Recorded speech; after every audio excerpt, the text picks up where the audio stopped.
a heartbeat.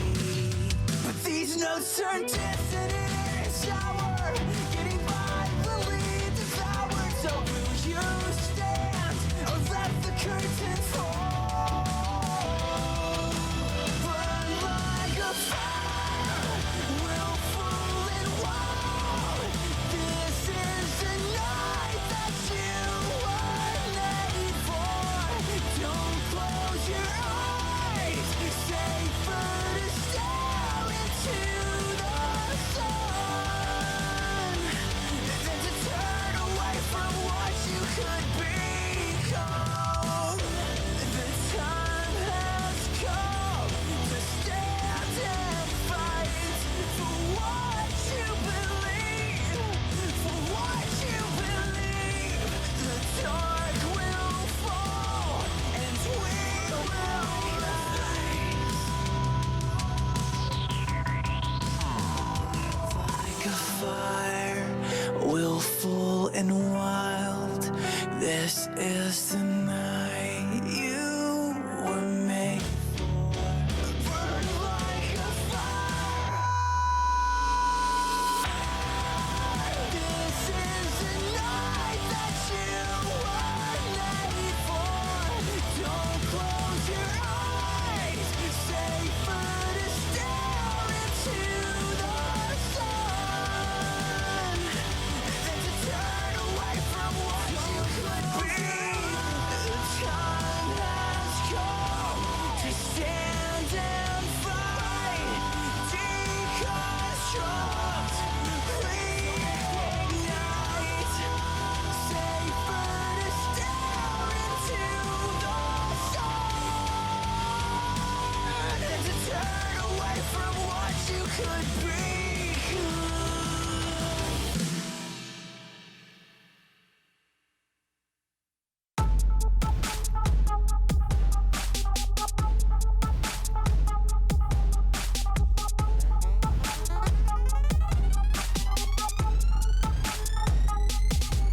She make music with a body called a Pandora Spotify. Dude's got the lyrics to that body all memorized. Mama get that job done, in fact she overqualified. Boss lady, hot sugar, come alive. Ow. Watch her dance off, she putting a spell on whoever she dance for. Everybody wanna touch it, they can't though. Rules are hands off, still she make them grand stuff. Dollars rain down, girlie got that fire, like she camped out. Dudes popping tents like they on the campground. She makes music with a body, the ballers they spending money, running. Pop that, pushing that, making that a sing. Money, pop that, pushing that, making that a sing. Money, pop that, pushing that, making that a sing. She makes music with a body, the ballers they spending money, running. Pop that, pushing that, making that a sing. Money, pop that, pushing that, making that a sing. Money, pop that, pushing that, making that a sing. She make music with a body, the ballers they spending money, money. Bunch of sexy baddies up in here, but this one stand out. She a star, make them ballers pull the bank out. ATM shorty ain't gon' give enough funds. Better hit the branch, boo, in preparation.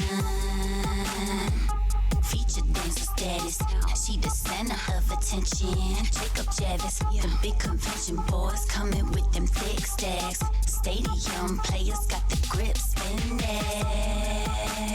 Face like a doll, body juicy, deadly when she grabbing them make out. She make music with her body, she that #1 single. She make music with her body, the ballers they spending money, running. Pop that, pushing that, making that a sing. Money, pop that, pushing that, making that a sing. Money, pop that, pushing that, making that a sing. She make music with her body, the ballers they spending money, running. Pop that, pushing that, making that a sing. Money, pop that, pushing that, making that a sing. Money, pop that, pushing that, making that a sing. She make music with her body, the ballers they spending money, money.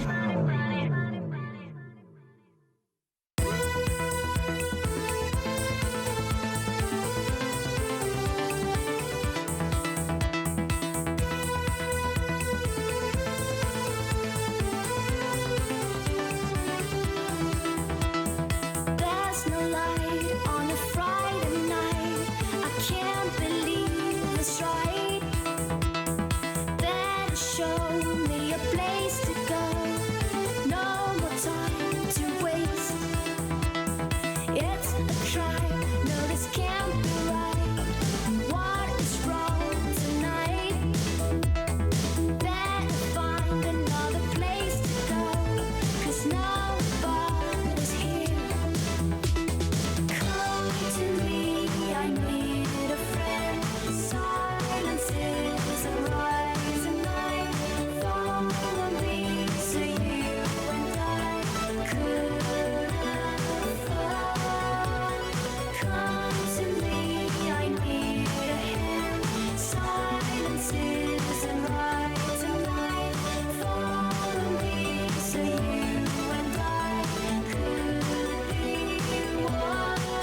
chasing. Oh, oh, oh, yeah. Oh, oh, oh, yeah. Pressure rising, can't deny it. Body galvanizing, you know that I like it. You're taking over me now, and I'm giving in. Feeling you in my veins, your adrenaline. You're taking hold of me now, and I'm sinking in. Feeling you in my veins, your adrenaline.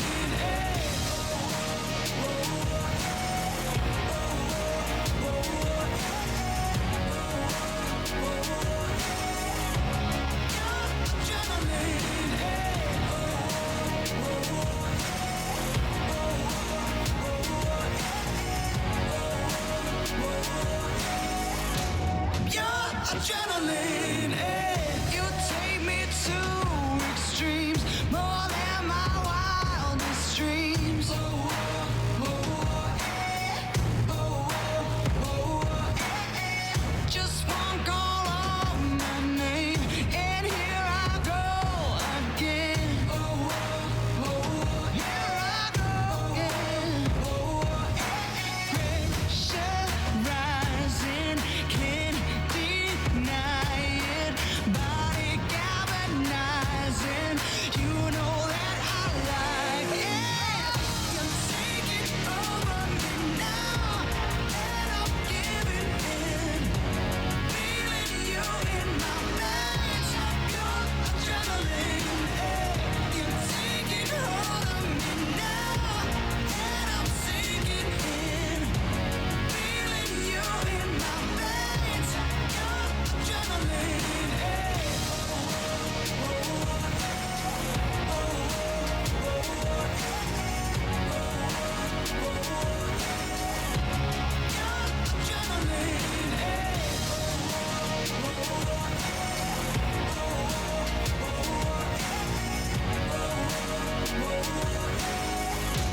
Your adrenaline, you're taking over me now, and I'm giving in.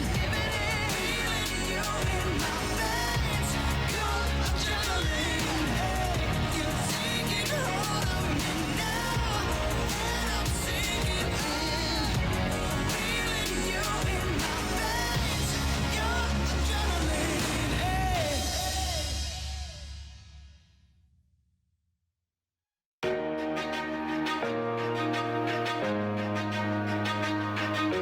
Gotta take control. Start listening to my soul. Overlooking back. Where's the point in that? And it feels good, so good. Coming back again. Rising up above. Fear and this pain. Letting go of memories. Knowing they can't define me. Rising up above. Feels good. Starting to believe what will be, will be. Overlooking back. Where's the point in that? And it feels good, so good. Coming back again. Rising up above. Fear and this pain. Letting go of memories. Knowing they can't define me. Rising up above. Feels good. It feels good. It feels good.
touch the ground.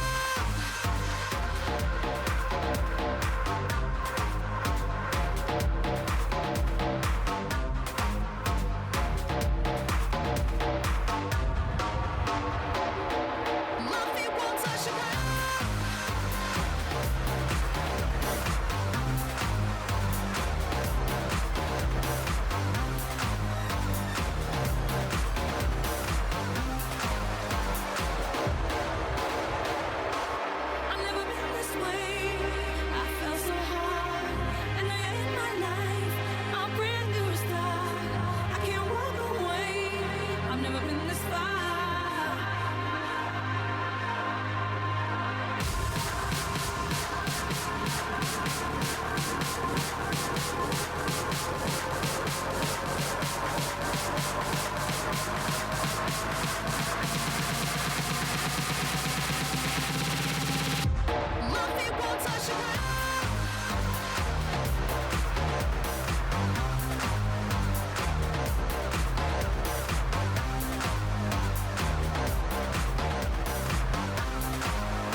safe behind our castle walls. Fast forward to the siren in the distance, getting closer by the minute. Will you stand and answer to the call?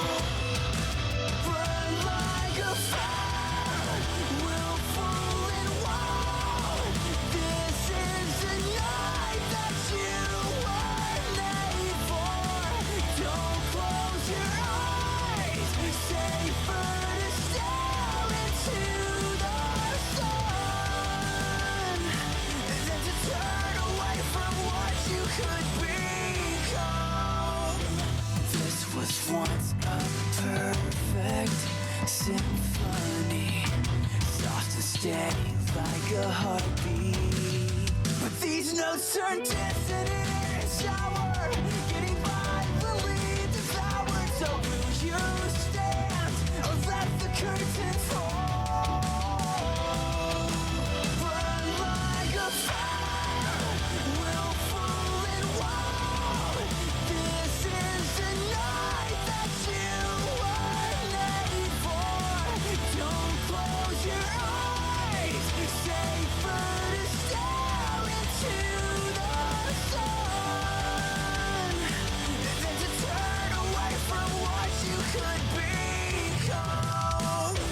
The time has come to stand and fight for what you believe, for what you believe. The dark will fall and we will rise.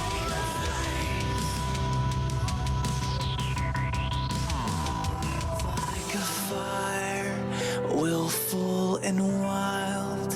This is the night you were made for. Burn like a fire. This is the night that you were made for. Don't close your eyes, safer to stare into the sun than to turn away from what you could be. The time has come to stand and fight, deconstruct, reignite. Safer to stare into the sun than to turn away from what you could become.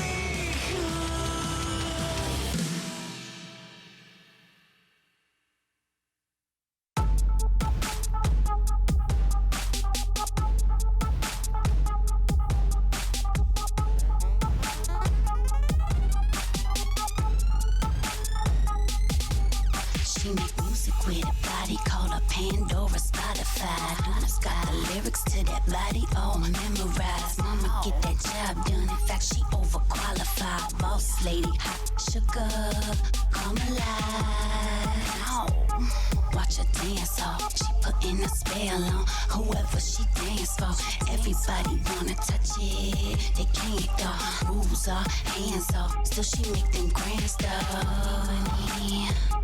Dollars rain down. Girlie got that fire, like she camped out. Dudes popping tents like they on the campground. She makes music with a body, the ballers, they spending money, running. Pop that, pushing that, making that a sing. Money. Pop that, pushing that, making that a sing. Money. Pop that, pushing that, making that a sing. She makes music with a body, the ballers, they spending money, running. Pop that, pushing that, making that a sing. Money. Pop that, pushing that, making that a sing. Money. Pop that, pushing that, making that a sing. She makes music with a body, the ballers, they spending money, running. Bunch of sexy baddies up in here, but this one stand out.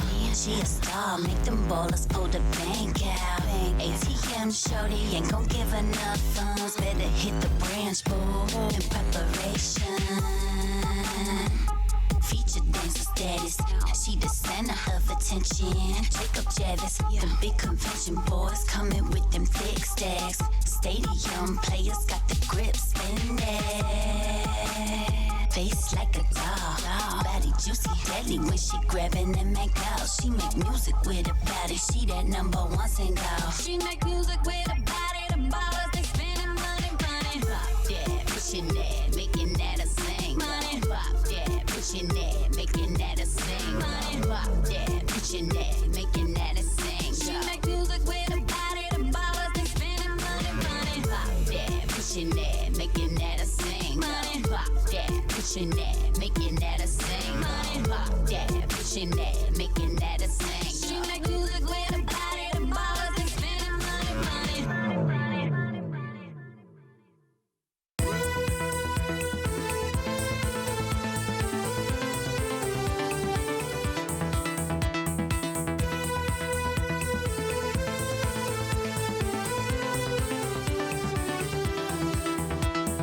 There's no light on a Friday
adrenaline. Hey, you're taking over me now, and I'm giving in. Feeling you in my veins. Your adrenaline. Hey, you're taking hold of me now, and I'm sinking in. Feeling you in my veins. Your adrenaline. Hey.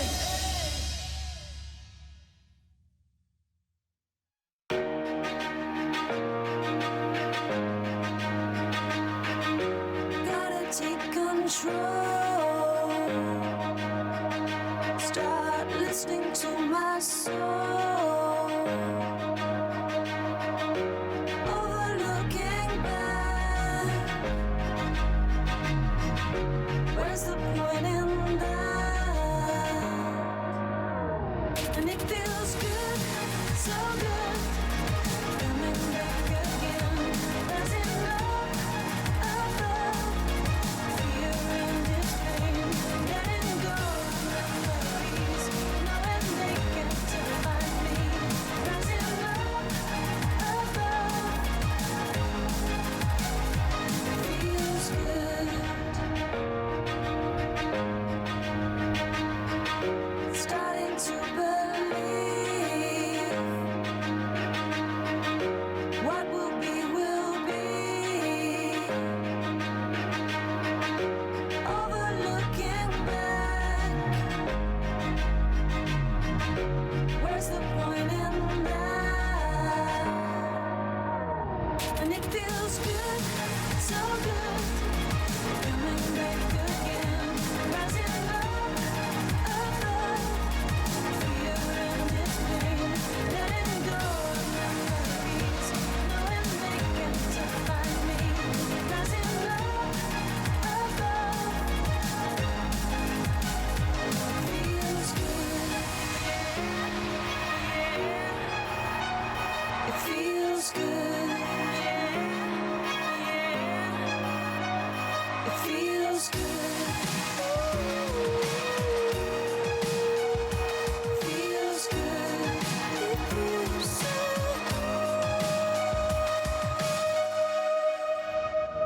And it feels good, so good. Coming back again. Rising up, above. Fear and its pain. Letting go of memories. Knowing they can't define me. Rising up, above. Feels good.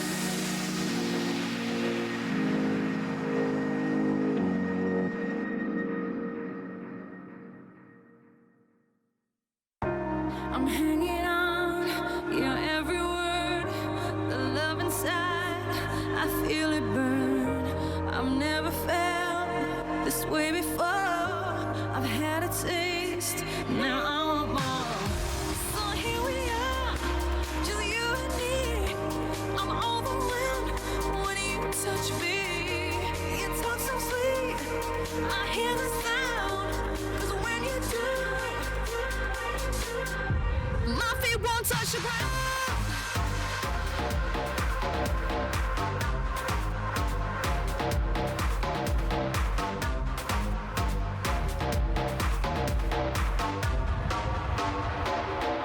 My feet won't touch the ground.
safe behind our castle walls. Fast forward to the siren in the distance, getting closer by the minute. Will you stand and answer to the call?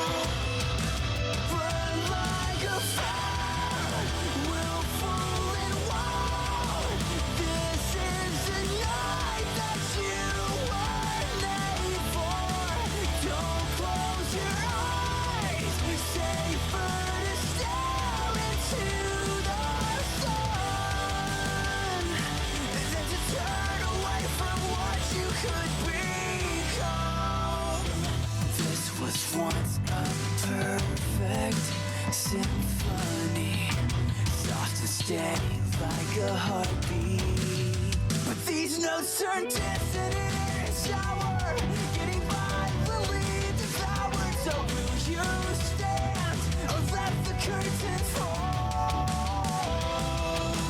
Burn like a fire, willful and wild. This is the night that you were made for. Don't close your eyes, safer to stare into the sun than to turn away from what you could become. The time has come to stand and fight for what you believe, for what you believe. The dark will fall and we will rise. Like a fire, willful and wild. This is the night you were made for. Burn like a fire. This is the night that you were made for. Don't close your eyes, safer to stare into the sun than to turn away from what you could be. The time has come to stand and fight, deconstruct, reignite. Safer to stare into the sun than to turn away from what you could be.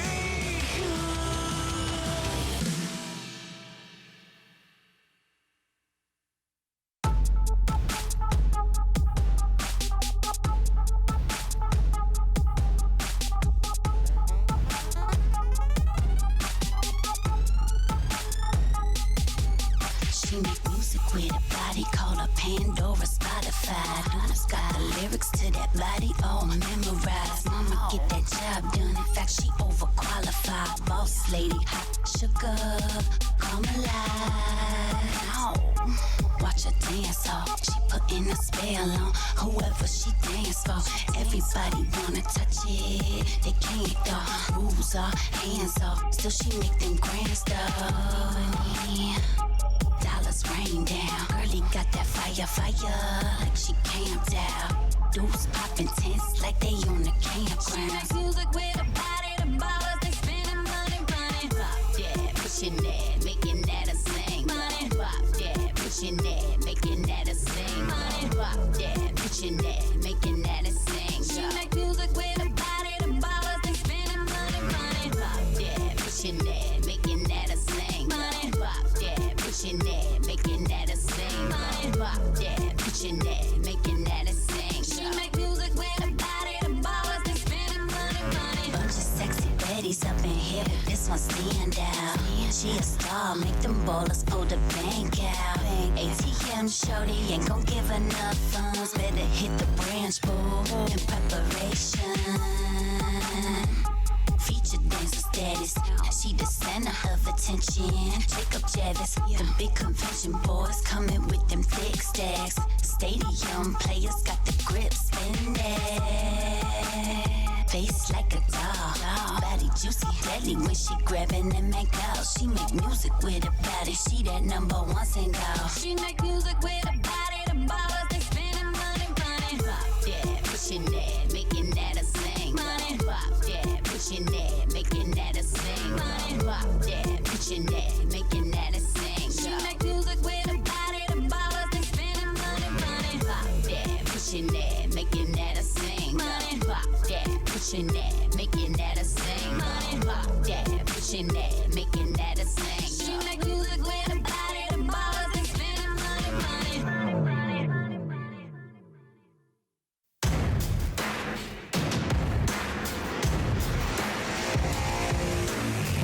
Feel like a flood coming.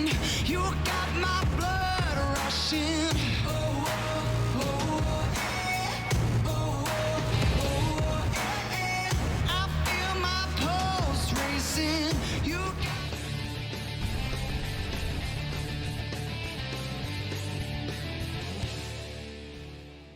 什么时候开始呢？兄弟们，有人知道吗？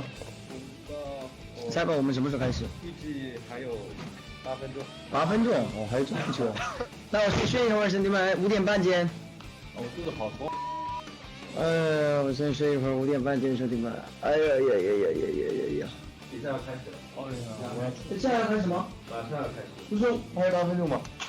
可能会提前。有感觉了，兄弟们，有感觉，有感觉，有感觉喽！哎，我先跟你们说一下，我中路前面推不了线，推线下班。我推线真的会下班的。哎，记住我们的团战啊，团战我们大家位置要站好啊，哈，加油啊，各位加油啊，加油！开先锋吧，开先锋吧。我已经放弃下路兵线了，已经。可以。等一下，我这位置很好。还有20分。啊。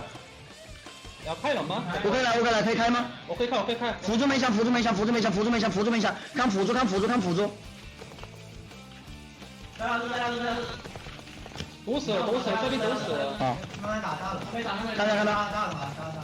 哦，大龙差20秒。野你们好吧？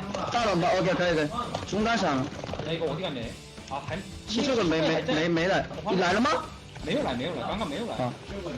我们别到大龙吧，没事，我怎么样都能赢。那我要去下。我这把正常来说应该不出意外的话，25分钟就可以16级。我16级了，可以推，我16级。哎，开！我先走。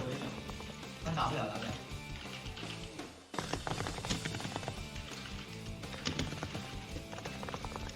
我刚先去回，没有吃 ，OK， 没有吃，我可以扛着，哎，没事，我随便打吧，一波。卡着你好爽啊！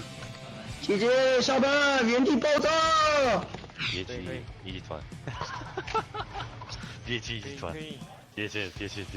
别急，真的别急，加油！我迈步，看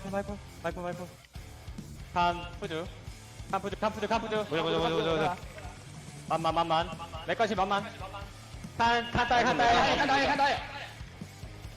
放起来，看到，一把，AD 没上，上吧，好，可惜，我不知道 GP 有没有 TP 啊。哦，TP 没打，nice，兄弟们，大肉，好，nice，外铺，这里，看 nice，看 nice，继续没打，船长要来了，哎，到了，我会死的。走了，走了，留，黑猫，走，我没干，可以，注意船长桶，船长桶，没关系，我顶起来，带，注意船长桶，慢，船长桶，可以一波，船长没事，走，一波，他没用，对，空姐，先推线，不用管他，他没。OK，我这边，Go，可以一波，看王子宝，一个跳完就超，对，超一个，知道了吧 ？Go，可以，帮，王子，王子死，来，慢慢，避一下走位， OK，慢慢套，慢慢，别急，慢点，别急，我没进了，慢，3秒 W，慢，没关系，放 AD。套，有压着，套，你们猜，一步，走，可以，手伸，过年了，他说2季东月，我就说的，就这么说，我说2季的月了，月，做了没了？月，同意吗？月，我直接扣，我先，你先。他们不是特别好说。W，我就点错了，走啊！我点错了啊，点错了，别紧张。反正你别成家的闪现，我跟你说，再成家闪现我不玩了。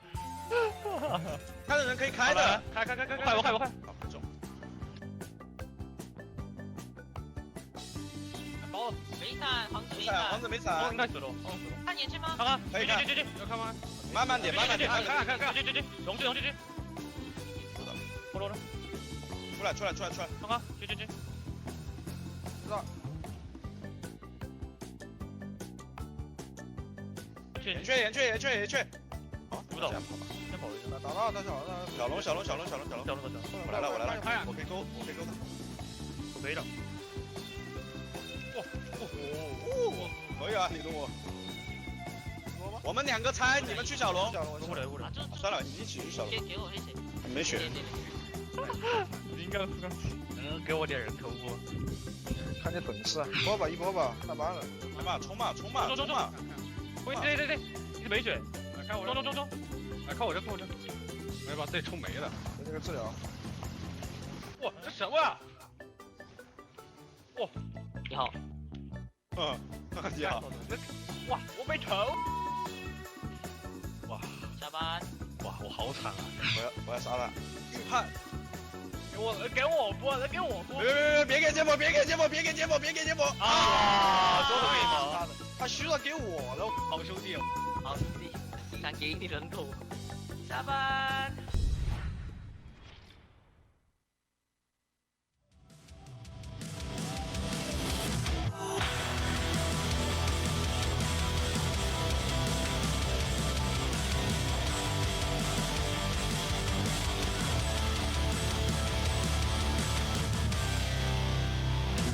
Once upon a time, we had it all, sitting safe behind our castle wall. Fast forward to the siren in the distance, getting closer by the minute. Will you stand and answer to the call? Burn like a fire, willful and wild. This is the night that you were made for. Don't close your eyes, safer to stare into the sun than to turn away from what you could become. This was once a perfect symphony, soft and steady like a heartbeat. But these notes turn distant and sour, getting violently devoured. So will you stand or let the curtain fall? Burn like a fire, willful and wild. This is the night that you were made for. Don't close your eyes, safer to stare into the sun than to turn away from what you could become.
界限该如何定义？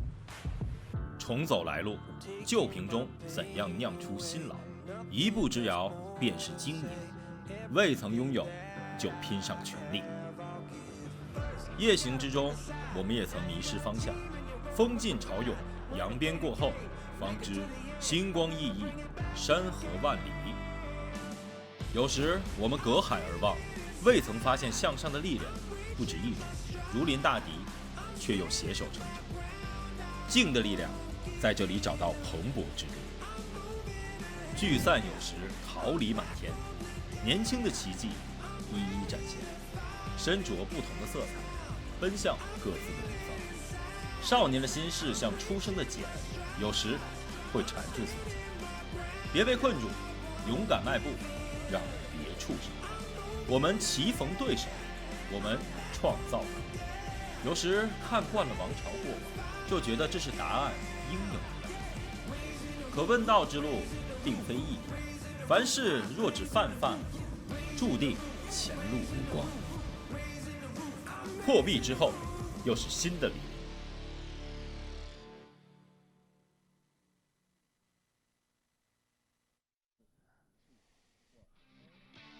Welcome back to the LPL, everybody. Week 5 continues as we head into the second day of the 5th week of the LPL. We are flying through this split of the LPL. My name is Munchables. I'm joined by Jordan Corby, or Lyric, as he is now called. And I still keep calling you Jordan in my head, though. Well, you need to get used to it. Now I'm Lyric. Here we are on the LPL stage, and that's how it's going to stay. I just need to learn the words. That's the trick of it. But, well, one thing we have already learned is what happened yesterday in the LPL. In case you missed it, let's take a look at our results, because Vici managed to get a 2-1 victory over LNG, looking a lot stronger as of late. We then went on into FPX, who managed to get a 2-0 over V5. But then we had the match of the week, JDG up against Suning. JDG Suning especially being a really cool one to see.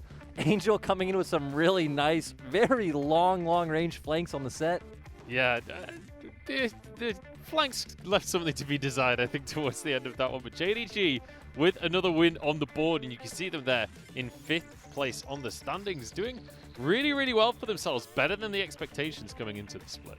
JDG doing pretty well. Some people had them pretty high because they kept a good, consistent roster. Of course, Kanavi being so strong.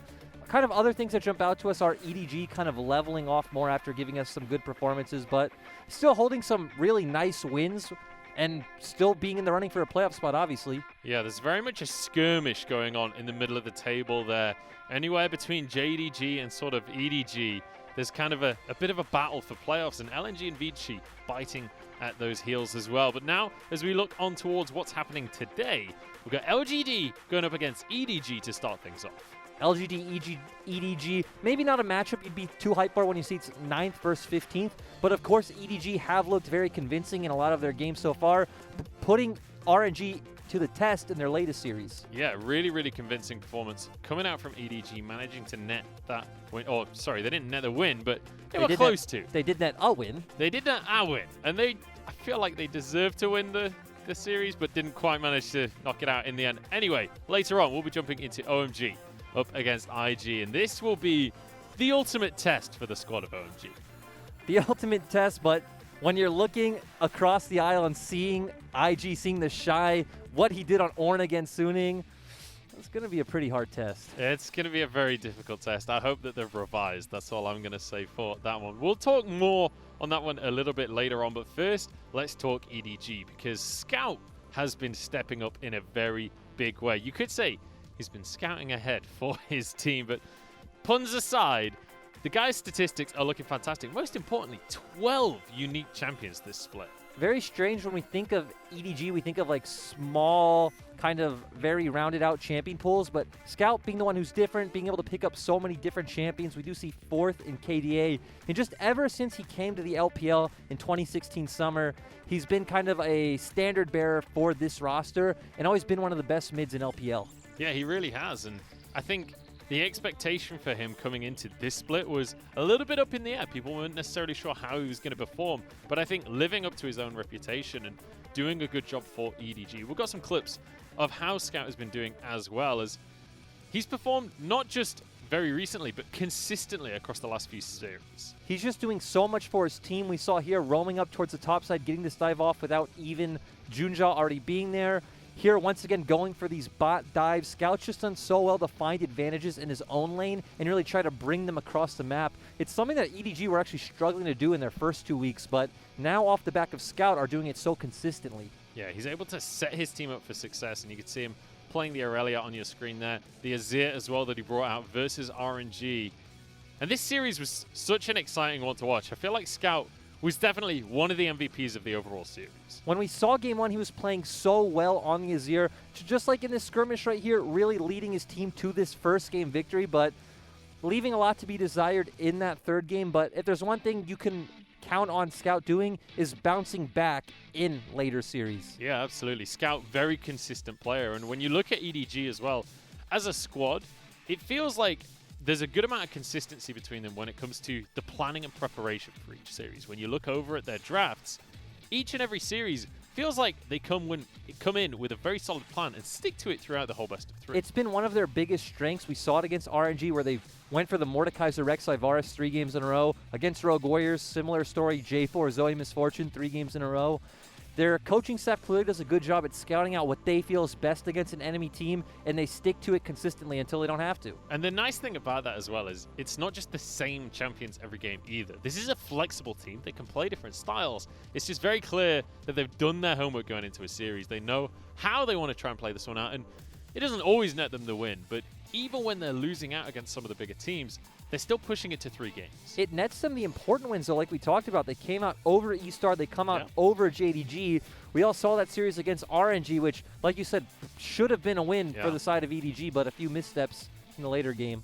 Now, on the other side of the board, LGD, there's quite an important, I guess roster change isn't quite the right word, a substitution coming in. Is they're going to send FunFun in up towards the top side of the map. FunFun usually a mid laner, but LGD kind of going into emergency mode here. They're kind of going full V5 as they're just putting as many mid laners into the roster as they can. They're just trying to find an answer to kind of a lot of problems. This might not particularly be the answer, but I like that they're trying something new. Everyone should know Fen was the mid laner for LNG last year, had spent a long time on Suning, has always been a pretty consistent player, so maybe he can bring some stability to that role. I hope so. They're going to need some kind of stability because across the map, like when you look at their roster, it feels like this is a squad that should be doing well, and you can see them getting ready in their complex there as well. But like, you know, Peanut, Yuki, Kramer, we've got some big names on the squad, but just unable to mesh together as a team. I feel like a lot of these names have been kind of not performing like we'd expect. People like Yuki have been having a really tough split. Chance also struggling coming into the roster, which is why we also have Killua coming back in today. And you can see on the other side of the table, EDG going to be getting ready. They've got their warhorse. They're going to be filled with energy for the series.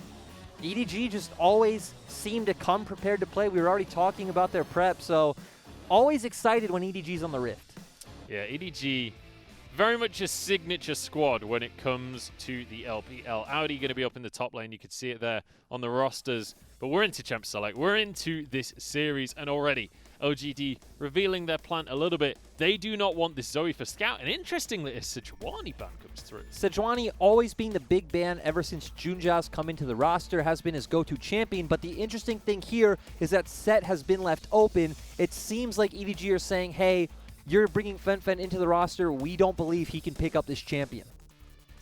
Well, it doesn't look like LGD are going to be going for that champion immediately, at least as the Varus will be picked up for the side of Kramer. Varus pretty much been the highest priority AD carry in the league at the minute, but you mentioned this Set, very likely to be the return pick on the side of EDG there. It was looking like that, but guess we need to find out what's going to happen. But going back to that Varus, it has been Kramer's most played champion this split, so if we do end up seeing him on that, it will be really exciting. Yeah, and we've seen a lot more Aphelios being banned away. It's pretty much permanently banned at this point here in the LPL. So I feel like Kramer, especially towards the start of the split, managed to get quite a few games in on the Aphelios, but no longer allowed to be seen there. And we'll hopefully be able to get this draft back up and running again for you guys shortly. But let's talk game plans a little bit here, because obviously the Set going through the draft, EDG very likely to pick that one up for themselves. In fact, yeah, we are going to be back on in here, and you can see we're going to have Junjia going to grab himself the Rek'Sai to follow up there. This has been one of the interesting adaptations from EDG, where we saw before when the Sejuani was getting taken away, he was falling onto things like the Jarvan and the Gragas, but showing in that last series against RNG that he's willing to pick up a more early pressure style jungler. On the other side of the board as well, we've mentioned high priority top laners. Ornn still there. Still kind of on the... I mean, I would say he's still a stable meta champion in the LPL. Just some teams don't prioritize him like they do in other regions. No, we do see him falling through the draft quite a lot, but it'll be interesting to see where he goes. We have seen Yuki play it once in the mid lane. He is a stable flex. We don't know what FunFun has been playing, as this is his first time on stage this split.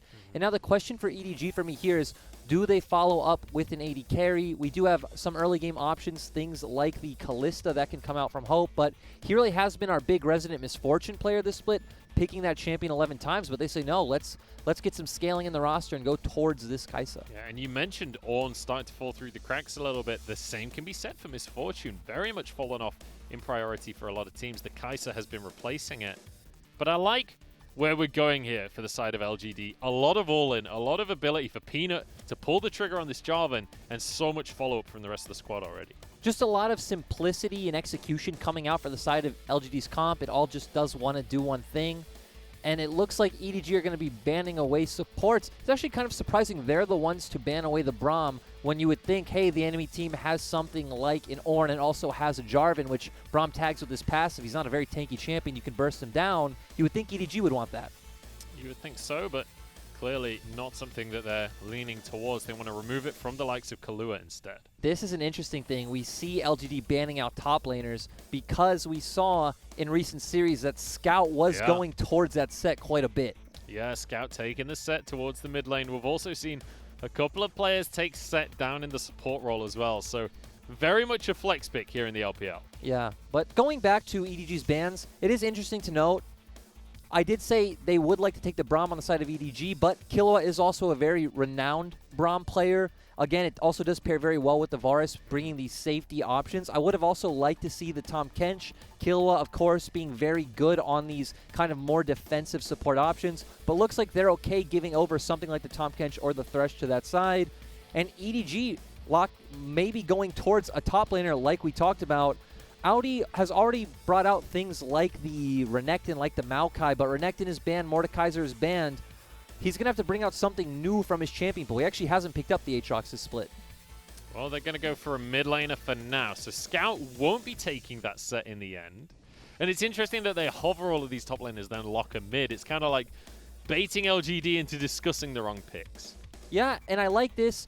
If LGD do end up sending this Ornn towards the top lane, which is usually the expected option, Set obviously has a fine matchup into him, has the true damage, can take care of tanks very easily. We saw in Game 1 against RNG, Scout having a really good performance on that Azir. So I want to see LGD match that with some late game presence in mid lane themselves. They do that, they lock in the Corki. Now it's all about where you go with the support pick. We already mentioned that Thresh, and I would love to see it come out, but Killua is a lot more of a Tahm Kench-like player. He does tend to just stand back. You don't think of him as really an engaged playmaking support.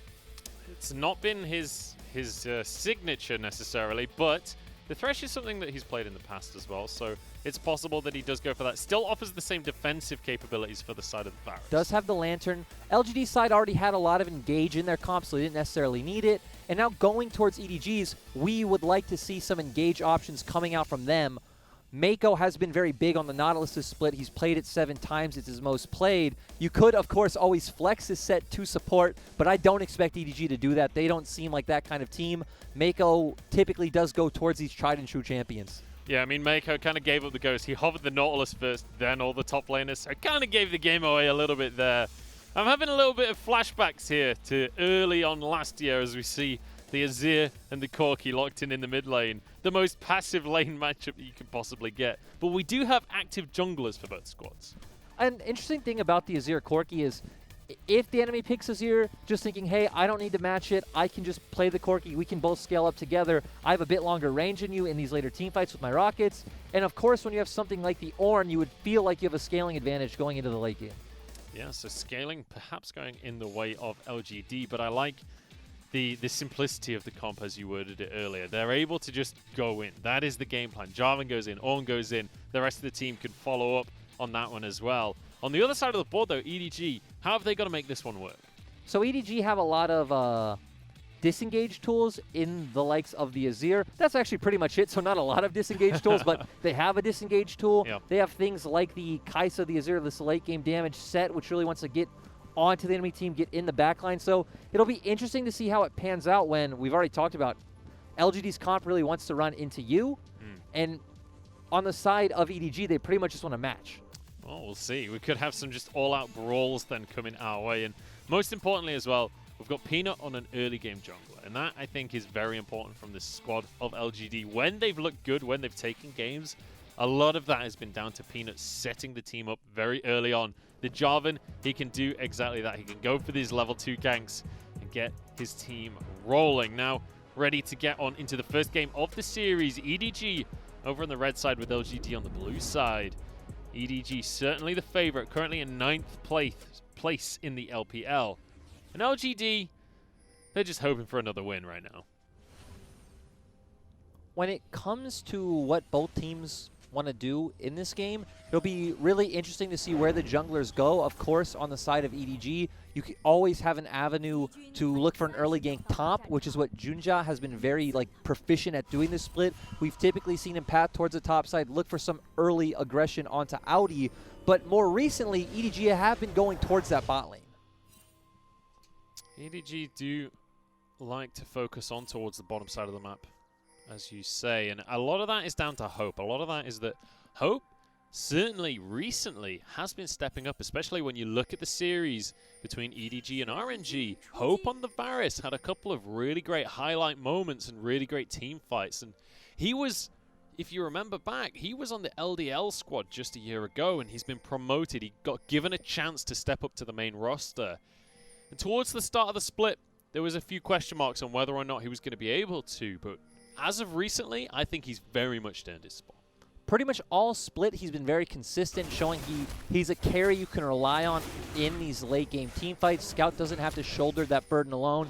And even going up towards the top lane recently, Audi has been doing very well. And it's actually interesting to see EDG kind of change what they've been doing this split, starting topside with the Rek'Sai, making their way towards the bot lane. Which could make sense because when we look at LGD's comp, it really is all about the bot side aggression. We don't really expect to see Peanut going up towards FunFun's lane when he's on the likes of an Ornn. You do have that Thresh. We can see something like a flash play into Lantern play with that Jarvan.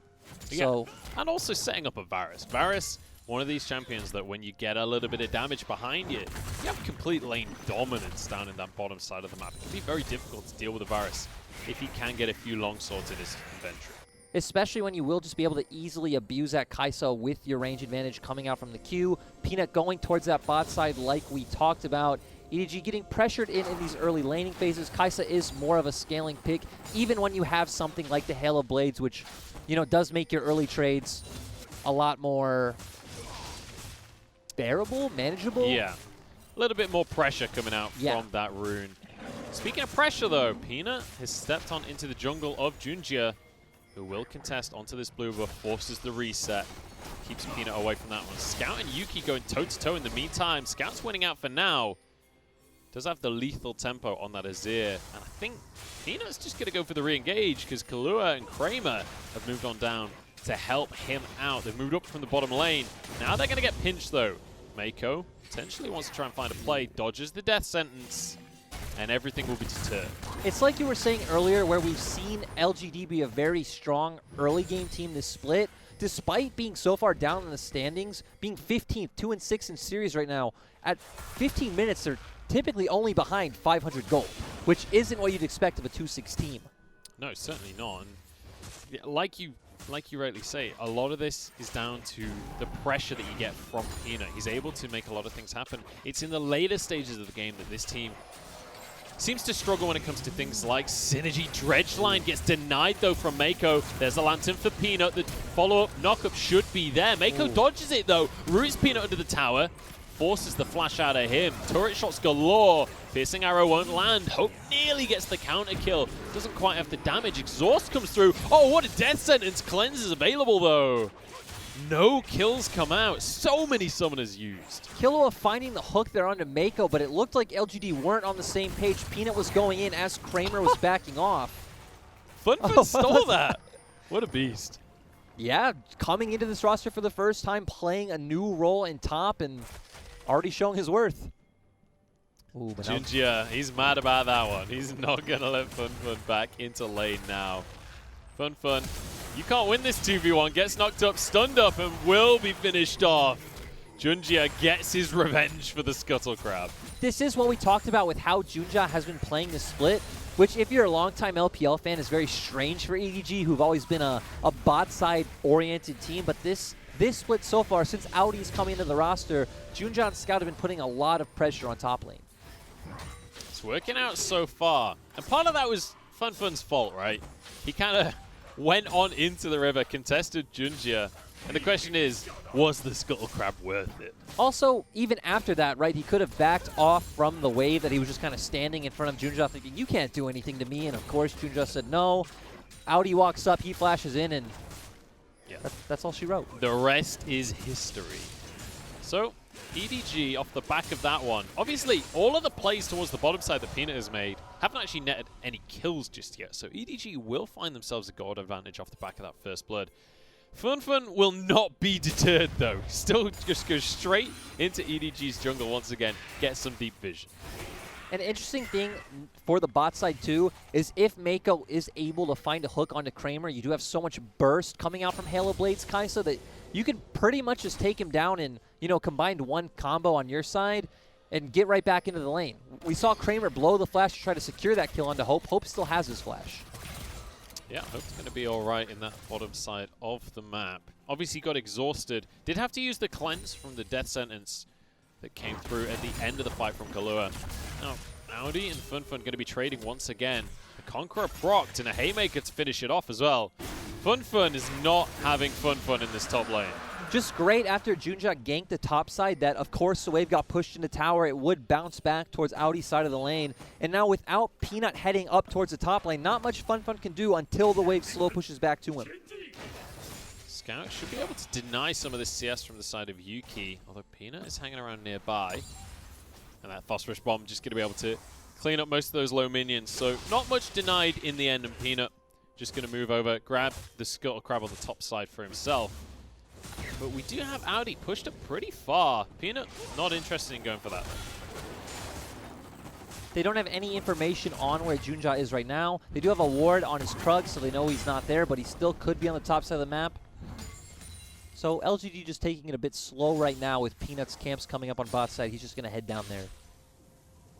Yeah, just going to continue to clear away the jungle. His red will be up in just a second or two, and he certainly can't afford to be given buffs up against the likes of a Rek'Sai. You've got to be able to keep up in XP, but Killua in trouble, flashes away. Kramer trading with Hope at the end of the fight. We kind of missed how that all started, though. We did talk about that. We were talking about with Kramer, but if Mako finds a hook, Halo Blades Kaisa just has so much burst, even in the early stages of the game, it is pretty easy to find these kills. Yeah. If they can find, I mean, both sides, right? Thresh, Nautilus, if you find the hook, if you can start things off right, especially onto the likes of the enemy AD carry, you're really going to have a lot of kill pressure immediately. Both of those going to be able to lock down a carry very comfortably. I would say if Killua finds a hook onto Mako without Peanut there isn't too much kill threat coming out from the side of EDG until 6, which actually Varus did just hit 6, so they could be looking at these types of options now. But for EDG, they don't care about bot lane. They're just going to continuously abuse this pressure that Audi has in top lane with Set. Yep. Junjia going to be happy to just take away this Rift Herald. Scout roamed on. Oh, it's going to be the objective secured for the side of EDG.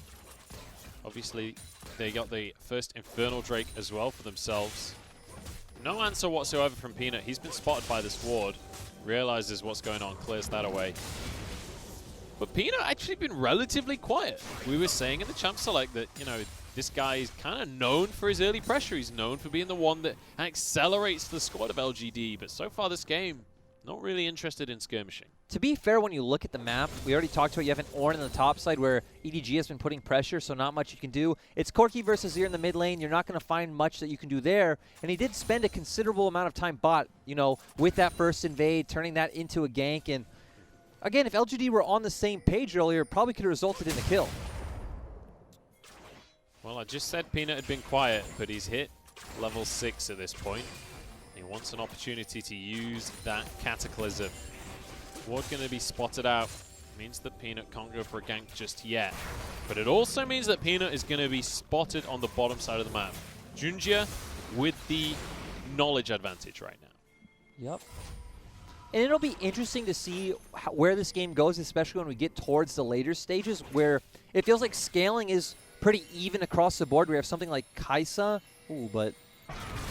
Gonna have a big old play coming on this bottom side of the map. Mako the target to start with. Will get his aftershock, so it'll be tanky. Kalua can say the same as he backs away. Both supports surviving. Valkyrie forward, Yuki flashes. And there's gonna be 2 for 1 so far. 2 kills go straight on the way of Yuki though. It's a lot of gold for the Corki early on. Teleport cancelled from the top side there. LGD just getting to the bot lane first, finding these picks off very importantly. Fun doing his job, canceling Audi's TP. And this was the pressure that we were talking about, that LGD's been so good at finding this split. That is a big TP advantage found for the side of Fun, because bear in mind how far behind he was pushed right at the start from the early gank from Junjia. I mean, he's still behind about 30 CS, and looks like he's even having to walk around the long way on our mini-map. So he's still losing this 1v1, which was expected, especially set goes towards Blade of the Rune King. But here we see, we talked about once Varus hit level 6, coming with the Flay and Lantern play. You have a numbers advantage right now on the side of LGD. Yuki's already here. They get Mako low. Valkyrieing in so aggressively forward, and it looks like Junjia just over-aggressing for that kill on the Killua. I think Junjia basically saying, look, I can almost afford my warriors. I'm willing to die for this one. Just goes in with the Void Rush. But in the meantime, Yuki already got the kill onto Mako, and then he's able to just turn it around and get a double kill. 2 kills early on for Corki is a big deal. Peanut forced away. Herald dropped in this top side as well. With Demolish, they should be able to finish off this entire tower. This will be the first tower of the game going the way of EDG.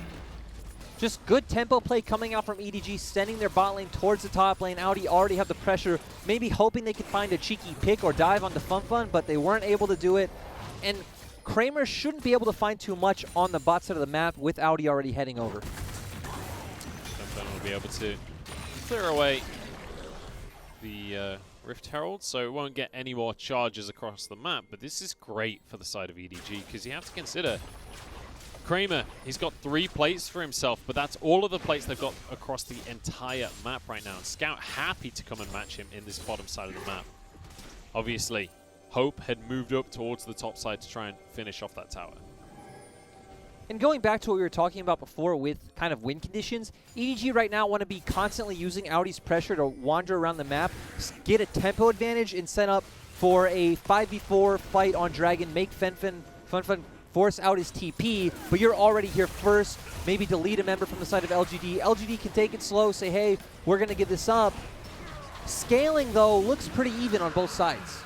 I'd say maybe slightly edged out by LGD because they do have those Ornn items coming in later, but you have 2 pretty much hyper carries on the side of EDG.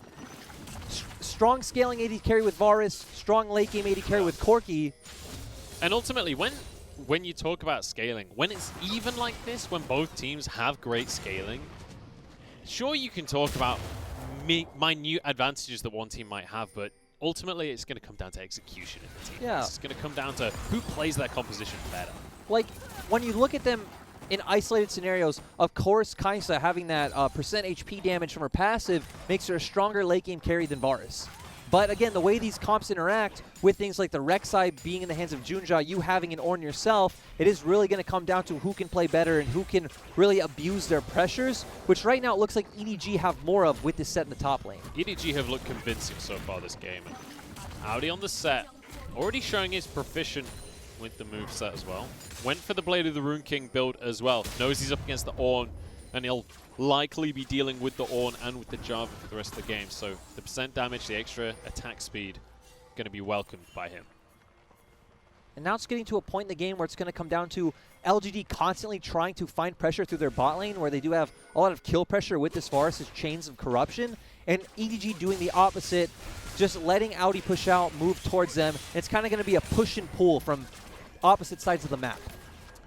Yeah, we'll get to the point in the mid game where quite often we see it in the LPL that it's kind of trading tower for tower, trading objective for objective, Herald for Dragon, and across the map just this back and forth, as you say. But EDG will be the ones that start with an advantage. It's going to be, the onus is on LGD to be able to match this tempo, to be able to match the trades that go on and find some advantages, because when you look at the advantages from the plates, it's all going the way of EDG. And EDG have been doing such a good job at using Audi's push. They've been the ones to get the Rift Heralds. They were the one who brought him over to take the Dragons, so they're coming out on top of the objective game. LGD going to contest, though. Certainly won't let this Herald go for free. Both mid laners over towards the bottom side, but they have teleports available here. Fun grouping up with the team despite having his own teleport. Mako going to be knocked up, denied his dredge line. Has the stopwatch. Call of the Forge God will finish this. In fact, Yuki gets him before it even comes on through. Now Junjia's on the menu. And straight on towards the Herald. They don't even need to set up a 5v5. They could just get a couple of picks. That just comes down to a mistake coming out from EDG. No one on the side of LGD was on the map. Ornn was not catching top wave. No one was sitting bot. Mako overextended in mid, getting caught out. Like you said, didn't even have time to use that flash after the stopwatch, and LGD coming out ahead. And it's great to see Yuki using that package to get to the play as well. We mentioned how Yuki and Scout were both in the bottom side of the map. Yuki keeps his teleport, doesn't use that, is able to get up to the play without having to burn the sub. And here we see Mako just extended too far forward. We can see on the minimap, no one was showing from the side of LGD. It's very easy for them to follow up all this damage. Junjia just walking too far forward, maybe posturing, thinking, does my team want to fight? But Scout's not even there. Yeah, Scout doesn't channel the TP, commits to trying to push out in the bottom lane, but didn't actually manage to get anything from it. Tower plates had gone down already, so there wasn't any gold to be had there, and wasn't able to push down the towers. So ultimately, it's a net loss for the side of EDG. And with that, the gold swinging towards LGD once again. The difference only 1,000. Now it's going to be about where does LGD decide to use this Baron? Not Baron, I'm sorry, Rift Herald. Do they want to set up this Rift Herald mid, maybe try to get pressure for the incoming Drake maybe in 30, 40 seconds? Well, they're going to have a bit of pressure and a bit of knowledge on Peanut here. He's been spotted out doing his chickens. The Scout sees the atrocity to the bird race. He's furious. He's going to be looking to punish him in the next fight. And LGD are already here. All 5 of them already on the map. We see Audi in the top side. So right now it's about no one on the side of EDG overstepping if they do want to threaten this top side push, but doesn't look like they even have a chance. And I love this. Use the Herald in mid, puts a lot of pressure that needs to be answered from the side of EDG.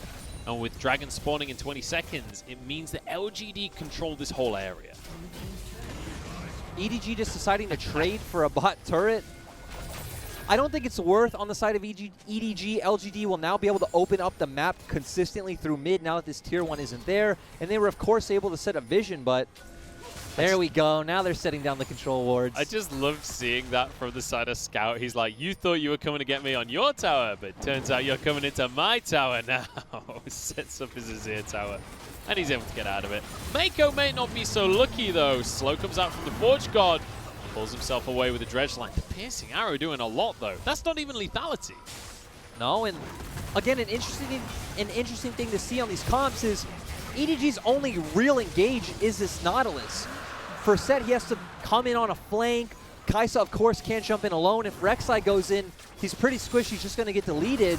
So LGD's comp has a lot of kind of options how it can go, right? They can play back. They have double AD carry that can poke you from afar. They have 3 engage options on the side of Ornn, Jarvan, and Thresh. So maybe this is how we're going to see these mid and late game team fights go. LGD knowing, hey, we don't actually have to really look and commit to a team fight. We can poke you out and make you come into us in an unfavorable position. All of this hard engage that they have doesn't have to be 5v5 hard engage. It can also be kind of used just as a pick composition at the same time. And most importantly, when you look at how these picks have been going, the scoreboard is very much in favor of Yuki here. He's the benefactor of most of these plays on 3-0-1. Corki, one of these champions that, yes, he'll scale very well into the late game, but he spikes incredibly hard during the mid game as well. Yeah, two and especially 3-item Corki, once you get the Triforce IE and maybe an Essence Reaver in there, is extremely strong. Some other options you can go for is like a rapid fire cannon. Your autos are going to hit like a truck. You're going to have really strong rockets. So LGD are going to come in strong. And just imagine once you get those Ornn upgrade items on something like a Corki IE. It's going to be really dangerous. Yeah, Corki, definitely not a yodel to be trifled with, as they say. I don't think they say that. They might do. I don't know the lore. Do you know the lore of Corki? I don't. Do you know what they say about him? Is the Corgi part of the lore? The only part of the lore that I really know and remember is, again, the Jax lamppost thing. What's the lore on that? Well, it's just that he was too strong to get a real weapon, so, you know, he had to get the lamppost. And I guess I don't even really know the lore. I just know that part. You just know but that was too the cool strong. part, yeah. Well, I mean, similar story for Xerath, actually. He's meant to be, like, unlimited power, literally. But he was too strong, so they nerfed him for the game. Man, I wish the game was still like the universal judgment of the world. Yeah, kind like of the thing. Summoners of War thing. I love that too. It was so cool. The new lore actually telling the story just doesn't do it for me the same way. Yeah, I don't know. I don't know where it fits into the universe now. Like, the League of Legends universe seems separate from the League of Legends game almost. It does. But getting I don't back mind. to the game, we do see 2 items coming out for pretty much a lot of members in both teams. Yuki now having that IE. Kramer getting the Ginsu, so he's going to be able to start putting out a lot of damage. Scout also getting the Liandry, so going to be able to quickly get that Madness passive and just stack up the damage. The controversial item of Black Cleaver on set, but that's been talked about 100 times, so we're just going to leave it at that. I'm not going to touch that with a barge pole. But yeah, you're absolutely right. 2 item spikes pretty much across the board. The only exception to that is Hope right now. Has not finished that Rage Blade.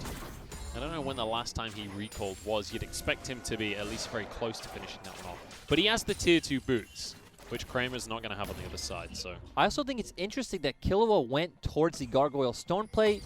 Its Thresh builds are very flexible. You see people like Sword Art going constantly to the Zeke's Convergence. You see some people have gone for early redemptions. And Killua going for the Stone Plate just kind of shows, hey, he wants to get in the thick of things and really get in the middle of these fights, which is pretty strange when we talked about that he doesn't need to do that. Speaking of the fights, Junjia flashes forward and Kramer will be finished off here. Boyrush, no! The arrow point blank finishes it off and Yuki turns it into a second. What a turnaround from LGD. Here's a third one as well. Second double of the game and LGD fully in control. Junjia just going in so deep. We talked about as a Rek'Sai, once you commit, there's no getting out. And then the rest of EDG just left in a really awkward position. That catch really came out of nowhere, and it was EDG who engaged that. Yeah, Junjia thought that he could dive, thought he could finish off Kramer, who just knocks his bow and blasts the Void Creature out of the sky. Ooh, Scout. Scout has been very aggressive with his positioning this game. We saw him barely getting away on the bottom side. This time he can't destroy the turret, and therefore can't create his own. He's going to be finished off, surely. Flash out of Scout. Audi's here. Will walk away in the end. So we see EDG trying to coordinate this aggressive play. Somehow Kramer doesn't die. They just don't have the damage yet. We did talk about Hope hadn't finished the second item. And now all the members of EDG are left too far forward. Good TP coming in from Fun, opening up the Call of the Forge God, slowing everyone, and just LGD rounding it out with all those kills. And it's kind of crazy that LGD are the ones that are ahead on these plays, because EDG are the ones starting things off. EDG were the ones with the tempo. Bear in mind, they were the first one to get a tower this game. LGD the ones with a tower advantage overall. True, and I guess it does come back to that earlier advantage of how are we going to see these mid-late game teamfights go, where, again, both comps are pretty similar, scaling is relatively similar, but on the side of EDG, you don't actually have any real way of starting off these fights other than Mako, and that seemed like they were just really overreaching for a pick. Kramer was under his turret. It gave LGD's members a lot of time to respond. We were talking about how we wanted to see EDG play throughout his pressure in the side lane, constantly pushing first and roaming, forcing Fun to answer, but that hasn't happened. so far so good for Fun as well. You bring it, oh, Mako flashes the hook, gets played back on in. He's tanky with the aftershock and with the stone play. In goes Hope onto the backline, trying to find Yuki. Does not have the damage. Audi now will be finished off as well. 2 more for Yuki, the hyper carry Corki right here. Fun now alone, but he's on the horn. He's going to be fine from this one. And once again, LGD find yet another fight. And again, that was EDG the ones trying to be the aggressors in that exchange. Kaisa just not having the damage at this moment, and Yuki just blowing her up, and the rest of LGD's already here with Baron. I feel like LGD here are just like, how did this happen? How did we win so hard? I don't feel like we did anything, but EDG just consistently engaging these fights that are not working at all. Like 5 minutes ago, this game was pretty even.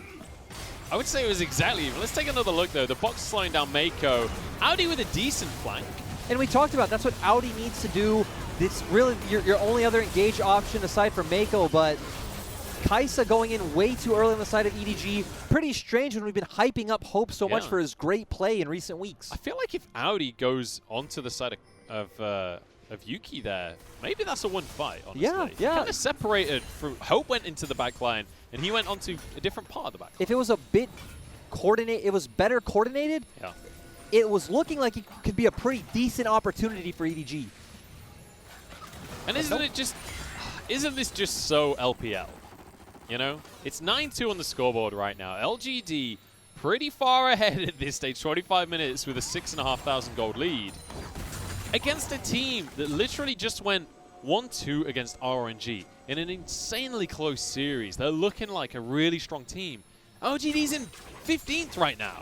They should not be the ones with an advantage in this series. It's really interesting, too, because we saw EDG having pretty good early and mid games against RNG, and it's always kind of been their late game decision-making where things have fallen apart. But this game, once it hit mid game, they just looked like they didn't know what to do. Well. Ooh, and look, just upgrading that Triforce coming out from Corki. He's about to upgrade the Blade of the Rune King as well. Kramer going to get a big advantage. Fun looking for the knockups here. Onto all 3 in the backline. Mako not tanky enough. Showstopper stops no one. Junjia won't be able to survive. The Void Rush keeps him alive for a moment, but Scout falls. All of the carries fall. It's a triple through for Kramer, and surely the game as well. LGD, the benefactor of EDG's misplays. Fun showing up when it matters. Good call to the Forge God starting up that fight. And we just saw how well-rounded LGD ended up being at the end of this game. Really performing as a team. And again, great game from Yuki when we came in saying he's been a player that's really struggling on this roster. Yeah, and changing his style up a bit as well. We've been seeing Yuki playing more of these scaling mid laners more recently. When he started this split, it was all about these melee mid laners. It was about the Kiana, it was about the Aurelia. Very much changing styles as we move through the split, but it's working out for them. And Fun coming on through. Maybe he was what they needed. Maybe his own was the difference maker. And we did see him struggle in lane. It was expected through 1, the matchup, and 2, the way EDG decided to play out that early game.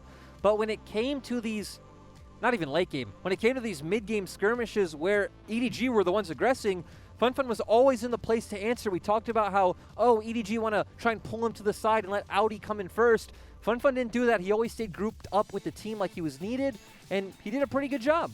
Yeah, really great job on the Ornn, especially during the later game teamfights. That last call of the Forge God, the triple knock-up onto the entire backline of the side of EDG. Really well played from the side of Fun. But the whole squad here from LGD looking fantastic. Yuki especially. So many kills in that game. I think, he had like 3 double kills, and then Kramer gets the triple at the end. Really nice stuff. And we see the gold graph. It's kind of how LGD's games have looked in early parts of the game where we talked about. They tend to fall only a little bit behind, but the gold swing isn't something we usually see out of LGD, and it was just very good reactionary play. I mean, also, it wasn't necessarily LGD making the gold swing happen. Junjia was just like, all right, it's time to dive the tier 2 by myself. I'm going in, boys. And off the back of that one, it all seemed to snowball out of control.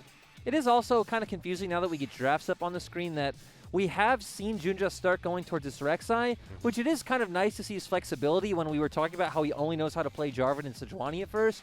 But when you end up with Rek'Sai with scaling laners like Azir and Kaisa, it can be hard to set up those early moves, which is why we tended to see him just keep going towards the top lane over and over and over again. But EDG just weren't able to pull it together and keep their advantage consistent. And honestly, I feel like they didn't need to put their foot down, you know? It Yeah. felt like there was a moment during the mid game where they were like, all right, it's time. We got to make some plays. We got to make something happen here. But it was like, do you? You have a scaling AD carry, a scaling mid laner. Maybe just wait it out here. Maybe just scale up a little bit more, get a few more items, and then look for Baron. Maybe they were scared. Again, they saw the Corki, the Varus, the Ornn. They know, hey, we don't actually really have any engaged tools on our side that are very reliable. We need to do something now. But they'd already showed in the earlier stages of the game, just play around your set. When objectives are up, use that pressure, rotate first, and kind of scare LGD off with your control of vision. Yeah, well, unfortunately not going to work out for EDG in game number 1, and definitely the team I was expecting to be favorites coming into the series.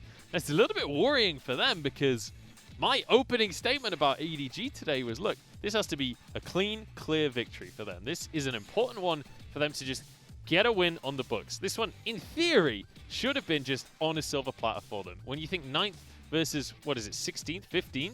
Yeah. You expect that to be a comfortable win. We have absolutely not. We have seen them drop series to teams that they shouldn't have before, like Rogue Warriors. I guess Rogue Warriors was looking pretty good early on, but when we've seen them take down teams like E-Star and JDG, you wouldn't think that you're losing a series to Rogue Warriors. And now here we see it again where they get pretty decisively stomped by LGD. And a lot of it was EDG misplaying, it has to be said. We'll see if they can kind of turn things around here as we move on into the series. We're going to go for a quick break. Make sure you join us when we get back for game number 2.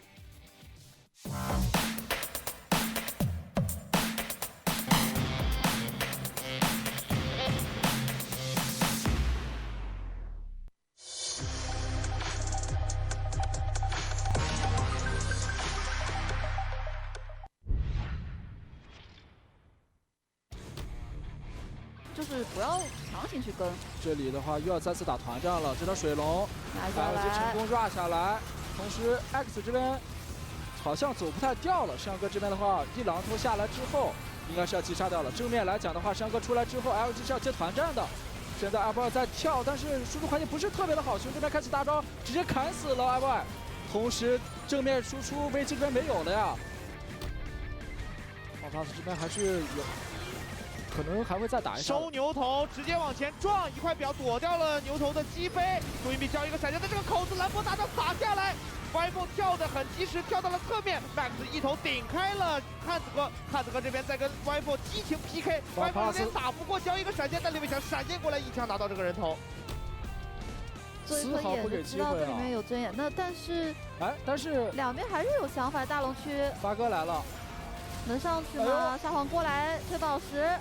这里的话，宝石没有大招的，没闪的，倒了。但是后续可以接团啊！小段这边的话也是被 Q 不收到，同时 Maple 这边的话被卡莎掩住 ，Maple 这边交一个闪现，但自身的血线很差呀。我们这边配合一个卡萨丁，直接收到了一个后排的双 C， 但这样圣香哥也只能跑，但跑不掉，而且有点来不及了。这波过来，峡谷先锋1000多血，京东这边先拉开，牛头进场，但是没有找到好机会，闪现过来，牛头开的不是特别好，先顶走了盲僧，想保峡谷先锋，峡谷先锋拿掉之后，宝石大招放下来，皇子一个这边宝石大招规避，由于一个闪现直接把对面的皇子秒掉，而反手冰女被关在了皇子大里，开一个大招 ，M 子在侧边剑魔就遭殃了，宝石炫光晕入之后，盲僧追他一顿狂踹猛打。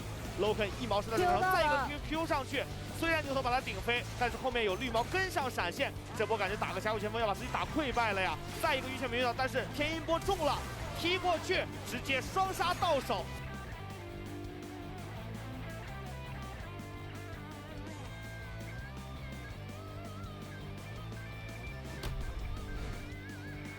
差了一个3项加，还得加饶出去几百块钱。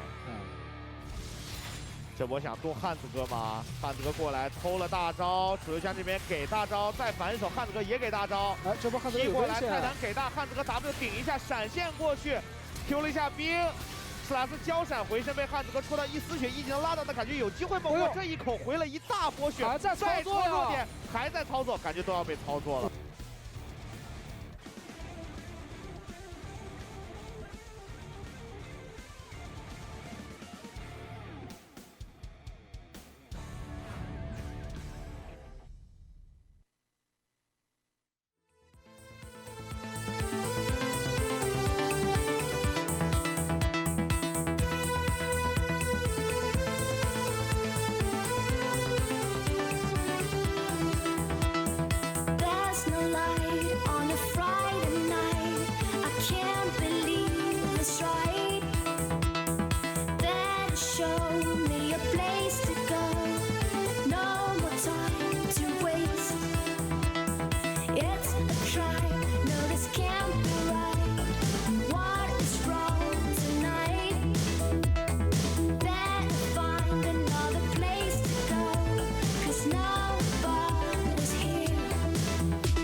Welcome back to the LPL, ladies and gentlemen, as we head into the second game of our first series here today. We've got LGD 1-0 up right now, up against the favourites in EDG, and a surprising way to start things off, and a very quick win in the end. My name is Munchballs.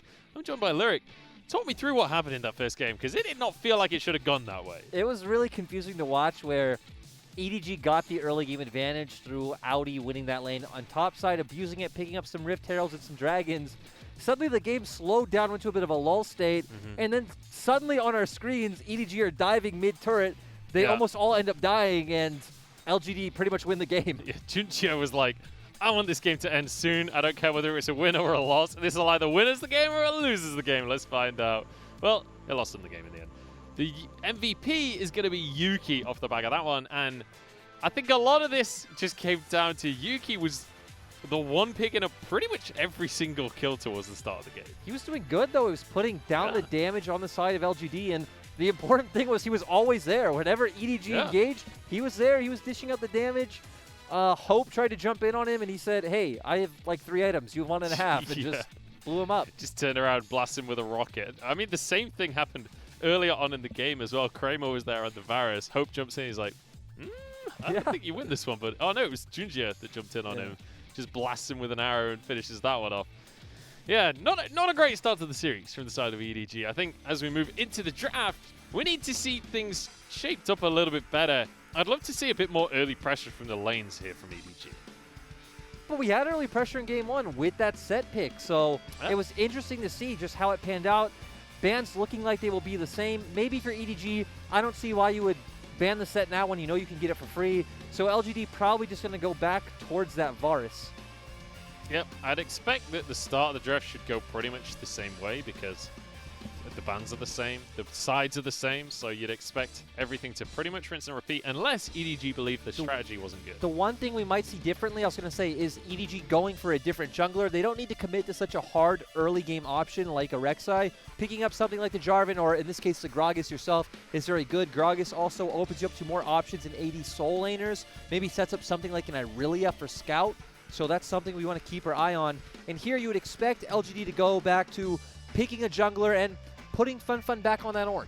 Yeah, I mean, it worked out in game number 1. If you've got a mid laner that's playing top, why not give him something that's relatively easy to execute on, you know, the Ornn. Does have a couple of tricks that you need to learn for yourself, but ultimately, when you've got players that are proficient in some of the more difficult mid laners, Ornn's going to be an easier task. It also is pretty much a mid laner right now as well, right? We've seen it in that role numerous times. We've seen a lot of mid laners not execute that well at it as well. Yeah. But LGD actually just wanting to pick up that defensive option early for the Varus. We did see them wait earlier on, and there's the Irelia that we talked about. Yeah, you mentioned it already. Scout going to go for his Irelia here in the mid lane. And now on towards the band. Scout says, if I'm not playing the Azir, you can't have it either.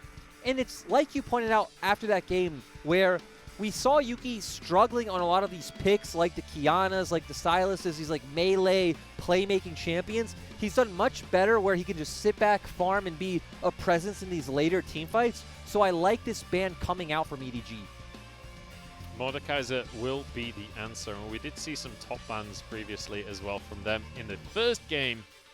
And EDG possibly can continue to focus this mid lane. The thing that's strange about the Mordekaiser ban is it seems like they're saying, hey, we expect that EDG could play set in the bot lane. But again, that's not really Mako's style. And he's really stuck tried and true to a very small, limited champion pool this split. Maybe it's just things that Fun fears in the top lane. Maybe it's just they really are worried about having to deal with the Mordekaiser. I'm not sure. Either way, as we move to the second phase, we could see the Misfortune. Again, this had fallen off in priority. Going with the Kai'Sa would be nice because it gives you some mixed damage options. Of course, now Kai'Sa can go a lot more heavily towards the AP since it did get buffed on her W. So the Kai'Sa should be the expected pick here. And now going over to the side of LGD, it is all about jungle and soul lane. Peanut has actually picked up quite a few champions this split. So he really can take it just about anywhere. Maybe we see the Lee Sin, which he's picked up 4 times. You do still have something like the Trundle, which, since there is so much melee options on the side of EDG, you can offer a lot of disruption with your pillar. That could be kind of interesting to see. And then where does Yuki go with this mid lane? Pantheon being hovered right now. They're not going to lock it in, but I know Yuki for the Pantheon. I like seeing the Yuki Pantheon coming on in. But he's up against one of his signatures. But with the Elise, we can end up seeing the Pantheon because that's what you would pair it with, right? A very strong early game AD melee champion. And Peanut, of course, always famous for his Elise, has always been really great on this champion. It's one of the highest presence champions here in the LPL, and it looks like they're going to want to go ahead and just say, hey, we're going to snowball through our mid lane, and we're going to match your mid lane 2v2. Let's go. This is what we want to see. Melee AD mid laners going toe-to-toe here between Yuki and Scout, and early aggressive junglers as well for Junja and Peanut. Also, just really quick lock-in out of Mako. We talked about Mako's actually only played 4 champions so far in Spring. He's played Nautilus, Braum, Leona, and he's played Alistar once. Hey, so if it ain't broke, don't fix it, man. True, but that's what I'm saying. You always know what Mako's going to end up going towards. And on the side of EDG, they just continuously keep it to a small, effective champion pool, bringing these comps that are always good in skirmishes and later game team fights.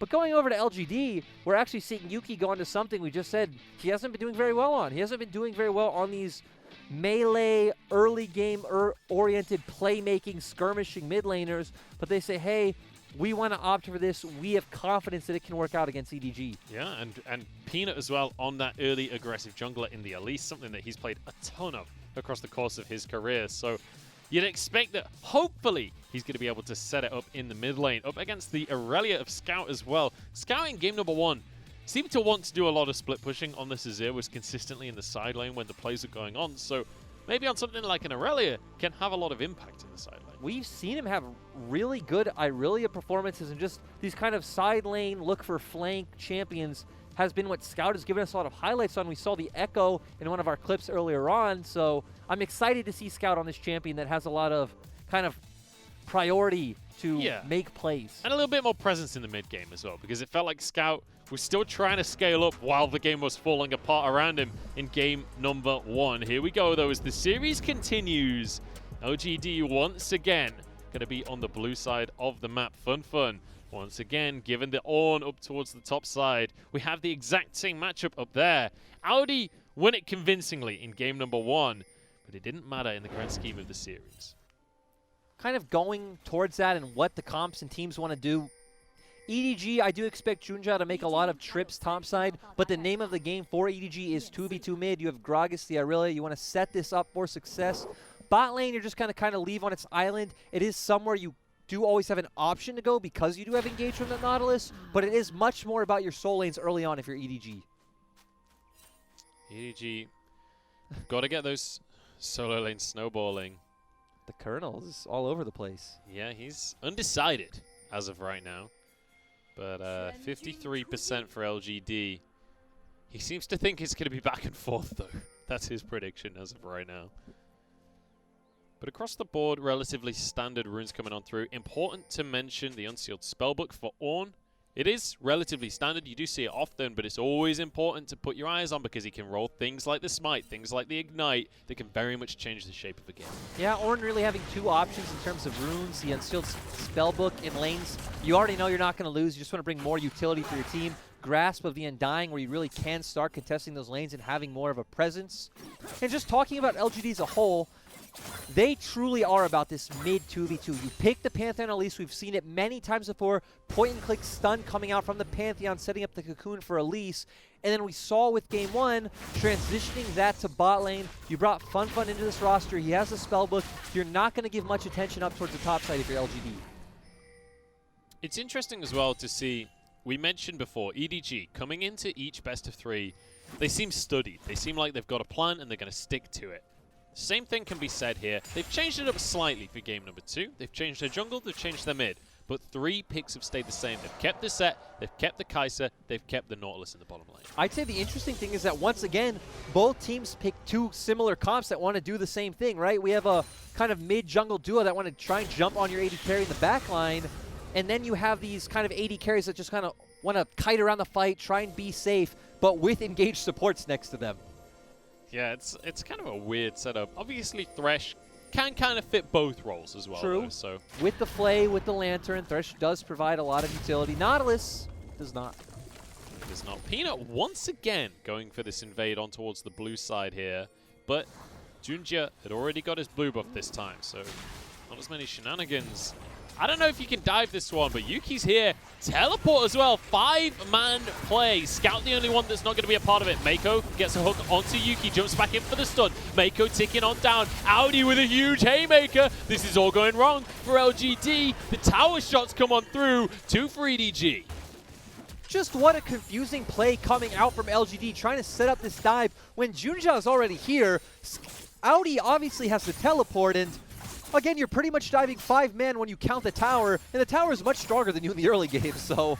Yeah, I guess anticipating Yuki being able to just tank indefinitely, but, you know, there's a lot of CC there. You've got Mako, you've got Junjia as well, who are going to be able to just stun up your whole squad. And we saw how much damage the Haymaker did, too, hitting pretty much every member on the team right in the center with that true damage. Peanut waiting for Mako. Mako smells that something's up. Gonna go for the dredge line. He might get caught out anyway, though. Yeah. Cocoon over the wall. He's surely gonna go down as Yuki capitalizes. And once again, Yuki getting an early kill. Just confusing by Mako to even be there when we do see Junjia going back. Scout, once again, also not heading back. But here, we see the replay. Not much to talk about. Just, again, you're diving 5v4. They have a lot of CC on the side of EDG. Great Haymaker and shield coming out from Audi, even if they are able to get Mako. But that Pantheon E does not hold up forever, and you come out ahead on the side of EDG. I guess evened out after Mako's mistake, but let's be honest, that shouldn't have happened. Fun. Going to be aggressed upon once again. Second game in a row. This time, Junjia not going to be quite as successful because there was no contest on the crab from the side of Fun. I say that, he does now walk down as Junjia goes onto the crab. Brittle proc, knock up as well, Peanut flash cocoon. What a play coming out from the side of LGD, but they can't quite finish it off. LGD just having numbers advantage. Pantheon being much stronger in this early mid lane matchup than the Irelia. He will always be able to move first. So would be nice to see if we can see EDG use their pressure. Audi will have push, try and threaten Yuki in the mid lane with Set roaming down, with Junjia being there. But still, LGD coming out on top once again. Yeah.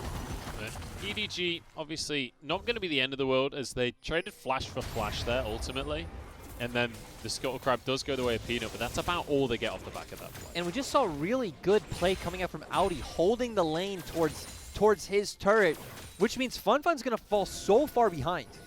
That's what we saw in game number 1 as well. He was 30 CS down at one point in the game, and they're already getting towards those numbers. Yuki aggressive on Vanguard's edge immediately. Stun follows up. There's a knock-up. A kill for Junjia. Peanut wanted to make something happen there, but knows he can't 2v1 this. And we've seen both teams do what we expected. EDG, we talked about, it's all about the mid-jungle 2v2, and we expected them to create some pressure around topside. LGD, on the other hand, we said, hey, they want to be partnering up with this Pantheon, making moves bot. We've seen that. Hasn't worked out the way it's quite been supposed to, but it is nice to see both teams recognize their win conditions and trying their best to execute. Trying to shut down the Pantheon as well in this mid lane. We know how much Pantheon can take over a game. Look at that CS advantage in the top lane, though. I know. Oh, it's rough. It is really rough. There is going to be a relatively large wave here. That Audi should be able to try and zone him off of. He can try, but Ornn is a big beefy boy. He's willing to go for these trades. That's one thing about Ornn is, you know, you can take quite a lot of punishment without really worrying about it too much. True, he also does have the Ignite on right now to kind of dissuade any aggression that Audi wants to bring on top of him, so Fun just, once again, LGD, throwing him up in the top lane. Probably didn't expect him to be the best laner inside of this new position, but just wanting to bring some more stability to their lineup, where Lies has really been struggling recently. I have to say, these two teams going head-to-head is one of the most difficult ones as a commentator. LGD, EDG. Like, you say that 3 times really fast, it gets really difficult really quickly, especially during the team fights. Kind of looking across the map right now. Ooh, actually, LGD once again wanting to go for a really... Let's go. I love to watch it. I love to see this. Scout gets away from the knock-up, cleanses the route as well. LGD not going to get much, and Killua Could be in trouble here. Nice hook, though. Follow-up coming out from FunFun as well, and the rest of the squad will move over. It's Junjie who's in trouble now. Will be going down, and that's a nice kill for Kramer with a piercing arrow. They're going to be rewarded with a Rift Arrow. LGD playing so aggressively this game. Mid lane dives are not something we see too often, especially 5-man mid lane dives. But nice job from LGD's bot lane just roaming up. This was one of the things we really saw Chance struggling with, but oh, another hook. Killua is on point this game. There's another kill for Kramer. Audi goes on in massive haymaker across the team, but they can't finish these kills off. Yuki walks away. Hope trying to do the damage. Red Bull finishes off the kill for Peanut. And Hope and Mako just back away with their tails between their legs. I say that, there's a hook. Killua will go down. A bit disrespectful on the side of EDG, walking in when Junjie was already dead. They don't have any vision of River, but great hook coming in from Killua. Oh, what is this game? Now Junjie going to be caught out. Nice knockup from him, though. FunFun chasing for this one. Repel, but he can't get onto anyone. There's a kill for Hope. This is... I don't understand the plays, but I'm loving it. It looks like FunFun completely overestimated how much damage an Ornn does. Maybe more used to those, you know, mid-lane burstier champions, but yeah, it's just not stopping. I was expecting this to be like kind of a slow, a bit undecisive game, but not at all. Once again, EDG didn't have any vision. As we see on the minimap, Junjie's not there. Great hook coming out from Killua, and then using his stopwatch. Just a ton of damage coming out from the side of LGD early on in this game when you do have the Pantheon and the Elise. We see Pantheon has a serrated Dirk, which lethality being much stronger early in the game as compared to Scout, who just does have that Cutlass, waiting to get that big Blade of the Rune King power spike. And important to note, last game we saw Yuki being kind of the benefactor, as it were, of all of the early kills. This time, it's going to be Kramer on the side of LGD. He's got 3 kills for himself already, but a similar situation over on the side for EDG. It's going to be Hope that was picking up quite a lot of the gold from these skirmishes. And talking about those bot laners, I really want to move it back to Killua like we were trying to talk about. We saw LGD trying to integrate Chance into this roster, but Killua was someone they brought over from Rogue Warriors. He spent 2 years with that organization, of course being on the team that ended up making top 4 with people like Flawless, Doinb, SMLZ. So bringing a veteran presence into this roster, we're really seeing it pay off on this Thresh pick. And we see right now 100% kill participation coming out from Killua. And it's great to see as well because, you know, coming into the series, we were saying how Killua, so far this split, he's been playing a lot more of the defensive picks. Not even this split, mostly in his career. We've actually only seen him twice this split. We did see him on the Tahm Kench 2 games, also bringing out the Bard. But another interesting thing that Killua has in his back pocket is that pocket pick Fiddlesticks. Clement says it's not something he wants to see, but I'm always ready for it. I know Hysterics is a big fan of the old Fiddlesticks support. I'm ready to see it. Especially when the new one comes out. It's creepy. It's real creepy. Right now we just see, like game 1, both teams playing around their pressure points. Junjie going towards that bot side. We see Audi completely abusing FunFun, but FunFun does have the TP right now. LGD committing to the top side where their bot lane is so much stronger than EDG's. Oh, the minion wave is the savior for Hope in the end, but that's a chance of corruption. Good cleanse to save the day there. That's a pretty big cooldown for the side of Hope. Needs to be careful on the CC. Especially when you have so much CC, the Thresh, the Varus, the Elise. If you get locked down, we could always see that ultimate coming out from Yuki joining in the fight, and pretty much just deleting Hope. I love how so far this series, it's just been these like absolute brawls between the two teams that don't seem to be necessarily optimal, but you know what? One of the big criticisms I had for LGT was that, like, some of these names are big names. There's a lot of power on this roster. They didn't feel coordinated. These 5-man dive plays, hey, at least they're doing it together. At least they're practicing that coordination.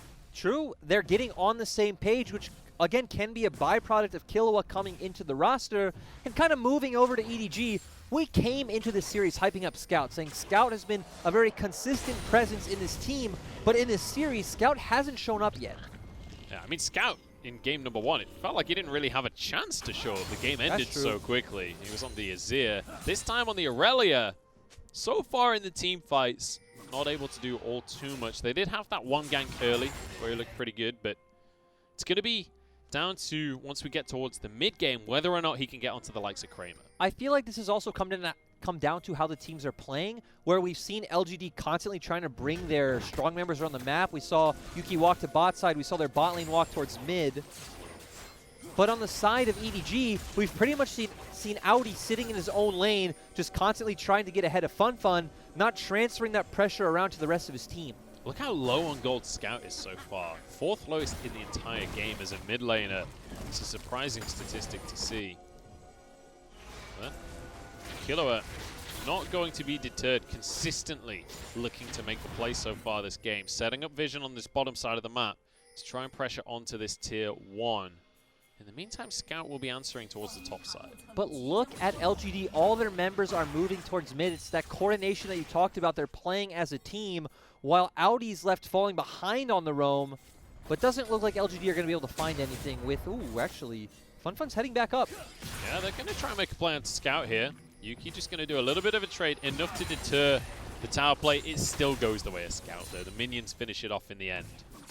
So Yuki not quite able to stop that one. Chains of Corruption goes down onto the likes of Mako. And Hope not going to be tethered by that one. Obviously, Cleanse would have still been on cooldown, but walks away. Now a play on towards the bottom side as well. Audi could be in trouble. Call of the Forge God gets the slow, gets the brittle. Won't get the knock-up, but Peanut does find a cocoon for himself. Audi, he's got the movement speed. He sprints away from that one. FunFun channeling the Call of the Forge God in a pretty awkward place where he wanted to keep walking forward but realized, oh god, it's going to come behind this wall. I need to walk back, and gave Audi the space to get out scot-free. Here we go, though. Grand Starfall.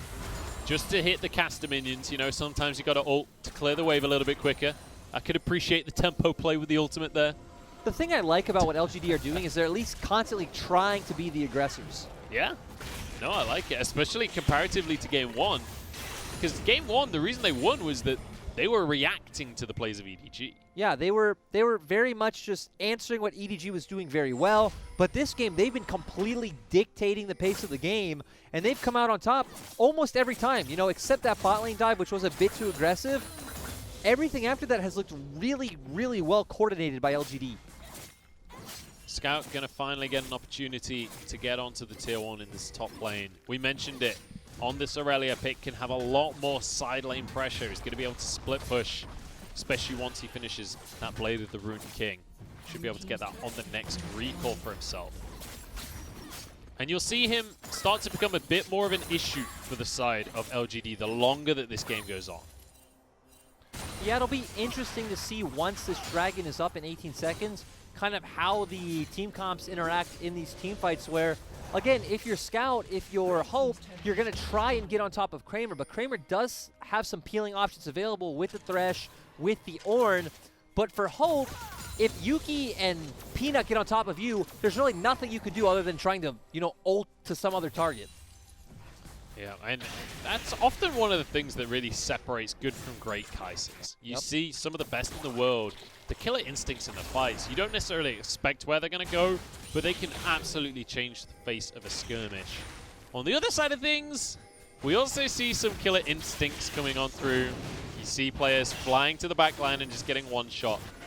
We've seen a couple of times already this split in the LPL. We'll see which one Hope is going to be by the end of this game. EDG just still opting to trade, knowing, hey, Yuki is very big on this Pantheon, especially. He's very far ahead of me. We talked about the Pantheon Elise combo being so strong in the earlier stages of the game. EDG wanting to get a few more items on top of Hope, on top of Scout, before really opting into these skirmishes, which is nice to see them slow down the pace when last game they were just constantly trying to butt heads with LGD. Junjia going to be the benefactor of this Rift Herald. We did see that Yuki was all the way down on the bottom side of the map, and it means that they're able to just force this play. The Grand Starfall, sorry. It is a semi-global ultimate, but you can't get all the way from bot to Baron that quick. Nope, definitely not how that works. But still, the game just slowing down a bit for now. We don't have a Baron up. EDG are the ones with that Rift Herald, so we really need to keep an eye on where they're going to be able to find that pressure. We did talk about that so far it has been through Audi's lane, but it would be nice for them to be able to get that gold onto their Kaisa, onto their Irelia. So we've had a bit of a slowdown, considering, what was it, like I think 10 minutes into the game, we just had like 4 or 5 back-to-back skirmishes. It felt like kind of one unending skirmish. Both teams at 5 and 5, pretty much even gold, even towers, have basically said, all right, we'll press pause on this one. Neither of us is winning this one out. Let's just call it a day. We'll come back to fighting once Dragon spawns again. It's pretty much been EDG, where we saw early in the game they were trying to contest for those Heralds and walking into LGD. This time they're saying, hey, no, we're going to trade on the opposite side of the map. The better thing for EDG this game is we saw how far behind Hope fell last game.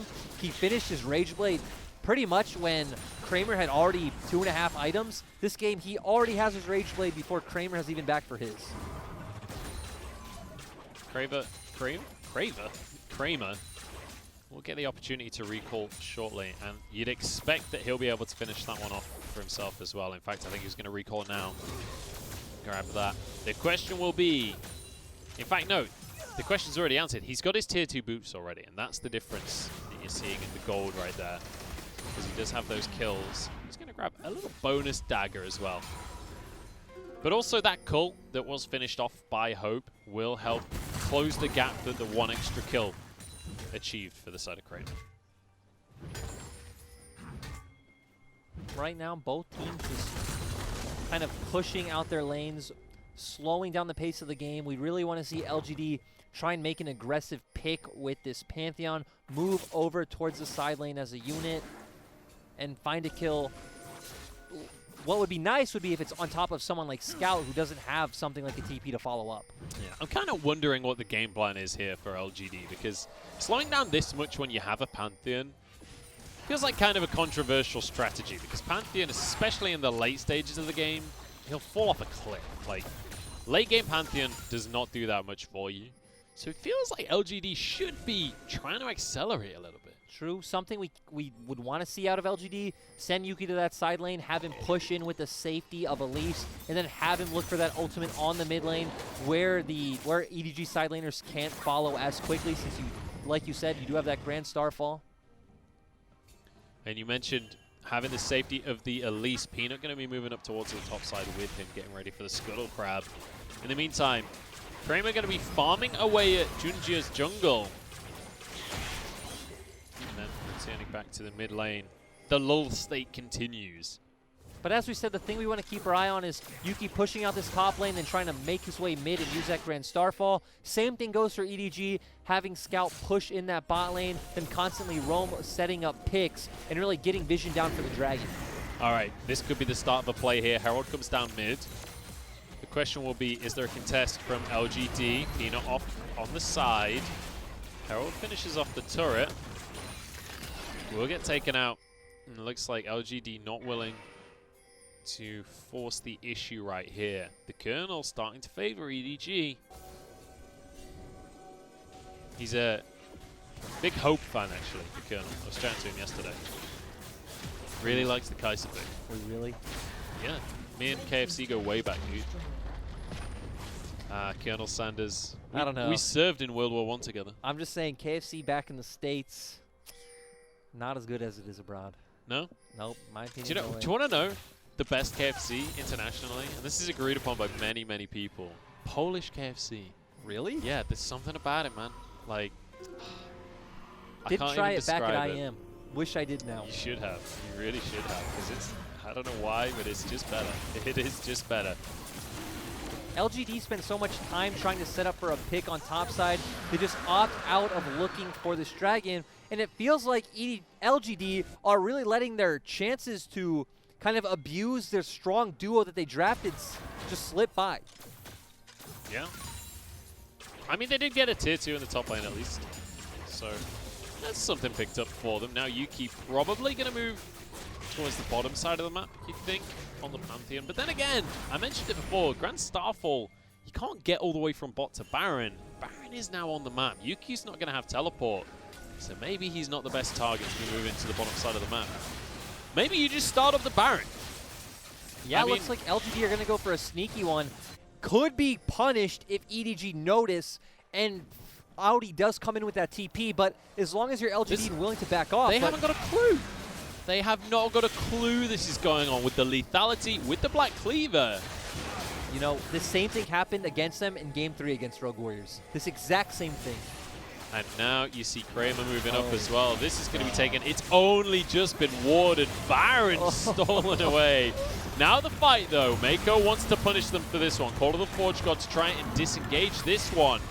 Scout dodges the Chains of Corruption, gets straight onto the likes of Peanut, flashes away. Yuki the stun, but it's cleansed immediately. Hope onto the back line. This is going the way of EDG. Yuki flashes the wall. Scout looking for the 1v1, and he will get onto the Pantheon. The Spartan can't survive it. One more auto. Yuki's under the tower. Stun will come up soon. This is dangerous. Knock up onto Scout, and Yuki survives.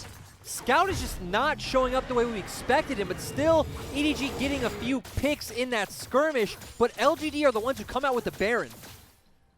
I don't know how things just went from 0 to 100 quite so quickly, but LGD get themselves a Baron and a 2-for-1 trade as well. Sure, the trade goes the way of EDG, but by 1 kill, not worth the Baron at all.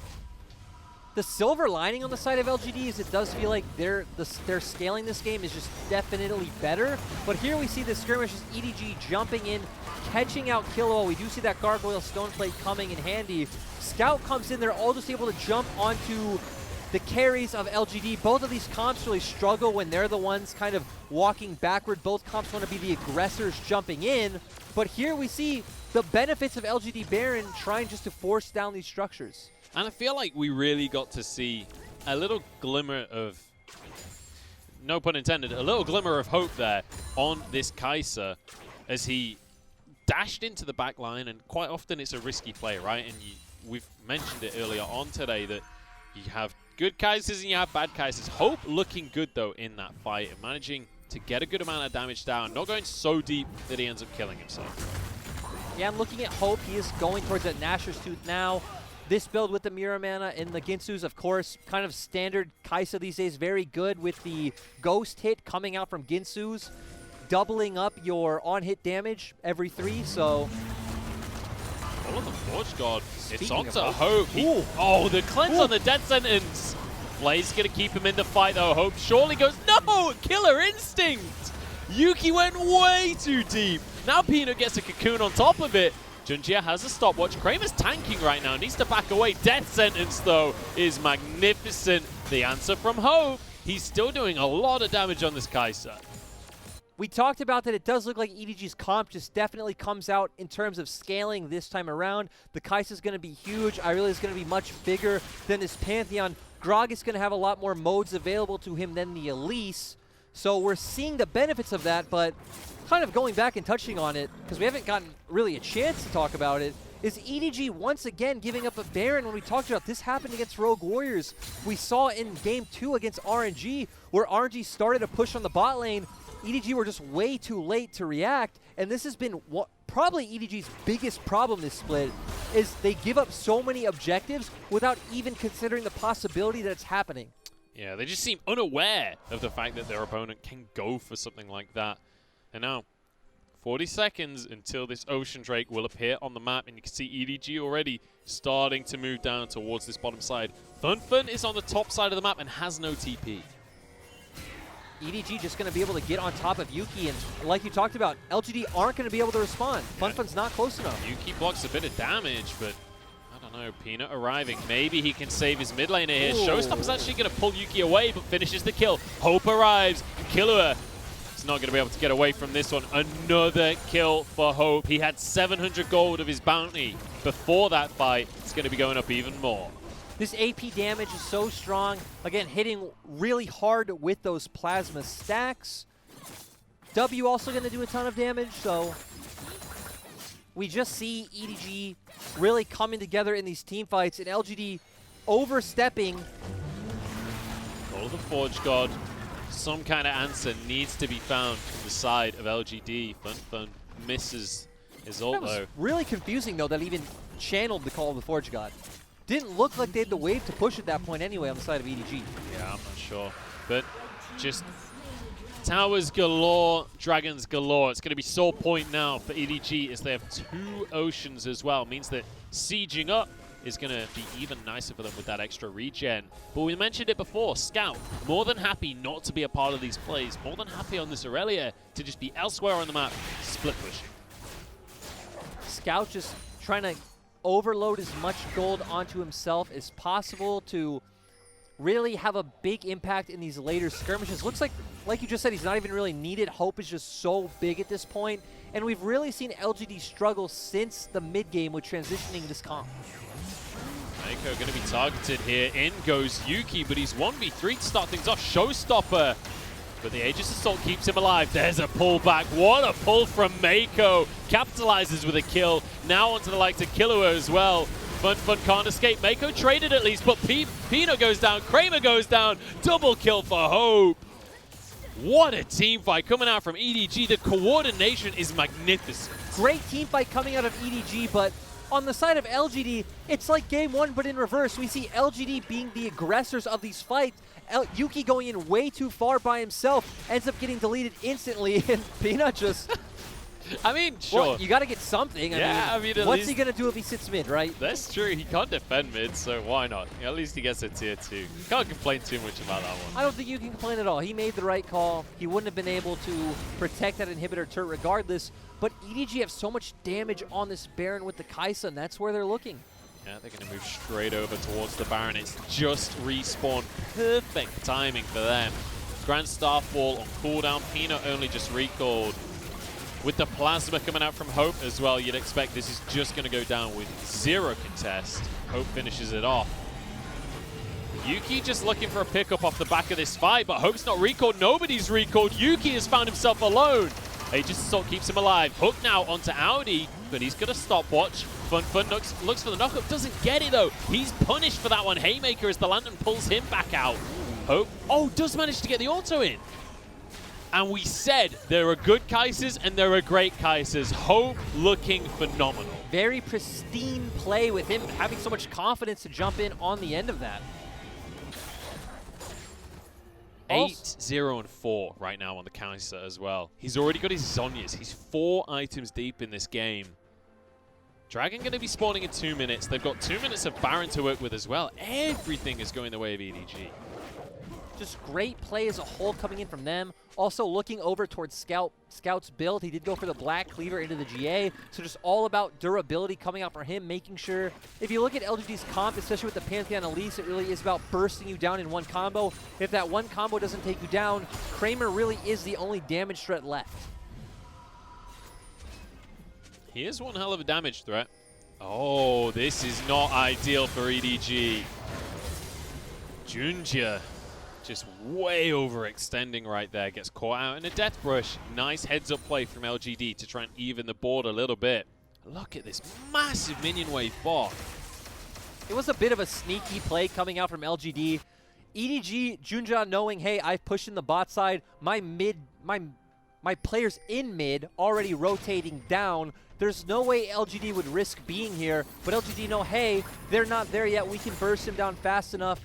And that's the second time this game that LGD have said, EDG won't expect this. They did it with the Baron, they do it with a little brush bait. But those kind of plays against the Baron buff is how you stall out the game. It's how you stop them finding more objectives. Especially when you talk about how you find your ways into a game from behind, it is really all about these cheeky creative plays that you can set up on the map. Speaking of which, Peanut is going to be caught out. Has his Zhonyas. Repel comes up and there's a ward. Very nicely done. Mako has used his stone plate already. He's going to be knocked up and finished off very early on in the fight. Scout goes down. Audi now trying to get stuns across the team. Hope still alive, still free firing and plasma stacked everywhere. Should be able to clean this one up right now. Killer Instinct on cooldown though, so he can't keep following. 2 kills go the way of EDG. And that was a 4v5 that EDG ended up winning. It's like we talked about. Once Kramer goes down, you just don't have any more DPS on the side of LGD. Can they just force the end of the game right here? They've got 4 minions to work with. It's time to play Protect the President. In comes Yuki. Aegis Assault keeps him alive for now, but not for long. Another kill goes to Hope. 10-0-5 on the Kaiser. With that kill in the bag, this game is going to be in the bag. EDG look phenomenal. Hope looks incredible. And we're going to game number 3. We're going the full way in the first best of 3 of today. No answer from LGD, and it's a game for Edward. EDG falling behind this game, but eventually realizing, hey, let's just start trading objectives. We don't need to try to match their comp right now when it is stronger than us. LGD really struggling to find routes into that game with that Pantheon, and then we just saw how the scaling of the Kai'Sa in these later game team fights. Yeah, and we talked about it as well, that the Pantheon, it's something that does fall off in the later stages of the game. It's something that you're going to struggle to have a consistent performance on throughout a longer game, and that kind of 5-10 minutes of just passiveness from both teams felt confusing from the side of LGD, because it felt like they were the ones that were on a timer. On the other side of the board, EDG were happy to just wait it out. And we kept saying what we want to see is send Pantheon at least to a side lane, kind of have Peanut walk up with Yuki, then try and transfer that with a Grand Starfall into the mid lane, and really just deleting Hope in these skirmishes, but we didn't see that happen. Deleting Hope was the last thing that happened in that game, because, I mean, he finished the game on, what, 10-0-5, something like that? Really, really convincing performance. Bear in mind, in the last couple of fights, he even had a Zhonya's to work with. Look at his damage. Almost doubling that of Kramer. It is just what we'd expect on the Kai'Sa in these later game team fights. It's what we talked about in game 1, that in like an isolated box, Kai'Sa does outscale the Varus heavily, and he just got way ahead in this game, especially once LGD rushed that Baron, and then Hope got in there and got a bunch of kills off that play. Phenomenal stuff from the side of EDG there, and really, really good to see Scout as well on the Aurelia, able to kind of split push around a little bit, able to influence some other parts of the map. And while he wasn't that instrumental in the actual team fights themselves, he put so much pressure on LGD to have to respond to what he was doing elsewhere. It does feel like Scout had a bit of a quiet game and really relied on Hope to kind of carry it through the finish line. But still, Scout wasn't a detriment. He did end up playing a crucial role later on. So still, as long as you come out with the W on the side of EDG, you're happy. Yeah, that's all that matters at the end of the day. And LGD needs to go back to the drawing board a little bit on this one. And it's curious, you mentioned it during the cast, how this kind of felt like a reverse of game number 1. Game number 1, it was EDG making the plays and LGD responding and winning out because of it. And then in the mid game, in the late game, it felt like LGD were trying to force these plays, and EDG were like, okay, we're happy to take this fight. It was really strange that we saw them forcing very good plays early on, getting this gold lead, then a 10-minute lull happening where they're doing nothing, and then towards the late game, they started realizing, oh god, we have Pantheon Elise, we need to make things happen. And we saw, like in that mid lane fight where Yuki went way too far, he actually gave Hope an avenue out of the pit that LGD set up. I could not believe that Hope survived that fight as well. He manages to get the killer instinct out. That's exactly what we talked about with Kai'Sa's. Like, the killer instinct can be incredible, can be terrible as well. In those kind of situations, it is the perfect ability. Yeah, just Hope showing up really big on it. It was especially nice in this comp where we said, hey, you have 2 AD solo laners. We would like some mixed damage. Not really caring about the early laning phase so much, and showing up huge in these, I don't even want to say late game team fights, because they weren't late game team fights. These mid game team fights. There was no late game. Yeah, and some of them weren't even proper team fights. It wasn't really 5v5. There's a lot of smaller fights happening all at once, but that is going to be the end of game number 2, and it means we're going to a full series here. LGD, they've been pushed back now. It's 1 apiece between these two squads. We'll have to find out who's going to take this one right after the break.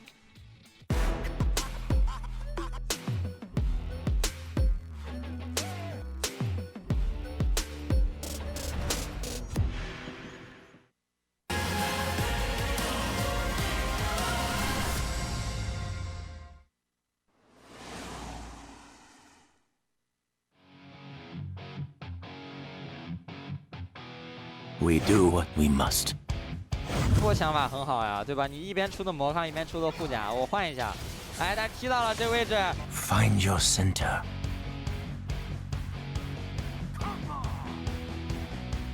很危险啊，可以追。魔眼过来，应该要打个闪现了。红车，哇，直接阿 Q 完全不给机会。哎呦，而且这边奈塔还交出了一个死亡闪。哎呦，小花生秀起来了。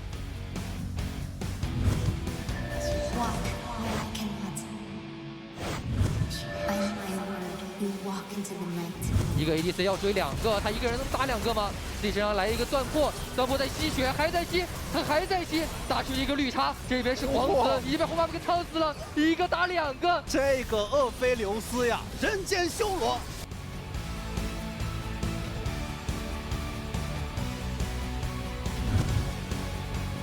This is the part where you bleed. 这波逼了705，705的一个。这边感谢 OB，有一个 OB 的眼，看一下眼位来了，就是那个眼睛，踢了下来，要找机会，但这边有一个针眼，哎，有个眼是看到了，要爆了这边。This is gonna hurt. 这边要找 Logan 被爆了回来 ，Logan 这个位置能不能走？自己这边倒死了，已经要赢下这场比赛。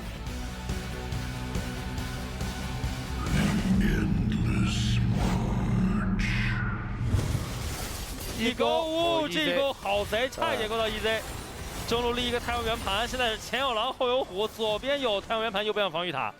WEG 这样打得有点难受。这一波5v5的团，让 EZ 在这边 poke 一下。EZ 的蓝量还比较高，哎呦，勾到了！直接给大招 EZ 被上击到了，完了！这一波刀尖铁血铁出事儿了，沙皇要推空了。这边盲僧也踢了过来 ，Flash 又再次被勾到，刘青松的神功，小天继续摸眼，哎呦，这一波二闪结束了呀！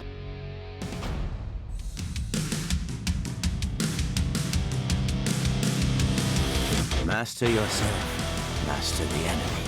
白盾成功开出，他拖延了一下时间。泰坦在正面和鳄鱼双双开启实现尾石板甲，女强子大招被中断了。于景的这波输出环境非常不错，一下 A 在了哔哩哔哩的心上。这波 OMG 要一波这场比赛。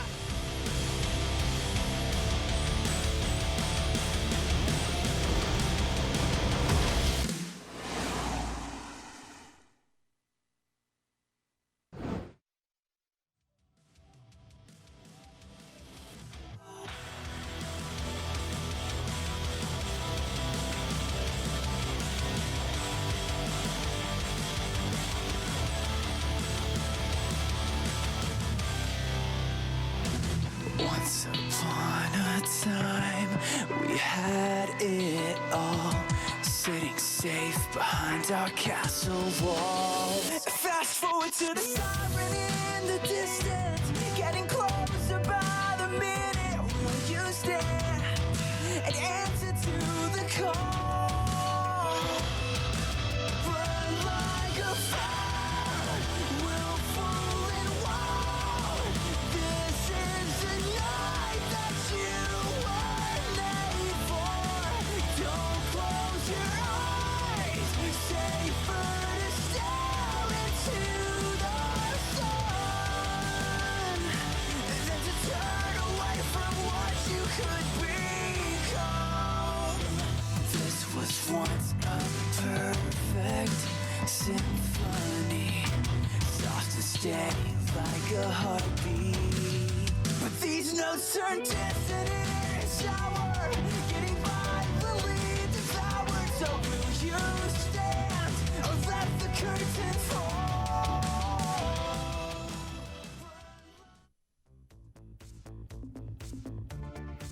We're heading to game number 3, boys and girls, as we rejoin the LPL. It's EDG up against LGD, and EDG managed to even things out in game number 2. And the EDG victory here in game number 2 is what we were expecting coming into the whole series.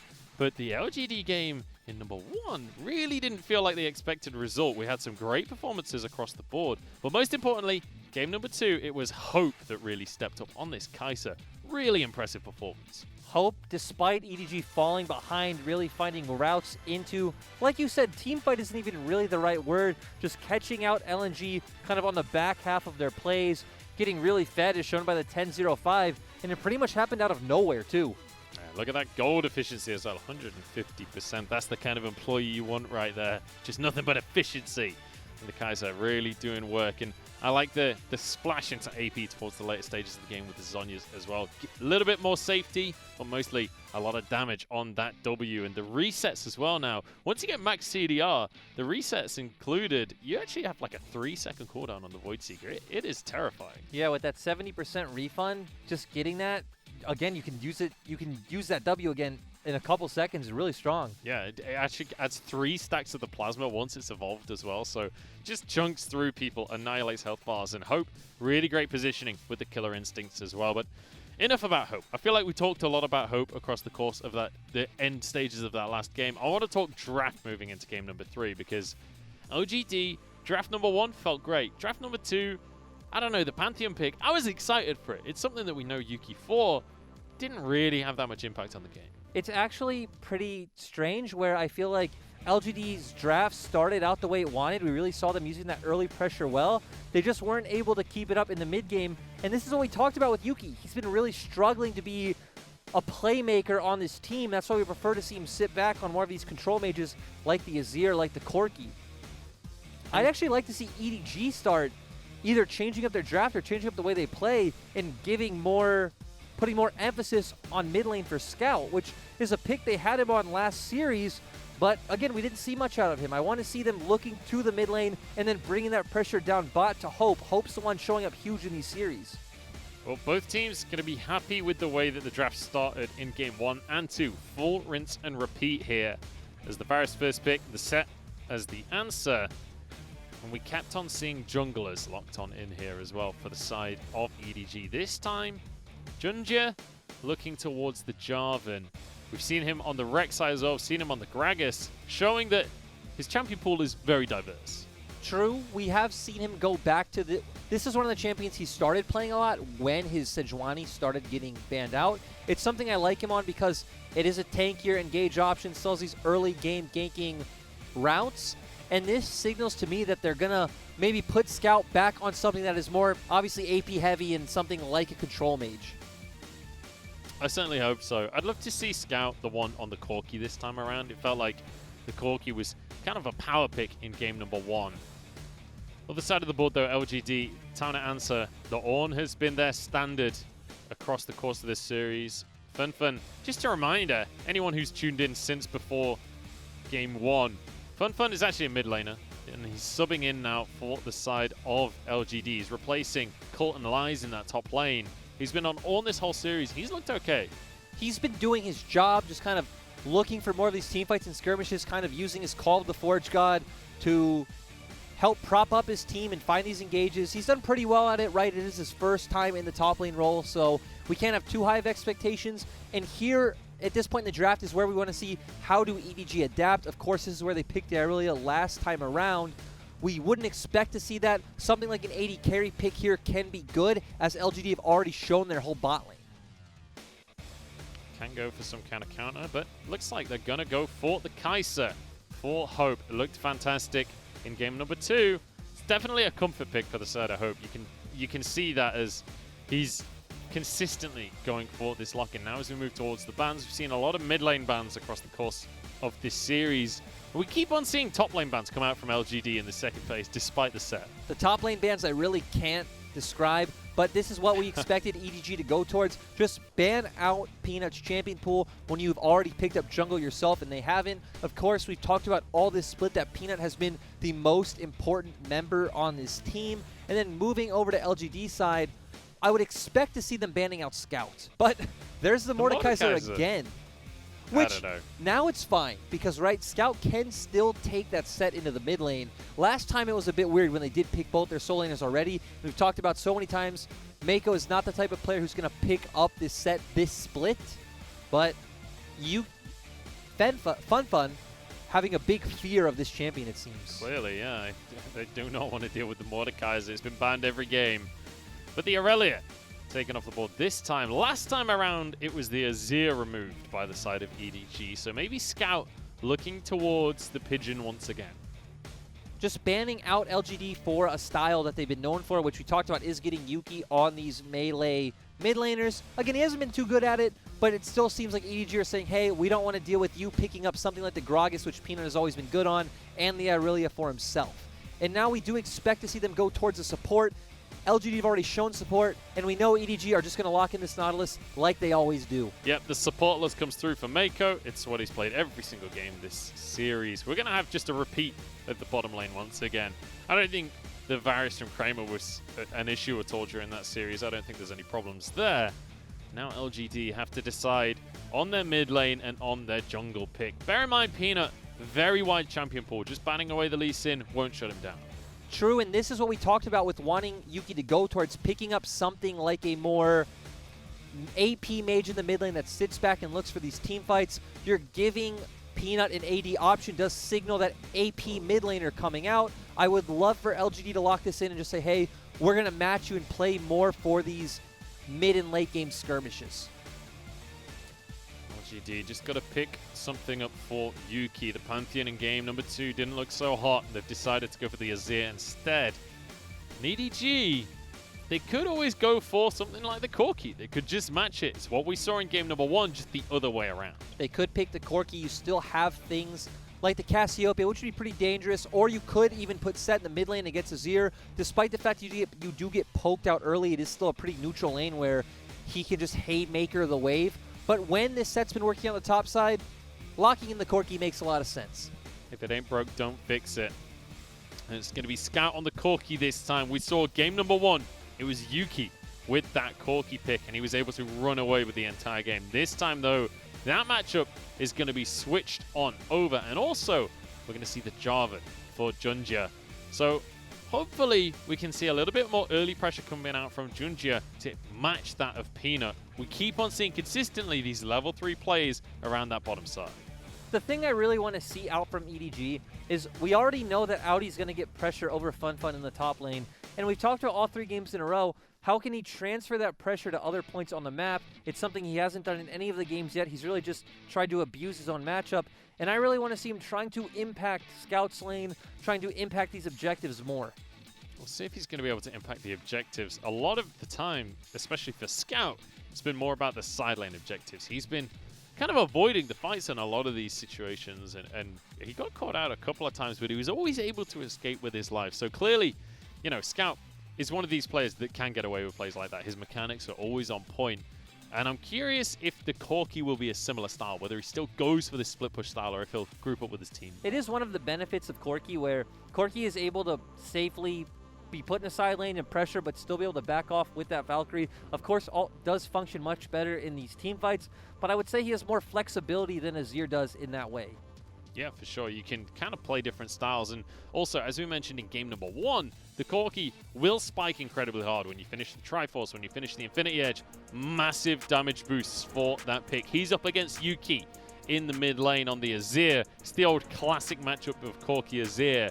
But across the rest of the map, we're having a lot of rematches from the series. And another thing I like is game 1 we talked about a big problem was EDG didn't really have any reliable engage options other than Mako. This time with them bringing in the Jarvan, they obviously have more ways to do that.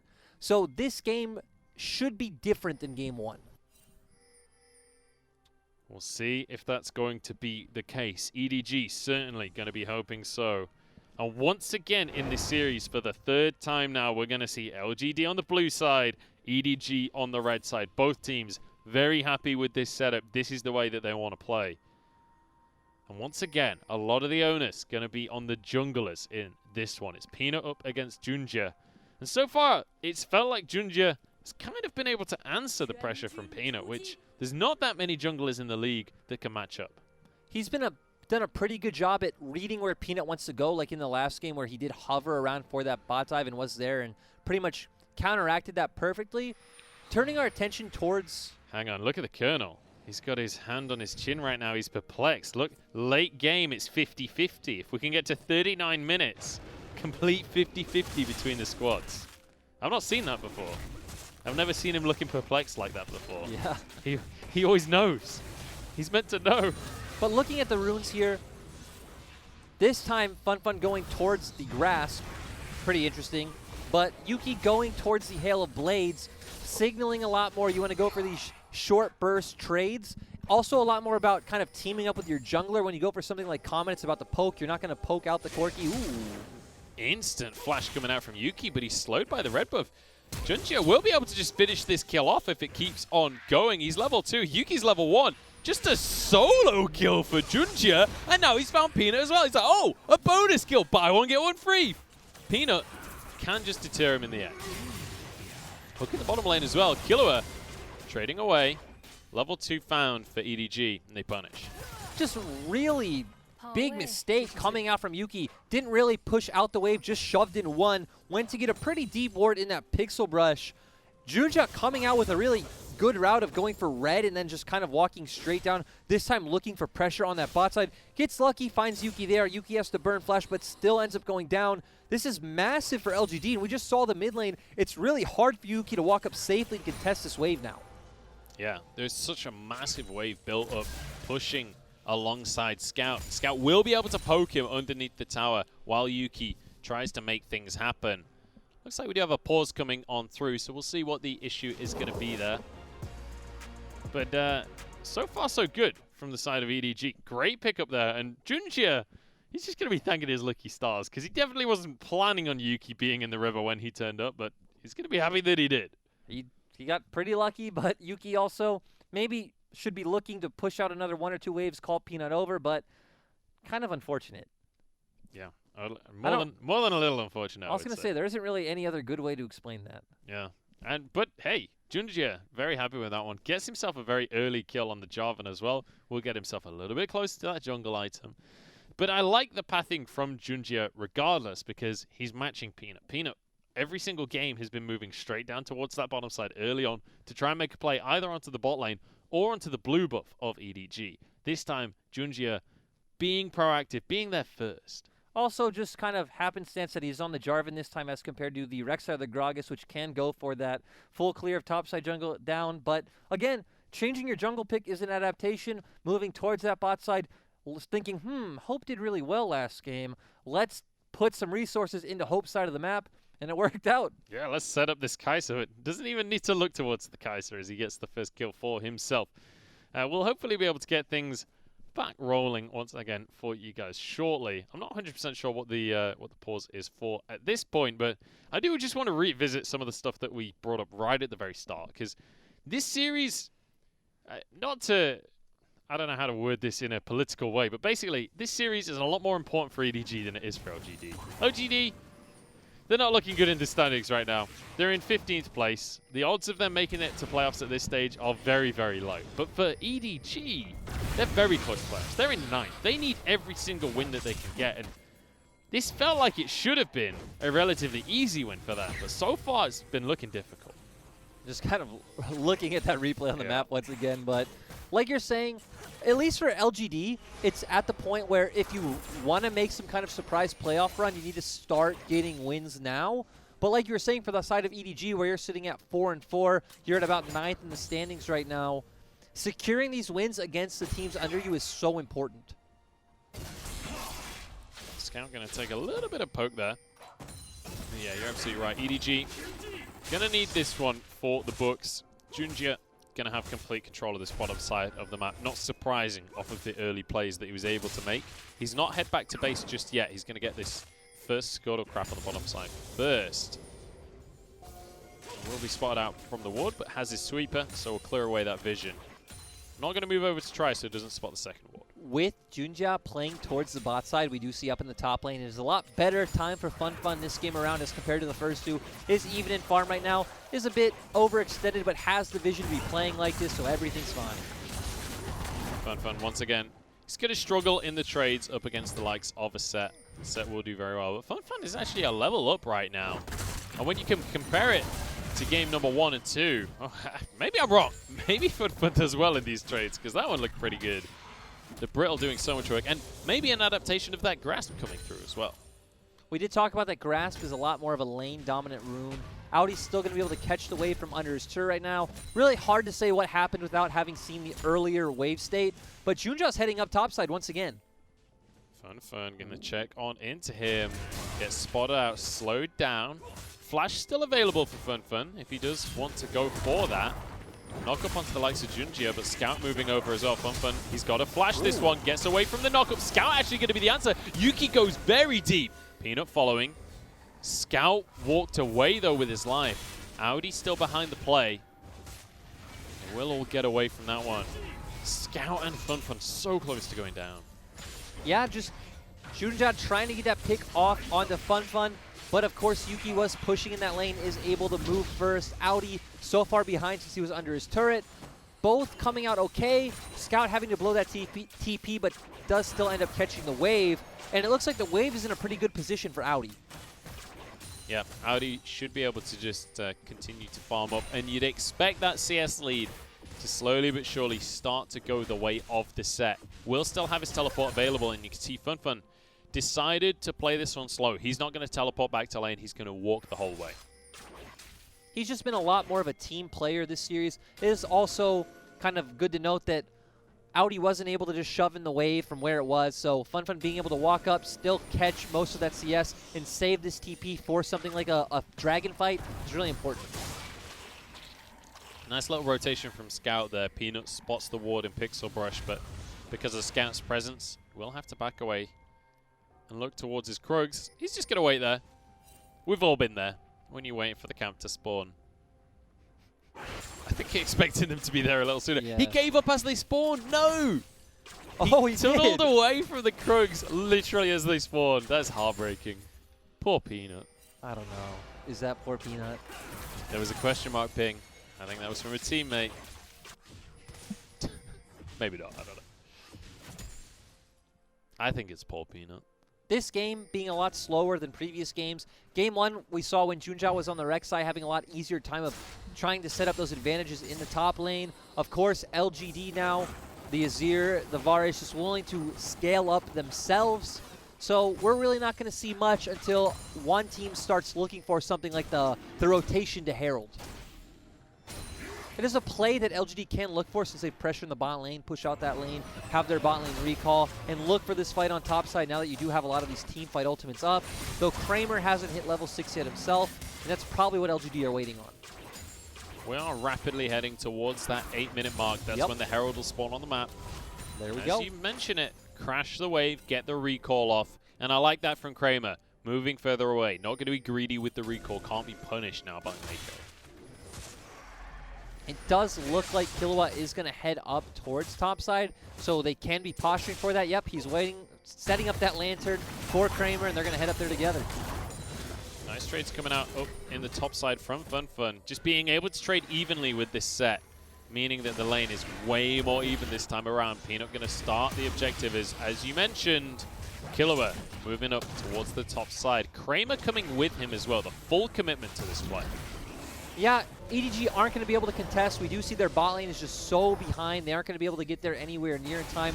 They're going to get the reset, and I would expect them to move over to the Drake and start that up, since now LGD should be expected to reset. But, ooh, no, they're going to match.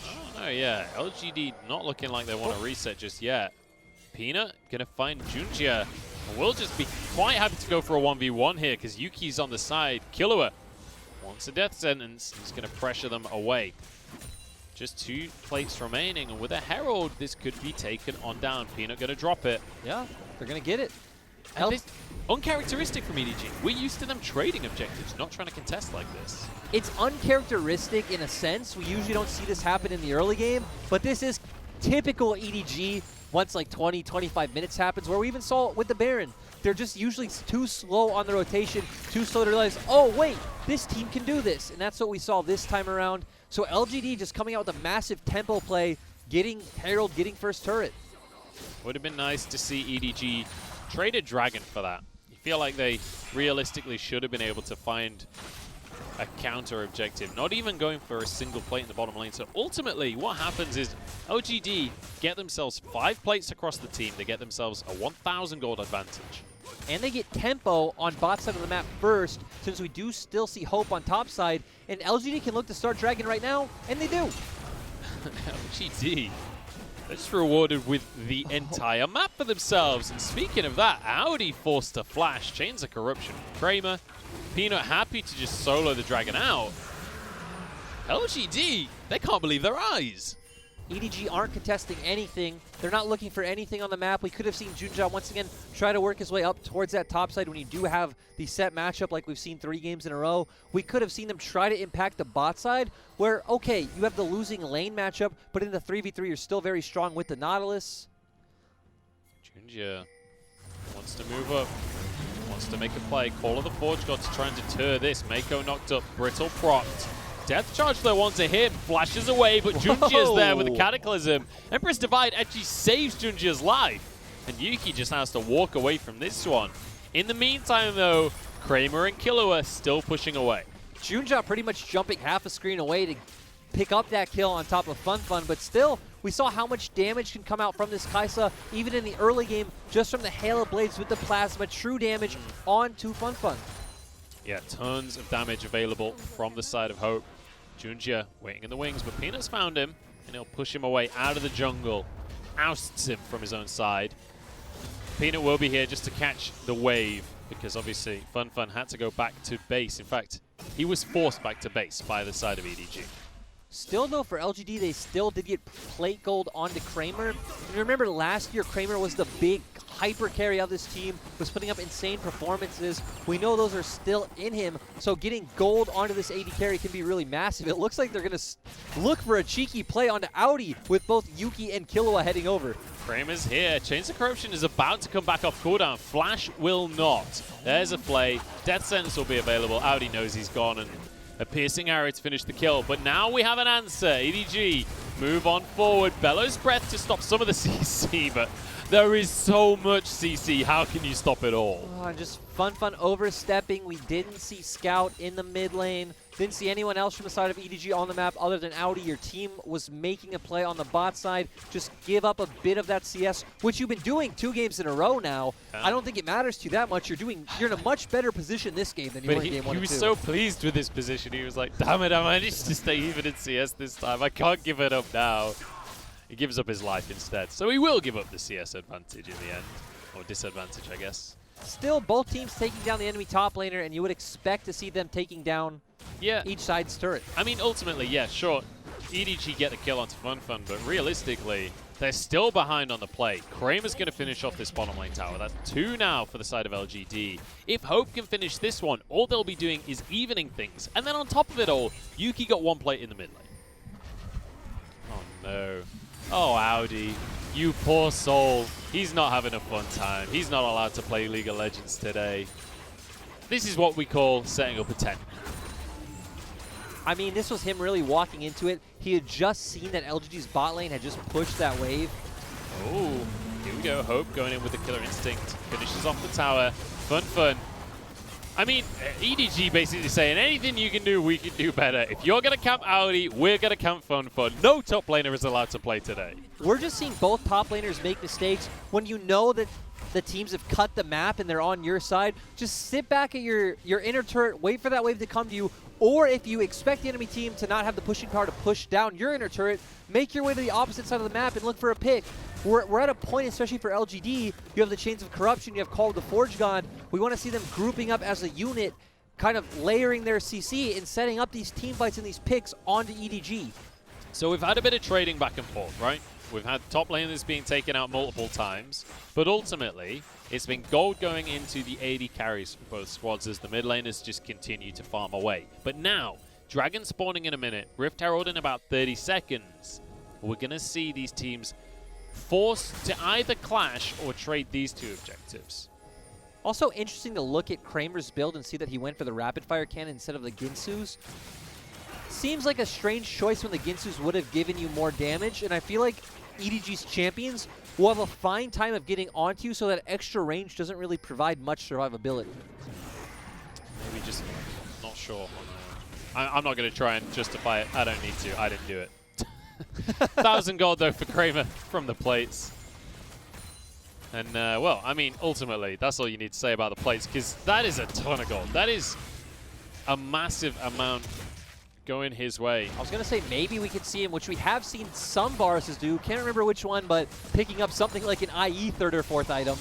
Yeah, we could see the full damage build. Yuki, by the way, on the Azir, split pushing away on the top side, has a massive minion wave to do it with, and he's going to find himself a tier 2. And this is what we've mentioned it so many times this series about EDG reacting so poorly to the opposite team trading on the other side of the map. And, you know, a trade to some extent, but realistically, this is all in favor of LGD. Tier 2 in the top lane for a tier 1 in the bottom lane, you don't make that trade if you want to, if you have an option. At least they get a dragon though. They get something for themselves. Herald in the mid lane. Yuki teleports in. Group up from LGD. It's going to be the mid going down here. Herald doesn't take damage from the charge though. and it means that it will be able to move on towards the tier 2 as well. Great positioning here from the side of LGD. Look at the second charge off, Death Sentence goes wide. And there we go. LGD once again ahead on the play, once again ahead in gold. So this is what I like to see and what I want to keep seeing out of LGD. Just keep using these pressures, moving to other lanes, using your CC to look for picks. Of course, they weren't able to find any picks now, but they didn't need to. They were able to secure those objectives regardless. For EDG, you can keep playing it slow, trading objectives, letting that Kai'Sa get to a big point like she was last game. Hope definitely going to be the win condition here for the side of EDG, especially, as you say, game number 2, he looked amazing. He looked very much like the strongest player on his team with the performance that he was able to put up. Kramer going to be able to match him this time around with the amount of plate gold that went his way. That 1 extra kill, the 10 CS, it's not going to be that significant for the side of Hope. Just finishing off the Rage Blade for him. And you can see it there.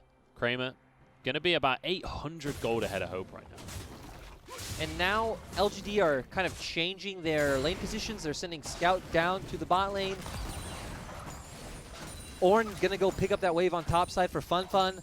And just slowing down the pace of the game would be nice to see EDG abuse their TP advantage. We do see that Yuki doesn't have any TP, so again, pull the members of LGD onto opposite sides of the map and then group up first away from Yuki where he won't be able to join in the fight. So I'd like to see them set up a play in LGD's topside jungle. Well, I'd like to see that too, Lyric, but I don't think they're gonna, because it's only Scout here for now. Fun will walk away with his life quite happily there. In the meantime, it's LGD that is setting up plays as they set up around this bottom side of the map. It's 1 dragon apiece, next one not for another 3 minutes yet. But they're going to be the ones in control of this portion of the map. And pings down towards this bottom lane tier 2. LGD are showing no signs of slowing when it comes to building up this advantage. LGD just doing a good job knowing they've pushed in the bot lane with Yuki down there. Kramer having so much threat in the mid lane, as we've talked about with the Chains of Corruption. So being able to push EDG back and control vision around this bot side. The red buff out here as well. One of the things about an Infernal Rift is the red buff can be pulled a little bit more aggressively. Meiko pulled in. Here we go. Fight kicks off. Junjia gets onto Peanut. Lanterns keep Kramer safe from the death charge. Junjia goes in. So does Hope. And it's 1 kill for the Jarvan. Showstopper onto the backline. Audi wants to have an impact. He doesn't care if he was camped. That's a haymaker and a half. And it's going to be going the way of EDG. Hope with a double. And he wants more as well. Fun chased out as Scout going to be the one to grab the kill for himself. Although Fun will walk away for now. Now onto the likes of some towers in the mid lane. Ooh, but great engage coming out from EDG. We saw Audi back off and wait for that flank. The flank coming in massively, picking up so many kills on the side of EDG, even forcing Fun to blow that TP. Very nicely done. Fun does get away with his life at least, but costs him a big summoner spell. And Audi, after having a really rough game 3 here, just one singular fight redeems everything. True, but Audi coming in massive with that flank, but Junja especially being very aggressive. We see Meiko engaging here, Junja following in, Scout off to the side. Kind of really weird Emperor's Divide coming out, and on the side of LGD, they just aren't in a proper formation. Fun is not in front of them, taking up damage, giving room for Kramer to do anything. They're just kind of walking in one by one, letting EDG take them down. And once again, Hope's positioning in these fights means that nobody from LGD is able to answer in any way. He can do whatever he wants. He's able to just finish these targets off. And I was saying a minute ago how Kramer was the one ahead in goal. Kramer was the one with the advantage. After the back of that fight, I would say it's Hope now that's going to be in charge. Hope just getting massive on this Kai'Sa once again. EDG kind of going back to what we've known them for, taking these games slow, waiting for these big team fights and skirmishes to kind of have an explosive moment. It feels like Hope has really grown as a player under Meiko's guidance so far this split. Meiko, obviously, the veteran of this squad, very much a voice of experience and of confidence. And Hope going to be able to learn from him in the bottom lane. And already Hope really proving himself in this split. Now with the Kai'Sa pick, we've seen a lot of players in the LPL not really able to make this Kai'Sa pick work, but Hope looks fantastic on it. Yeah, and another thing to keep your eyes on, other than Hope, is Scout does have package in this team fight. Ooh, they're just going to use it to zone them away from the dragon. We'll be able to secure the dragon because of it. We take those. LGD just not feeling comfortable to look for the engage, despite having all their ultimates back up. So, EDG coming out ahead. Yeah, suddenly, everything's gone quiet on the side of LGD. They were the ones forcing objectives. They were making trades across the map. They still have the tower lead by 2 towers at this point in the game. Maybe they're going to make some plays again. Killua wants to find a hook. Fen gets the knockup onto Hope. That is the perfect target. Yeah, you're not going to be able to get away from that one, my friend. Fun with 1,000 gold and a shutdown right there. Just Hope being too far overextended. We talked about with these comps that he's no one to really peel for him like Kramer has with Killua. And Fun finding a really key ultimate onto Hope. And now they're able to most likely get this Baron, but a lot of ultimates are down. Junjia has to try and find a steal for his team right here. Mako goes in. The rest of the squad going to follow up. A lot of damage across this team. Junjia finds one. It's answered, though, by the side of Kramer, looking for more. Pulled into the fight, though. Yuki barely survives. Scout going to be trying to clean this one up. Kramer still going, though. Life stealing off of the Scuttle Crab. It's him versus Scout. Death Sentence goes in onto Mako. Backing away from this one now. Hail of Arrows trying to slow Scout down. That's going to be a pull in from Mako. Aftershock keeps him tanky. He walks away with his life. Scout gets onto by the Varus, though, and he actually answers the kill. Very nicely weaved in the auto attack with the Phosphorus Bomb. And ultimately, EDG win the fight. EDG coming out ahead, especially at the end of that Scout with the flash, and Kramer having no vision, so it looked like his auto attack canceled, and Scout coming out ahead. Very nicely done from Scout. This Corky pick working out. We see Mako engage onto the fight, and Audi jumping in with Killua, who was Stone Plate, so a ton of damage coming out from that set ultimate, and now's where the fight starts getting confusing. Scout was doing a ton of damage, and here we see both of them back up. Kramer looking to lifesteal off the Scuttle Crab. We actually don't get to see the end of it, but again, beautiful flash coming out. It was Flash or Valkyrie coming out from Scout over into a place where Kramer had no vision, and it's beautiful. Beautifully done. And Mako surviving as well on a sliver of HP. It is always nice to see a set get a ultimate, get a showstopper onto a target who had used Gargoyle Stoneplate. Yeah. The damage that comes out. Have you seen the set showstoppers onto the likes of a massive Cho'Gath? It is disgusting. You one-shot people. Speaking of getting one-shot, Peanut nearly gets one-shot by Hope there. Damn, the Cathian Rain doing a lot of damage at this point in the game. Just Hope having a really strong one-burst combo with this new Kaisa build coming out from it. And the game is just going to slow back down. Well, you say that. LGD say otherwise. They are going to be spotted out by the ward.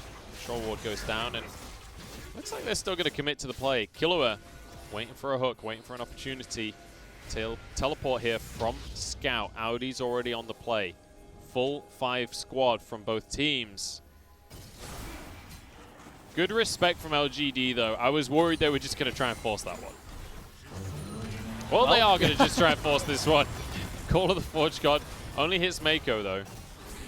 And they're going to back away. And I think rightly so. If it only hits Mako, you probably don't want to try and force that. Yeah, they try to look for the engage, but no one really in a position where they can follow up that Call of the Forge God. Now EDG have complete control over River, going to be able to set up vision. And they have such a fast Baron time with this double AD carry setup. I mean, I guess both teams have such a fast Baron. Azir, Varus, Corki, Kaisa. Yeah. You always got to be careful. Yeah, you really can do a lot. Obviously, the Plasma from the Kaisa. On the other side, Blade of the Rune King from Varus. So you will just melt through. And Varus did go towards that Infinity Edge that we were talking about that he could have gone towards earlier, so his auto attack's going to be extremely strong and have a lot of DPS. There's 2 of them there. He's like, I'm going to burrow out of this situation. Just nips under the earth. No worries. But look at Scout's build. Scout's going to be doing so much damage. Yes. The crit Corki in the mid lane. And he's critting with magic damage as well. Obviously, Corki got changed quite a while ago now, but a lot of his damage is going to be magic from the passive. Dragon spawning in 10 seconds here. EDG not interested in the Infernal Dragon. They're interested in the Baron. Starting this one off immediately. But Audi with the flank position. Looking for a showstopper.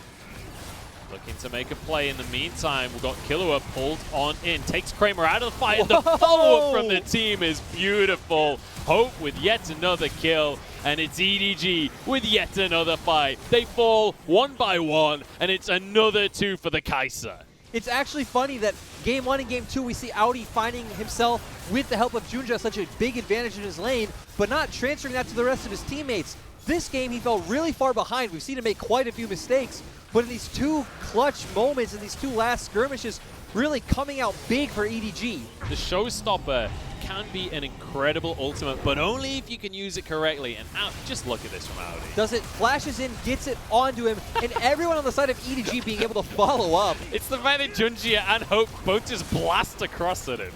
Such decisive flashes coming out from all of them. Yeah, really nicely done. And again, Hope on the Killer Instinct. Really, really good play. We've been seeing it the entire series long. There is somewhat of an answer from LGD. At least they get the Infernal Drake, so a bit more damage to work with in these fights. But it really feels like this Kai'Sa pick, I'm finally starting to see why teams are focusing on. Yeah, like we talked about yesterday, it's actually been struggling quite heavily in the LPL. You fall behind early and it's not able to do much in these mid-game team fights, but EDG slowing down the game, especially against a team like LGD that seems like they struggle with these mid-game transitions. This Kai'Sa pick is showing up really strong.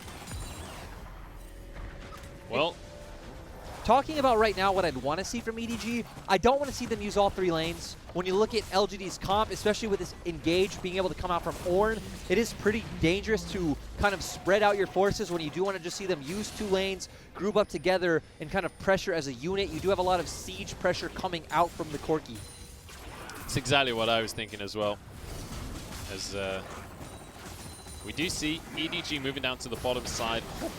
Rockets from Scout doing so much. LGD need to use this opportunity. Yeah, knock up. It's onto Mako again, though. Not ideal. Dredgeline keeps him safe. And nothing comes out from the side of LGD. Audi can split push. He's got his TP. Demolish comes through. And this is just rinse and repeat for the next minute. Well, and what I was going to set up before it actually kind of happened was LGD need to use this opportunity while Audi's in the mid lane to look for a really decisive engage on the 4 and bot lane. Throughout the Call of the Forge God, looked like everyone was really hesitant to try and follow up, but now they have to wait for that cooldown once again unless EDG overstep. It kind of feels like they don't have that much decisive engage outside of that ultimate, though. You know, if FunFun can't find the Call of the Forge God onto multiple members, how do you really start a fight? You either need, you know, a chains of corruption on someone overstepping from EDG, or you need some really big Shurima shuffle coming out from Yuki. I'm ready to see it. It's your time to shine, Yuki. That's so dangerous, though. I don't expect to see it. It would be magnificent. Mako goes in onto the likes of FunFun. He's tanky, will survive the engage, but it opens up this inhibitor in the bottom side of the map. EDG will be rewarded with this patience that we see from them. Looking for Audi, though, challenging Smite. Peanut gets the knockup. I don't know, though. You can't really commit to a play like that. You know the rest of EDG is nearby. Piercing arrow comes through from Kramer, but shields galore. EDG back away. It's like we talked about, they really missed their opportunity when they used that Call of the Forge God and weren't able to find an avenue into the fight. And we actually do see Audi just kind of going full-on tank set this time around. He did fall far behind, so it makes sense. You don't really have any reason to build damage. Just try and be the front line that your team needs. Find that one good showstopper that sets up Hope and Scout to deal all their damage. 6,000 gold lead for EDG. We're even on Drakes, but I don't think Drakes are really going to be the focus of this game. Baron has finished, though. That's the most important thing. So it's going to be much more difficult for the side of EDG to just siege away. But with the inhibitor down in the bottom side of the map, certainly gives them an advantage in terms of global pressure. But just look at Hope's build. Hope is so far ahead. He's one full item ahead of Kramer at this point. I really don't know what LGD can do to find a way back into this game. We talked about that. What LGD would have wanted to do is kind of group up together, use one of these big CC ultimates to try to catch out EDG and then get on top of them first. They haven't been able to do that. They've always kind of thrown out Call of the Forge God. don't even know how to describe it. It's always been like too far, just, hey, you're way over there, I'm way over here, throw out Call of the Forge God. Looking for the snipe. Yeah, maybe hit someone like Mako, and then you're like, well, that happens. They're looking for the miracle play. They're looking for just the beautiful highlight moment from Fun, but it's not been coming through in Game 3.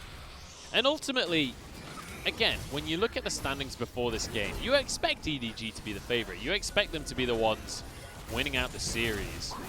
But we saw something beautiful from LGD in game number 1. We saw something that none of us were really expecting. A 25-minute win. To be fair, that was a 25-minute win off the back of EDG's mistakes. Yes. But game 2 actually looked a lot better from them. But we keep seeing once it hits around the 10-15-minute mark, once those outer turrets are broken down, LGD don't know what to do. And this probably goes back to the fact that, you know, PYL is not on this roster anymore. He was on this team. He was the captain. He was the leader for 7 years. And they've had to try and find a new shot caller. Doesn't seem like they found that. Killua, a lot of his experience was on Rogue Warriors. And people know, especially that old Rogue Warriors team with Duinbi with SMLZ was apparently led and shot called by Duinbi. So Killua is not the man you bring in to try and find the shot calling and leadership. It does look like they found some more stability in the early game to kind of build off of what Peanut has. Yeah. But when it gets to this 15-20 minute mark, they just don't really know what to do outside of these cheesy kind of like creative plays. And you have to bring up the question of maybe that's what this substitution in the top lane was about. Maybe Fun has a little bit more of that shot calling in his repertoire and perhaps just needed a bit of a stronger voice in the roster. So far, though, it's not been quite enough for LGD. It does feel like this is a slow inevitability coming out from EDG as they're going to start up the Baron once again. And LGD, if they don't answer this, they're going to be in big trouble. Looks like they're not even going to be able to get into the river with EDG doing such a good job of controlling vision. Look at where Audi stood on the minimap right now. He's just waiting for LGD to contest this one. He would love to get a flank. Peanut getting absolutely smacked by Scout there. Kicked out of his own mid lane. And now with Baron, EDG begin the siege. They're going to look to try and close things out. We already talked about the LGD's composition at this point against EDG in their gold lead. Feels like they have very few windows into this game. They don't really have any options. It's about if EDG kind of split up and then you trying to find that numbers advantage fight and burst someone down very quickly, what would hopefully be hope. Yeah. And I hate to say that a game's over before it is. You know, I hate to try and call things too early. But when you look at the scoreboard and you look at the positions on the map right now, it's really looking good. Look at where Peanut is. Peanut? Are you okay, buddy? We do have Valkyrie available for Scout, so he's looking for a flank on the mid lane. They're going to try and make this play. Scout Valks out. Did get the QSS off Fen following. I don't know about that one. He will be finished off by Hope. It's top laner for top laner, though. Audi keeps the rest of LGD at bay. The Azir turret comes through and it stops them sieging onto the mid lane. And do you know what? It's not perfect, but it stops them for a little bit. Or does it? That's going to be a pick onto the likes of Peanut. And now, Junjia forced away. Empress Divide is actually going to be huge. LGD turning this one around. Exhaust onto Hope. He's 1v4, but here comes Scout back into the play. It's a double for him. Answered by Kramer. Hope finishes the fight. And it's an ace with just one man remaining. What even happened at that fight? We talked about how LGD need to be the ones to find a numbers advantage. You could hear Hope sparkling even after the fight. Yeah, this ended out of nowhere, but Fun is coming back up right now, but I would expect Hope is still able to close this one out. Yeah, he has plenty of attack speed. You can hear him sparkling away as he knows he's the golden boy in this series. He knows he's looking at another MVP, and he knows he's looking at a win on the board for EDG. That one really came out of nowhere, where we were talking about that LGD really want to create a numbers advantage situation, kind of wait for EDG to spread out. That's what they were trying to do in the mid lane. They're like, hey, Scout's here by himself. This is really our only window. Fun goes so far, flashing over that wall by himself. I'm not sure what he was thinking, but Audi seemed to do so on the back end of that as well. Yeah, they kind of just traded places for some reason. And then Scout actually recalled, which seemed to give LGD another chance, like, hey, Scout's not here. We need to go for this again. It looked amazing for them, but Scout's TP coming in at the end did lead to EDG getting that teamfight win. Yeah, and Hope on the back of it, just managing to get the Zhonyas. It was enough time bought for then Scout to come in from the side, finish off one player. They look for turning it into a double kill there for Scout, and then Hope able to just finish off Kramer and then finish off the game. Just, there isn't really much more to say than that. Looking at this graph, Kramer did so, we even saw in that last team fight how many crits that Kramer was hitting on those autos, doing so much damage to Scout. But still, EDG showing up better as a team, Scout coming up huge, and Yuki really underwhelming once again.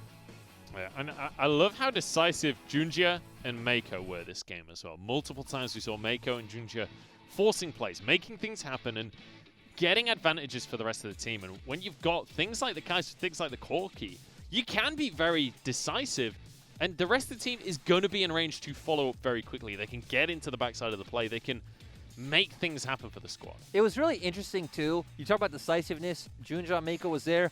Audi was the one we were questioning because we're like, okay, he's making a lot of mistakes playing on the weak side, consistently getting cut out when the map is like in a split map scenario. Did find one amazing flank, one pretty good flank, and we're like, okay, this guy's coming up big, but that was really all he needed to do. That one play on Scout, not on Scout, on Kramer in their blue side jungle was massive. Yeah, on the, baiting from the Baron, and he's just there ready to get a flank. Flashes, gets the ult on Kramer. Magnificent stuff coming out from Audi, and the priority on set finally pays off as well, because that was their first pick, all 3 games for the side of EDG. And we finally see why. We finally see that Audi, very proficient on this champion, and able to have a real impact in the fights. Yeah, just, again, Set, I don't think we need to say much about Set. He is up towards that 100%. He's pretty good. I'm pretty sure he's 100% presence, so up towards that 100% presence. LGD apparently not able to play him. Yuki not able to pick it up, which is quite surprising when you think of his champion pool. And Fun, he didn't have the best showing today, but I'd say for not being a top laner, we don't know how much practice he even got on this roster. He came in, he did his job. It almost worked out, but LGD's mid-game shot-calling problems were still evident. That game 2 probably was their best bet to close out the series, but they just really didn't know how to utilize that combo. Yeah, and then, as we mentioned during the cast, in game number 3, felt like they were running out of options towards the late stages of the game. So it was like, okay, get the Miracle Call of the Forge God or nothing, right? How else do you really start off? We even saw, again, very similar to game 1, that their scaling was also very good, right? It would come down to execution in these later team fights, but they just fell so far behind in the mid-game that it didn't matter.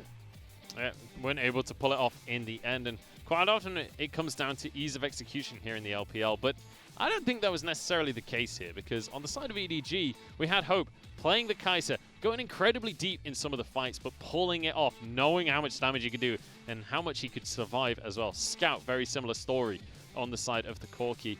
Really, really convincing stuff, and Mako as well on the Nautilus. Game number 2 looked a little shakier, definitely getting caught out a little bit, but game number 3 looking fantastic, consistently landing those stretch lines and getting great depth charges as well. EDG are just a really interesting team to me, especially if we do end up getting them in playoffs, because they do end up in a lot of slugfests, kind of, I don't want to say playing to the level of their opponent, but in a way they kind of are, right? We saw them go 3 games with RNG, 3 games with JDG, 3 games with Vici, 3 games with Top, 3 games here. It just seems like they always prepare for their opponent, but especially in those bigger matches, they tend to show up more. Isn't it interesting as well, because we mentioned it right at the start, the way that they draft, it seems very prepared around their opponent. It seems like they're planning around their opponent, and the drafts that they bring out are generally consistent across the best of 3. But it seems like the play is tailored around their opponent as well, and maybe sometimes not necessarily for the benefit of EDG. Maybe sometimes just, as you say, going down to the level of the opponent. Like I said earlier on in the cast, 9th against 15th here. You'd expect this to be a comfortable win for EDG. It was not comfortable, but it's a win in the end. That's all that matters. That is all that matters. Our MVP, though, fought this game. It's going to be Hope. You already knew it. The Kaiser looking magnificent. 8-1 and 6 once again. That's his 6th MVP of the split already. I know a lot of people were scared coming into this year as EDG fans, losing iBoy. Again, not really rebuilding this roster around any big names, just saying, hey, we trust this guy from LDL that we've been developing. Let's bring him in. And he has shown up so massive. We've seen this team fight. LGD actually executing what they need to do, but Scout coming in with that TP. Huge crit coming in from Kramer, but Hope just does too much damage. Yeah, and you mentioned he was the replacement for iBoy. iBoy not been doing so hot on Vici Gaming. This feels like an upgrade to me, at least for the time being, until maybe iBoy steps up again. Hope looks fantastic, and he single-handedly now has justified the presence that Kaiser's been seeing in the LPL for me. The reason that Kaiser seems to have replaced the MF to some extent. It's also interesting when LPL fans are kind of left wanting with people like Uzi not playing it, Jackie Love not on the team right now. It's like, where are our great Chinese AD carries? And Hope is here saying, you have me, I'll put up these big performances that you can rely on. Yeah, Wink as well up there in the charts right now. But that's going to be the end of our first best of 3 of the day. We still have another one coming your way, though. We're next going to be jumping into OMG against IG. And this is very much a battle that could affect the playoff standings. So make sure you stick around. We'll be back with that right after this.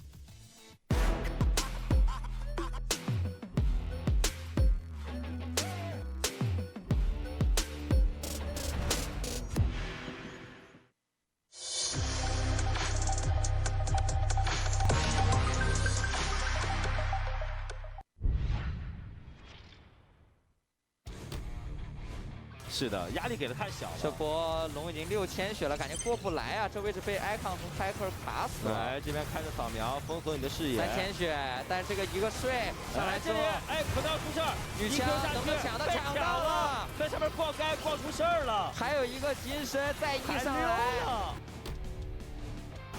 这一波没人管 Wink， 这几下暴击直接把他给秒了。而且嘎拉是没闪的，击到了 Wink 有闪现，接了一下 Wink 张出自己的闪现，好第一时间没被秒，这一血剑吸的太快了，又是撞到2个人，而小鹏这里是直接被杀掉，小白还在往前顶，维鲁斯在射他，伟的话在旁边找一颗吸，这个银血剑立了大功了呀，没这个银血剑早死了300回了，感觉完了崩了，刀子突然乱了。应该是不打了吧？先拉出来。我觉得稳一点就别打。哎，等一下，他在锁定对面的位置，最后下来。死高的下来了，扣了小龙大招，这一波要过来大龙了。龙神的700就连3刀大龙，但是蓝波大招非常的爆炸，背后跟后部直接被活活套死了，我的天哪！蓝波大招放的很完美，这边能留几个，但是塞拉斯中了太惨的大招，自己也跑不掉了。死高的这边中了个大招，闪现也交不出来。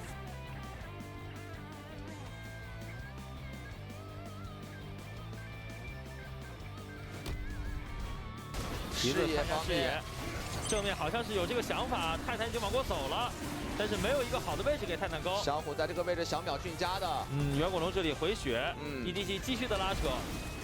这一波团战非常的关键，两边的经济差其实很小，这波两边都有机会赢下。哦，这边选择拼丑吗？泰坦大招是给了迅加，迅加直接被秒了。这波很关键，昂着摇，这边顶了一下，奥迪关了一下小龙宝，小龙宝被关住，后面这边输出不太够，这里可能要收割了卡塔迪，沙皇也倒地，走哎，有没有机会？这边在杀小明，小明这边还是在顶住，后面这边还能打，因为一直的小虎倒地了。这里的话很关键，奥迪太重了，狼行跟白小豪处理不了他，奥迪顶住了，后面这边还在是希望，哇，3杀的希望。斯高的要交出自己的 TP 了，感觉这波魅惑的大招已经砸了出来，狼行往后一拉，但是下路斯高的要吹加了，要屠加了，感觉。但这里卡拉丁是意识到这一点，好像直接 TP 回去了。回家，感觉有点打不过。奥迪那边的 A， 小虎那边被关了一下，开这个 W， 很尴尬。现在 EDG 死的人有点多了，奥迪那边感觉打 W， 哎有没有扛住小虎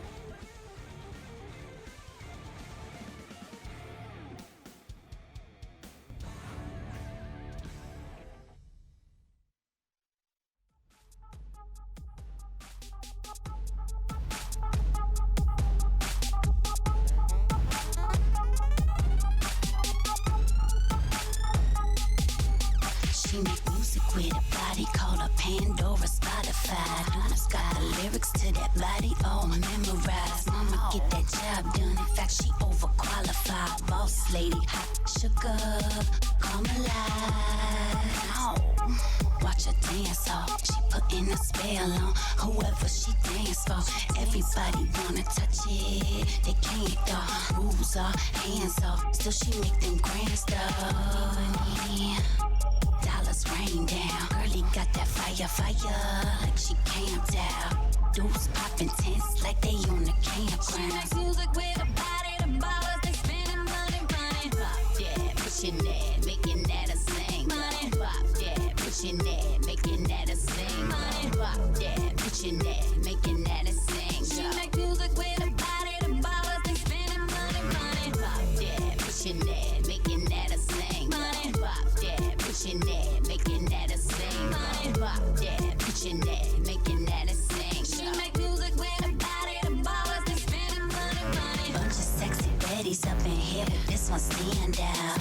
She a star, make them ballers pull the bank out. ATM shorty ain't gon' give enough funds. Better hit the branch, boo, in preparation. Feature dancer status, she the center of attention. Jacob Javis, the big convention boys coming with them thick stacks. Stadium players got the grip spin that. Face like a doll, body juicy, deadly when she grabbing them make out. She make music with her body, she that #1 single. She make music with her body, the ballers they spending money, money. Pop that, pushing that, making that a sing. Money, pop that, pushing that, making that a sing. Money, pop that, pushing that, making that a sing. She make music with her body, the ballers they spending money, money. Pop that, pushing that, making that a sing. Money, pop that, pushing that, making that a sing. Money, pop that, pushing that, making that a sing. She make music with her body, the ballers they spending money, money, money, money.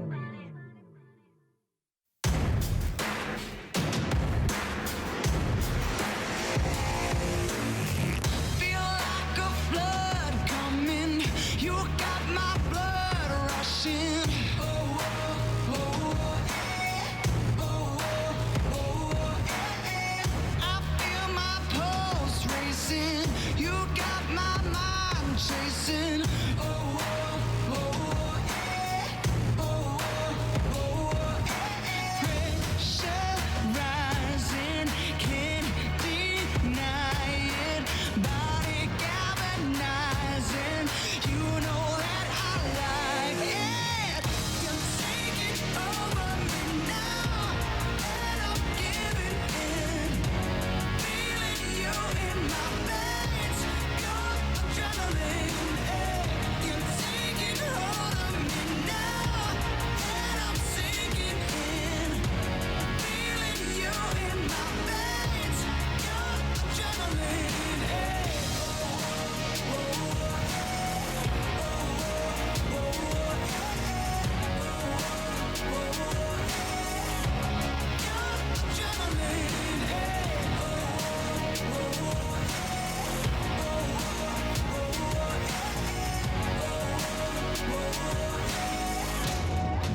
Adrenaline, you take me to extremes, more than my wildest dreams. Oh, oh, oh, oh, eh.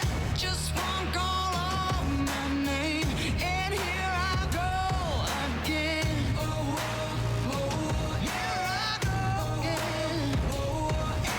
Pressure rising, can't deny it. Body galvanizing, you know that I like it. You're taking over me now, and I'm giving in. Feeling you in my veins, your adrenaline. You're taking hold of me now, and I'm sinking in. Feeling you in my veins, your adrenaline.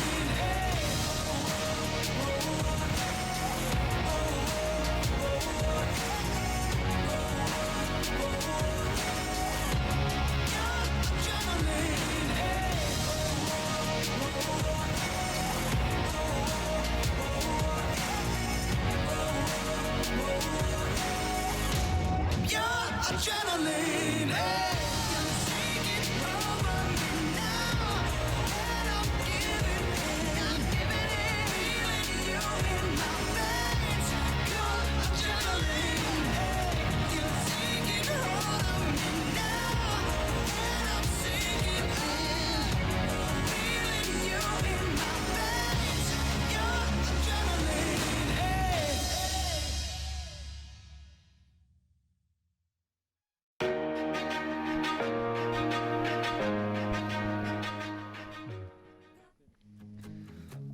One best of 3 down here in Shanghai, and we're ready to jump on to the second series of the day here in the LPL English broadcast. We're jumping into IG up against OMG next, and this should be quite an interesting matchup. Obviously, IG, you got to see them as the favorites. They're third on the standings right now, and I mean, the name precedes themselves, but OMG, 7th place right now. They've been looking pretty good recently. That's the thing I find really interesting about this matchup is that, like you said, 3rd versus 7th, so both of these teams, IG looking like they're a lock to get into playoffs. OMG have been putting up a very convincing argument that they will as well. So I'm really excited for this. I'm excited for OMG as a squad in general. As you say, looking like they could be a playoff squad, and the next few series will very much determine that for them, this one included. Now, when it comes to this series, you got to be looking towards the top side of the map here. The top, and the junglers are going to be what we need to keep our eyes on. That's going to be our head-to-head. It's Curse up against Curse up against Hacker. Curse alongside Hacker. Up against Lian and the Shy. Yep, whenever we talk about OMG, we talk about this top jungle duo. You look at those first blood percents, 70 and 80% of first bloods on their team.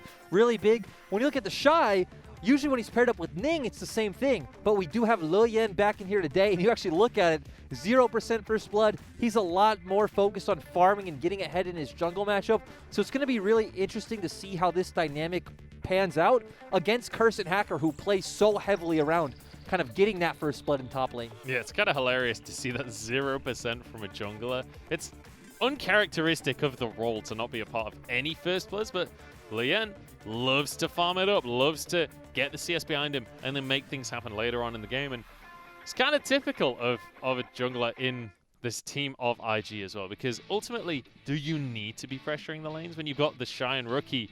They'll win the lanes by themselves. It's kind of interesting that I feel like his playstyle works really well, things like the Nidalee, because you have laners like the Shy, Rookie, and then, you know, even Puff and Southwind, because we even saw in their last match against Suning that Lian was able to do whatever he wanted because all 3 lanes were winning. Yeah, I mean, he was able to literally go where he pleased. Once he'd farmed out his jungle, could influence whatever he wanted to, because, like you say, the lanes kind of set the game up for the side of IG. I can't seem to get my words out right now. Let's flip the board, though, and look at OMG, because we're kind of seeing a roster here that could be a bit of a return to the glory days. When you think of OMG, you think of 2014, you think of 2017.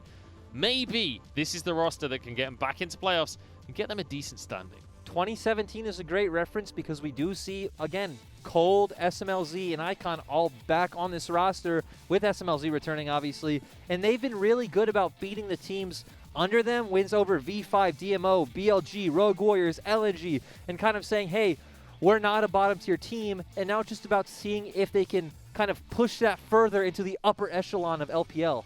And you can see them. They got a convincing win against BLG. Obviously, this clip a little bit older, but we wanted a clip of them looking good in the late stages of the fight, because a lot of it has been down to their decision-making. A lot of it has been down to the coordination that we're seeing out of the squad. Especially in this series against BLG, where they did pick up the Caitlyn comp, which is much harder to run because it's a lot more about playing defensively for Caitlyn than moving her around the map as an artillery piece. Very good to see them execute that. We did also recently see them take down FPX in Game 1 with Icon picking up the Kled. So they're just showing a lot of versatility. Let's see OMG getting ready for their games. There's going to be a lot of pressure on OMG in this matchup just because, you know, up against IG, this is one of the favorites for the entire tournament. They're going to have their work cut out, but on the other side of the board, IG, you'd expect them to be cool, calm, and collected coming on in, but still wearing their masks, still being safe. And Rookie with the blonde orange hair, not sure how to describe it, but we did see their trophy. Didn't look like a case, looked like more of like a desk. But still, there was a lot of awards there. There was a lot of awards there on their trophy desk. There you go. And most importantly, you can see Lian going to be there for the jungle role. It's not going to be Ning here today. And as we mentioned before, means a different style of IG. But one thing about IG that we have to bring up as we move on into this series is they do uncharacteristically drop series sometimes. It doesn't feel like a different version of the team. It just feels sometimes they can be a little over-aggressive. Well, at least this time around, they've only dropped 1 series. We do see them drop games sometimes, like against LGD and FunPlus, but overall, IG starting this split really good. And going back to blue side, which does seem to be the side that they love this split, being 11-3 in game score on blue side. As we move towards the draft, though, as you mentioned, IG on the blue side. OMG going to be banning away the Callista in the first rotation. And I love that you see the Zoe ban from IG. We're seeing more and more Zoe bans in the LPL, but respect given over to Icon. The two things to keep our eyes on are, I was going to say, the Varus and the Senna. IG electing to take the Varus does fit their style a lot more of having these strong lanes. Of course, we've seen the Varus into the Senna so many times in the LPL. So now the question is if OMG want to pick that up themselves. And there's another question. We have Rumble. Of course, IG love the Rumble. Both the Shy and Rookie play it so well. Do OMG take it away on this spot, I guess is what we're going to see. You feel like they have to. Yeah, it's just such a power pick for the side of IG. It's the kind of pick where it's like, sure, it's not the #1 pick in the meta right now. It's really good, but it's not #1. But against IG, it pretty much becomes a #1 pick by default. True, and like we said, it's because both their soul laners play it so well. The Jarvan would be the expected pickup with it. If you tune into LPL regularly, which we know you do, it is the hot pot combo over here. So now we want to see where do IG go against this. We should expect to see them pick up a jungler as well. When it comes to Lilian, things become a bit more confusing because he is willing to pick up these slower champions, things like the Nidalee, things like the Kiana. But he has also gone on to Rek'Sai, Lee Sin before. Looks like they're not going to go towards the jungle after all. I love this because if you watch the Suning series, yeah, the Shy's Ornn was absolutely nuts. No, the thing is, you've heard of Ornn described as an assassin before, but you haven't seen it quite the way that the Shy can pull that off. It wasn't even really an assassin. It was more like an assassin hyper carry. Like, it did everything. It really did. And, you know, the Shy, he's known for that. He's known for making things work. SMLZ. Going for this Kai'Sa. We've seen it in the last series. Hope looked amazing on it. SMLZ, known for his late game carries anyway, can hopefully live up on this Kai'Sa pick for himself. Nidalee taken off the table. Respect ban there towards Lien. Yep, OMG taking their jungler, so they are going to ban those options out. We would expect to see IG bans out supports from Cold. Maybe something along the lines, ooh, they actually disagree. I was going to say something like the Braum, something a bit more defensive that can... You can just kind of play back and scale up. You already have these aggressive options in the Jarvan and the Rumble. But just IG saying, hey, we're not going to give Curse the aggressive top laner. Yeah, and, you know, we've seen Curse playing the Aatrox. We know it's something that he's very proficient on. Rek'Sai taken off the board as well as Lien. You mentioned both of these picks when you brought his name up, and they're both going to be removed from his pool. Now IG, they're going to focus now down towards the bottom side of the map and remove a pick for Cold. Gonna remove the Nautilus, especially when you're up against something like a Varus, which does put a lot of threat onto him. OMG do still have a lot of defensive options. They have things... Tom Kench is still open, but would be pretty weird here. I would like to see something maybe like the Leona or the Braum. Just our two other big standard meta picks. You don't necessarily need the Leona when you already do have an engage option like the Jarvan, but it has been one of Cold's go-tos this split. Aha, the last second switch though. This is what we know Cold for. I've been a big, big fan of Cold's Blitzcrank so far. Since the Rogue Warrior series, remember? Yeah. Yep. You love to see it, and I can't wait to see what Cold has up his sleeves. But you mentioned the Kiana for Lian. Could go for that if they choose to.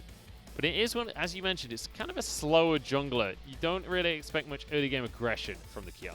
No, you want to see her farm up. She can start affecting the map at level 3, but don't expect to see too much pressure until she does start getting her jungle item, getting mobility boots under her, and then becoming a really big threat on the map. Now the question is, what does Rookie take into Rumble? Rumble does have a lot of pressure into most lanes. You can take something like the Syndra, which will be able to fight with it with jungle pressure. Does obviously set up well since you have an AD jungler in the Kiana. Of course, with Rookie, you do also always have things like the Nico or the Orianna, just two of his specialties. And we're going towards the Nico. Nico comes on now. It doesn't really matter what the matchup is. He's happy to play the Nico. And you know what? That 34% win rate. Nico's not been looking that great this split, honestly, but we still see a couple of players that want to bring it out. With this last pick from OMG, we have seen Cold go a lot towards the Gangplank. Gangplank against Ornn is pretty much just going to be a farm lane on the top side. Would be nice when you have the Blitzcrank down bot and just play for enabling your bot lane. But OMG are known to play around top side, and it looks like they want to keep doing that. So you have 3 lanes of pressure on the side of OMG. And isn't it crazy how the priorities change between different series in the LPL? Because Renekton in other series is a first pick, first ban kind of champion. Here between these two teams, it's kind of just left on the table towards the end, and Curse is like, all right, I'll have the aggressive top laner. That's true. That's something we weren't even thinking about, is that we see Renekton first pick so often in the LPL, falling all the way to the end here. The interesting thing to look out for is where will OMG put their pressure. When you draft something like the Renekton, it obviously would love to get ganks and get ahead, but with OMG picking up the Blitzcrank, we have to expect them to heavily play around bot lane. Yeah, and isn't it interesting that we're seeing Varus and Kai'Sa basically as the standard AD carries now? Senna was available throughout this draft. Neither team wanting to go for the Senna, though, avoiding that fasting strategy and going for more, I guess, default AD carry standard. More, I'd say, trading power in lane, what you get with especially the Varus. The Kai'Sa not so much, but we have, again, seen it do better since the Hail of Blades coming in. Puff and Southwind are expected to take the Varus. They love this champion. Yep. It is Puff's most played now at 8. They've always loved it, even when it was all about the misfortune. Puff has always been about this champion. Well, I think for Puff and Southwind, it was like the first 5 or 6 games in a row, they literally just played Varus Braum every single game in the bottom lane. We know that Puff loves the Varus. We know he's willing to be aggressive on this Varus as well. That's one of the things about Puff and Southwind as a bottom lane is they're not necessarily an aggressive bottom lane. They're not necessarily a passive bottom lane. They can temper it. They will change it depending on the matchup, depending on the situation. That's how you can really separate them from the crowd when it comes to these duos. They're just a very strong duo. When they see the opportunities to get the edges in the matchup, they go for them. But they also do know, especially before when Ningla's in the roster, that he's going to focus a lot more on top and mid just because of the way Rookie and the Shy play. So they don't tend to over-aggress. Well, it's time for OMG against Invictus Gaming here, and we've got Rookie's signature Nico coming on through in the mid lane. We've already got an invade. Cold barely misses the hook onto Southwind. And we see Omni Stone on Blitzcrank. Let's go, Cold. That's what I'm all about. Omni Stone Blitzcrank. I mean, is there any analysis that justifies this? I don't think so. I don't think it's a very good rune, a very useful rune. Omni Stone, for those who don't know, it is a lot more of a kind of win more rune in lane. We saw it when it first came out. A lot of people were taking it in solo queue on things like the Nico and on, I think, Twisted Fate. It was taken a lot. Saw some Ezreal as well. Some Ezreal. So it was something that was really good because of how quickly you can use each rune and get a new one, which would kind of let you stomp lanes even harder. Doesn't really seem like it would fit the Blitzcrank. No. Not a big fan, but let's see how OMG utilizes this. I think, this is my big brain thoughts on the rune. He's going for it so he can play Predator Blitzcrank as well as other types of Blitzcrank. Just use the Predator when it's off cooldown. We'll see. Yeah, that's all I got. That's all I got. Anyway, we've got a contest for this red buff. It's going to be reset. Bear in mind, Cold is here. This is just going to completely slow down both Haka and Leia. Well, and on the side of Qiyana, she's one of the weakest level 1 champions in the game. She really doesn't get strong until level 3, where she does have her full combo. Her Q by itself, not that strong. Her W by itself, obviously doesn't really do much other than you getting an element, which enhances your auto attack. So I like this play out of OMG, but it's kind of getting comical at this point. Lian is just pure misery at this point, as he knows that Hacker is happy to keep this going. I would at least like to see IG's bot lane zone SMLZ off the wave and not let him push it freely like they did. Oh no, what a disaster. Here we go now. Level 2 fight, the Shy. He can be so aggressive on the Ornn, but Curse nearly gets him down. And if you didn't see the other day, it was IG against Suning. The Shy in the same Look matchup. at his starting item. He's on a Doran's Blade. I don't know what to say when we get matchups like this, when we get the Shy. But the other day, he completely abused BuBu in this lane, made it look easy. But today, Curse is saying, hey, I'm not that same type of top laner. I know what I'm doing. I'm strong in the laning phase, and I'm going to pressure you on this Renekton against Ornn. Yeah. Going for the Doran's shield, interestingly, on that Renekton up in the top lane. Not matching the Doran's Blade. But it does mean that he wins out the first trade of the game. And importantly, gets some pressure, forces the TP out of the Shy. I also like the split map play coming out from Hacker, making it very dangerous for Puff and Southwind to play the lane. He also should be able to push it into tower and get the bounce back, even setting up Hacker for, you know, another gank opportunity. But now Curse is going to have to use his TP, so just really aggressive trading coming out of both top laners. We always expect this of the Shy, but maybe Curse wanting to show his stuff against the best. Yeah, and ultimately, Curse is the one that comes out with an advantage off the back of this, right? Because the Shy, he's teleported back into lane early. He's taken a trade after the TP. Now Curse is going to arrive in lane full HP and ready to brawl. Uh-oh. Lien, I don't think you're going to get this buff, my friend. He does have push in both of his lanes, so he feels fine to do this. And Icon is poked down very low. Rookie's kind of out of mana, though. And I think with Curse nearby, full HP on a Renekton, maybe you just respect this one, but Lien, not going to go for that just yet. Hacker moving up towards the top side of the map. I'm going to try and punish the Shy. And this is what we talked about for OMG. This is where they typically find their first bloods. Hacker with super weird pathing. In fact, Curse might just be able to find a solo kill. Forces the flash from the Shy. Oh! Curse puts his foot down in the top lane. Curse looking great. We saw what the Shy can do on this pick. We saw him being very greedy with this Doran's Blade builds, and the Curse not going to let it happen. The Curse. Ooh. Yeah, he's not going to be BLG. He's not going to be the Curse. Hey, I feel like he earns that title. He earns a the after solo killing the Shy. Curse walking away quite happily. Rookie actually had to roam up. That gives Icon a chance to head back to base, get some items, and get back to the mid lane without losing too much CS. True, but Rookie does have the teleport, so he will be able to get back to lane, but Hacker stopping that. Now Rookie has to walk back. He wouldn't have time to recall and TP back to mid. He would lose the wave, so kind of interesting poke coming out from Hacker, who it looked like was going to reset anyway. It's just been such a weird early game coming out. A lot of it because of this Kiana pick from the side of Lien. You can see that Hacker has totally tailored his game around this Kiana pick. I just can't get over the Omnistone Blitzcrank. I'm sorry. Just seeing Blitzcrank with lethal tempo in the bot lane. Again, we saw the Shy start Doran's Blade, and we see Cold with lethal tempo. Welcome to the LPL. That's all I have to say on that one. This is the 3rd versus 7th place team. Yeah. The hilarious thing as well is with Omnistone, if you don't use the rune, I think it takes like 40 seconds or something before it actually swaps to another rune. So it takes a long time. Yeah. Lien has been found in the wrong jungle right now. Flash comes out from him early, but you don't get to go for this blast cone for free. And Curse denies that completely. Lien gets a little bit of stealth, jumps over the wall. Icon is here as well, though. The whole gang has come to make sure this kill happens. Gifted over to Icon. We did talk about that this is how Lien likes to play the game. He likes to look for these aggressive invades, really farm it up and look for counter jungle options on the enemy. But when OMG expect it, when their laners are willing to come back, it's great. And Curse looking for this freeze, going to make this extremely hard for the Shy. This is going to be so difficult for the Shy now. You see them dueling on the top side. I wonder why it showed us that. Yeah. Nothing happens.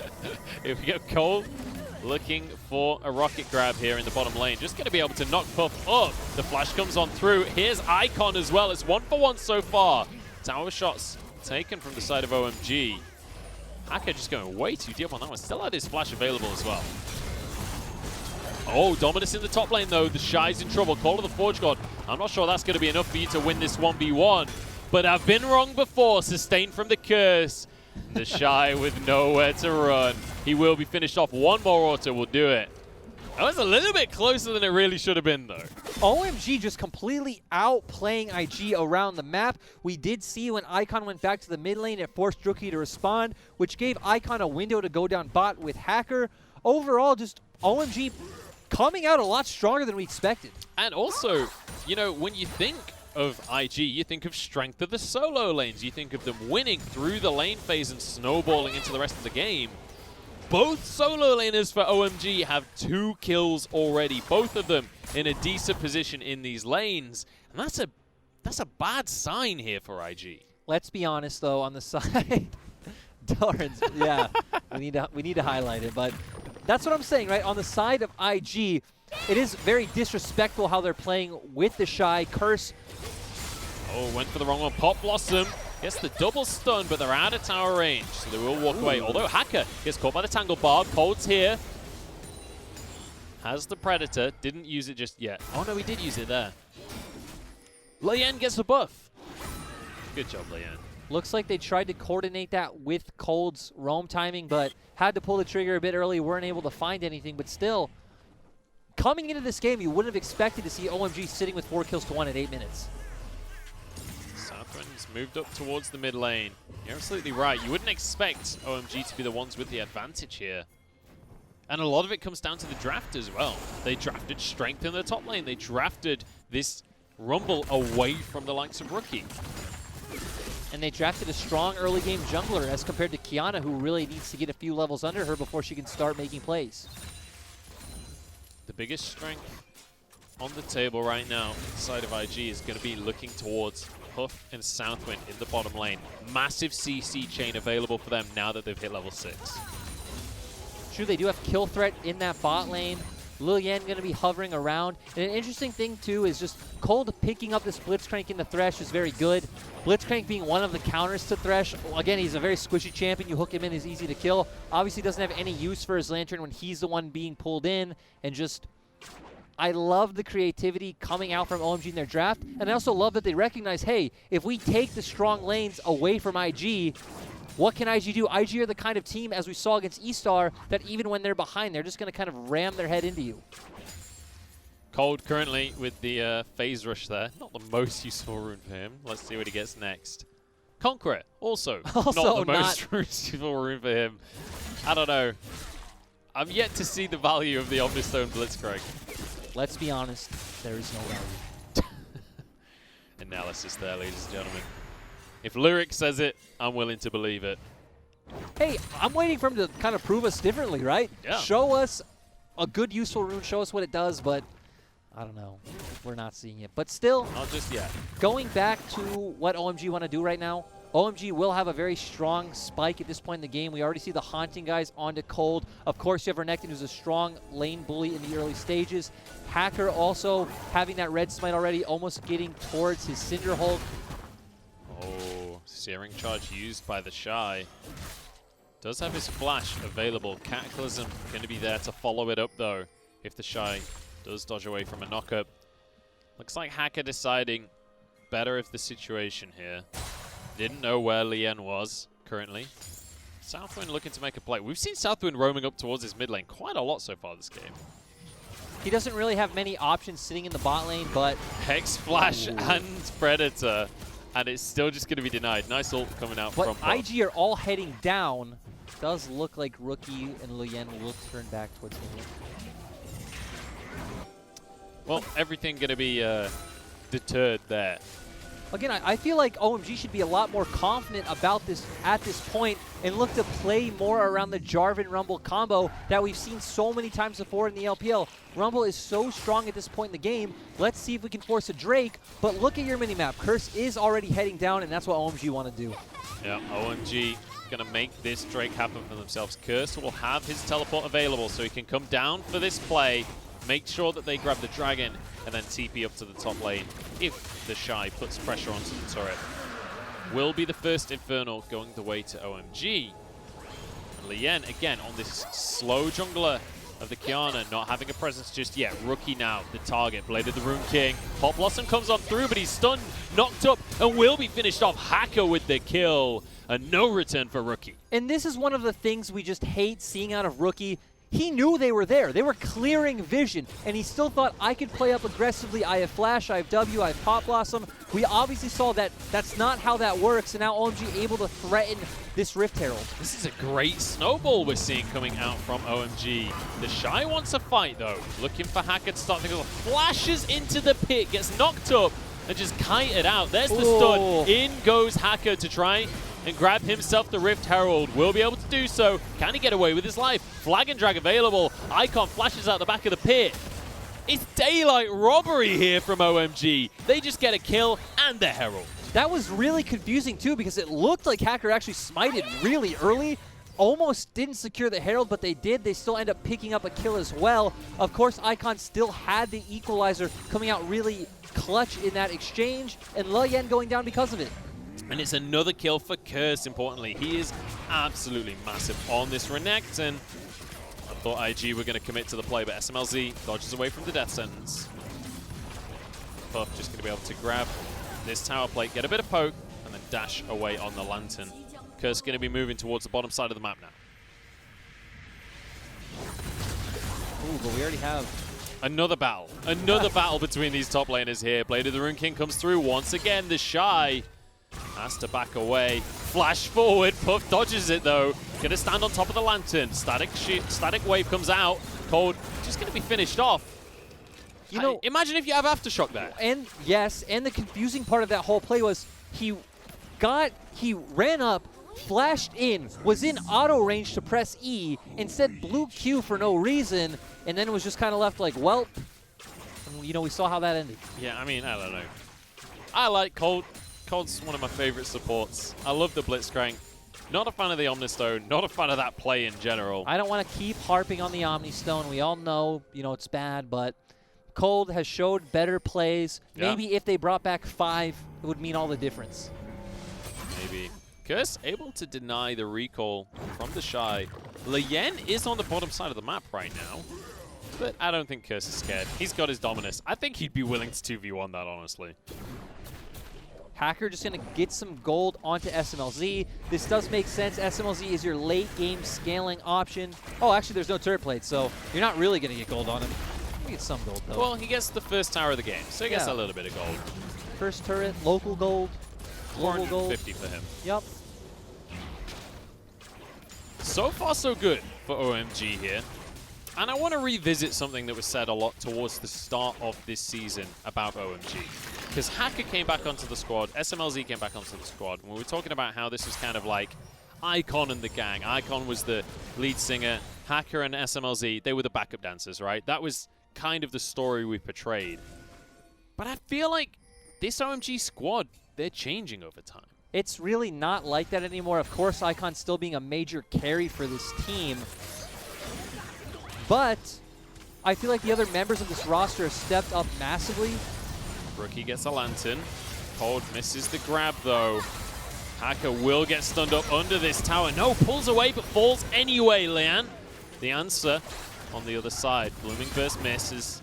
Now the Shy still wants this 1v1, no matter what.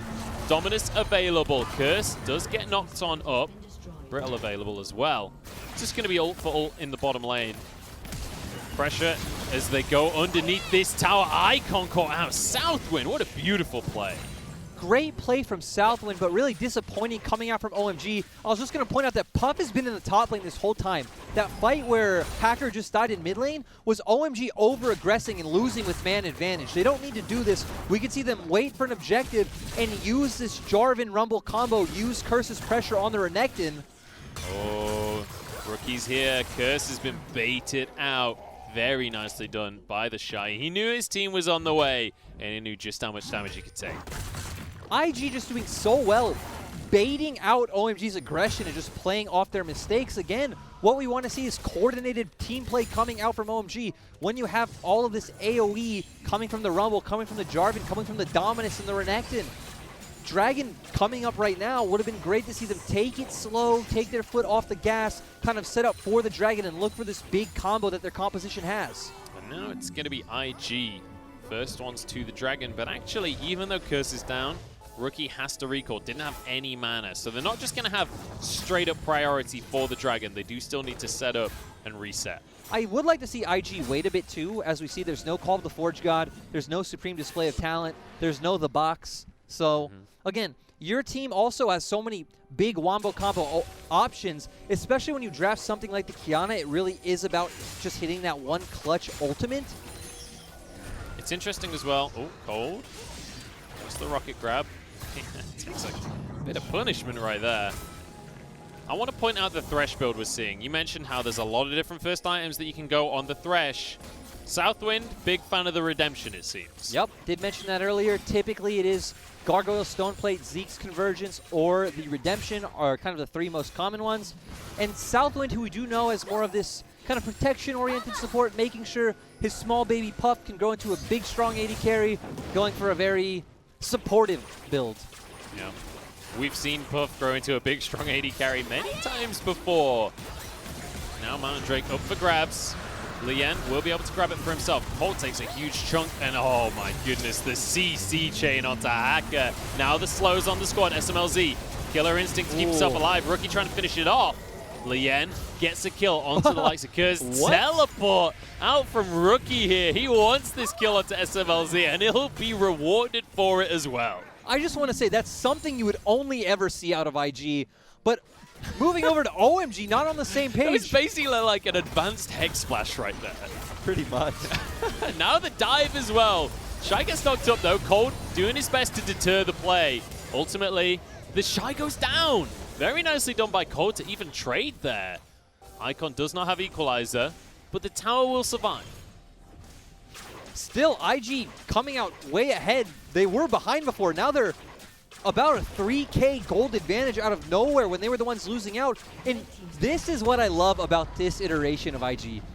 Rookie and the Shy especially just caused so much chaos that Puff benefits so much from just getting the farm objectives, you know, get a bunch of CS. But moving over to this, OMG not on the same page, walking forward aggressively, looking for a pick with that Blitzcrank hook. But where is Icon? Icon's not even here, and we've already set up that your big play is Cataclysm into Equalizer. We actually see a pretty decent Equalizer coming out. By the time this fight doesn't even matter anymore, and it's like you said, it's more like a long-range Hex Splash. Yeah. Well. Oh dear. Well, the teleport comes through, but they get a kill off of the back of it. And you're absolutely right. Puff, in the meantime, he's happy not to be a part of the majority of this chaos. He's happy to just walk around on the side lanes, get towers for himself, get CS for himself, and scale up towards the later stages. When you look at Varys, you think of him as kind of mid to late game win condition, right? And especially alongside a Kiana that is going to be slower in the early stages. IG played it slow to start off with. And now, as you rightly said, they've been baiting OMG. They've been finding these fights that realistically they shouldn't have been able to get. And we already see OMG posturing for more, but IG right now in such a good position, playing it very standard, push out the midway first, then move into River and look for vision as a team. We see Southwind and Lilian doing that very nicely. Rookie also hovering around from the other side, just looking to see if they can set up a play onto the mid lane. But turn your eyes towards bot. Rookie's heading down. Oh, it's actually Lilian. I don't know. It's too confusing when you have an eco in the game looking at the mini-map. It really is. The Shy, he's going to find himself a croc. And I don't really think there's much that Curse can do about that one. It's going to be given over to Lien. He needs these kills. He needs to get back into the game. And I think at this point, he very much has. The CS is going to be even. And with the 2 kills and 3 assists, he's very much closed the gap. In fact, he's ahead on XP now over Hacker. And let's be real here. When you draft things like the Renekton, like the Rumble, like the Blitzcrank, this is a very win more composition. You need to get ahead. You want to stay ahead. Sure, you have this late game scaling option in the Kaisa, but the rest of your comp damage-wise, 2-3 items will very much be the same champions as 5-6 items. So we would have liked to see OMG use their advantage earlier, stay ahead, and now you're giving IG so much room to play, especially when you look at that. We've talked about it so much. They have 2 TPs in their comp. OMG only have 1. They could continuously pull OMG across the map. Yeah. Move together first and abuse that. And just look at the CC chain they can pull off as well. You got roots galore across this team. And not to mention the follow-up knockups coming out from Ornn, from Thresh. There's plenty of ways to shut someone down if they do get caught out of position. And look at the absolute control that IG have over the top half of the map right now. It's great, too, because like you were talking about earlier with kind of Varus being more of a mid-game AD carry, Nico's very much the same, more of a mid-game kind of AP champion. All of them are going to be obviously buffed up by the Shy, and... Uh-oh. I like that. That was good play-by-play. I mean, what else is there to say? There was no way he was getting out of it. Curse will walk away. And do you know, there's something hard to cast about IG from a play-by-play perspective, because no matter how far behind they get, no matter what happens in the early game, it always feels like they can just flip things on their head. And OMG were miles ahead to start this one off. They were ahead in both of the solo lanes, but it just doesn't seem to matter. They need to be careful, though. Lilian took so much damage from that Baron, and we do still have a ton of AoE coming out from the side of OMG, but Curse is nowhere around. He's not even TPing over yet. Aka has been spotted out. Equalizer comes through. You're right. Lien gets very low. Has to smite early on this play. Healed on up, though. Pop Blossom on the back line. It's actually Puff that picks up the Baron in the end. SMLZ falls as well. The team fight is going to go the way of IG Icon. Going to try and flash away, but rooted over the wall. Puff finishes off cold as well for the double. And IG, they get the Baron, and they get 4 kills as a bonus on top. In the meantime, Curse is like, hey man, I got the dragon at least. OMG, so confusing right there when their shot calling, they decide they want to contest with a Baron, which I feel like they really could, right? They had all of their ultimates up, they had a ton of AoE. If Curse was there to jump in, it would have been great, but someone on the team decides, hey, let's try to 4-man contest this while Curse solos the dragon. We see how that worked out, and again, out of nowhere, IG come up with a 10k gold lead. And this is the difficult thing about playing against IG is as soon as they get the tiniest little advantage, it just explodes. The entire game becomes theirs. As soon as you give them 1 inch, they will take far, far more than a mile. And now, as you rightly say, almost 10,000 gold ahead for them. The Shy, happy to walk away in this bottom lane. No one there to punish him. And already at 25 minutes after an early lead for OMG, IG just feel completely in control. And what we would have loved to see here from OMG is Rumble throw down the equalizer as Curse jumps in with the Dominus and Hacker jumps in with the Cataclysm at the same time. That's obviously not what happened. Equalizer got thrown down super early, looked pretty good. Hacker has to jump in way later, but all the members of IG just able to jump out the pit, win that fight with Curse not around, and making this game look pretty easy when it shouldn't have been. Yeah, and isn't it just beautiful to see IG doing this as well with picks like the Kiana, like the Nico? Who's playing Kiana jungle anymore? Pretty much everyone else has moved away from that. Puff, though, he's been found and he's been pushed under the turret. Equalizer just in case he flashes. The rest of the squad here, though, Redemption's too late. Stun onto a couple. Puff still picked off. Not much more to say about that one either. That's the craziest thing. It felt like maybe he gets out. Hacker goes in. There's another pull, this time onto Rookie, but he goes for a Pop Blossom under the tower. This was not a good idea. That's going to be 3 kills for Rookie. Triple already. Icon's low. Make it a quadra. Go on. Give him the penta. Curse, he's going to try and run away from this one. There's the knockup. Oh. No, doesn't quite get it. Rookie teleports once again the Hex Splash. And it's a pentakill for Rookie. I don't even know how to describe what's going on. Once again, this is a very IG game, just a bunch of shenanigans happening out of nowhere, and IG making it look easy after falling behind. I think Rookie used to teleport 3 times that game. Twice were just to run people down in the team fights. Pentakill for him on the Nico. And that was all off of OMG's play. Cold pulls him in, just goes for the Pop Blossom, and obliterates the whole squad. Yeah, just Blitzcrank looking to pull people in. Great Pop Blossom coming out from Rookie, but it feels like this game really all fell apart from that one play in mid by OMG where they had more members there. Puff wasn't there. They overcommit under turret. They come out way ahead, and then they all move to bot side and kill Curse as well. I mean, honestly, what do you even say about it? I was going to say, why am I analyzing this game in a serious manner? We all just saw what happened. It's just like, look, OMG got ahead. They had so many advantages, and then it just slips away from them. And IG, I don't know, man. Like, when they're allowed to do things like this on the Kiana, on the Nico, stuff that's not really meta, stuff that's very fringe picks, and they can look so dominant. Imagine when this team drafts seriously. Imagine when this team drafts, you know, the power picks, the meta picks. Like, this Shy should not be able to contest Curse the way that he does on all. I mean, to be fair, in the early stages, Curse did well. He was not contesting Curse. Later on, he was. Yeah, but that was also more of Curse overstepping. But still, all right, fair enough. The fact I take it back. The fact that he bought a Doran's Blade and, again, still ended up making it out in this game pretty well and then winning. I mean, the fact that he bought a Doran's Blade, end of sentence, right? Like, it says a lot about IG's mentality coming into things. And I don't know, man.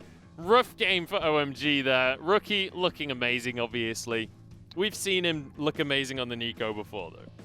Rookie just with the big highlight play to me is that TP in the mid lane where they came out way ahead on that fight, and not much to say on the side of OMG. They just didn't come together as a team, which is what we've been praising them for so much, like very routinely now.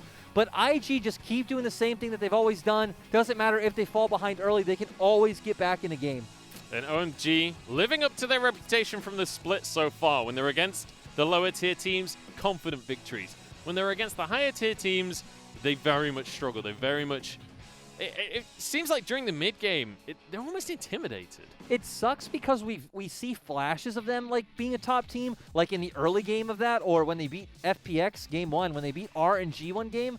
So it's like the talent is there, the ability is there, but again, for some reason, it always falls apart at the end, which to be fair, this is still a very new roster together. Yeah.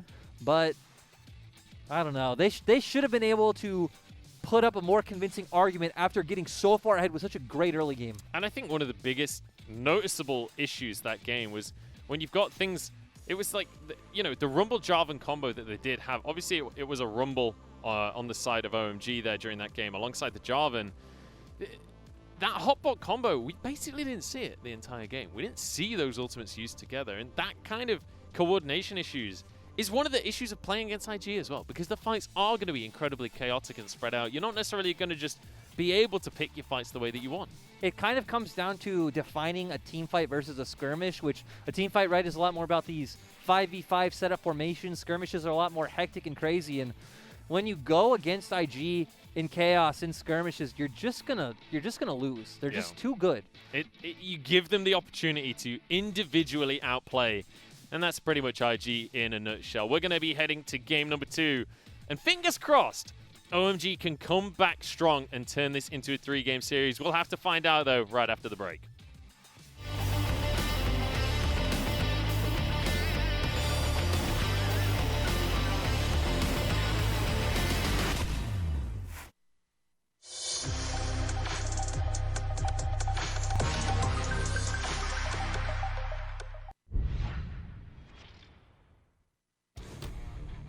几波 Yuki 其实他的一个提防心也是变得比较高，但是这一波赖斯这波要来直接强抓 Yuki， 但是猪妹就在旁边，这波反而先看到的是猪妹 EQ 闪要硬控，但是塔姆赶到这边，沙皇被保住了，再拿一个大招直接封死了 Mo 了，那这波团战应该是一面倒，可怜的时候冲过来，直接找到后面的一个 Y4， 正面哇 ，Alice 也是被放风筝 ，Yuki 的一个灵活的沙皇。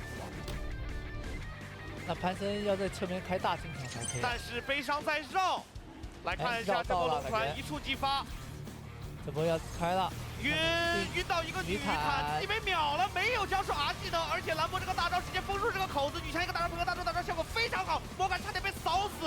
那这样感觉 W 大势已去了，这波团战2条龙都要被收掉了。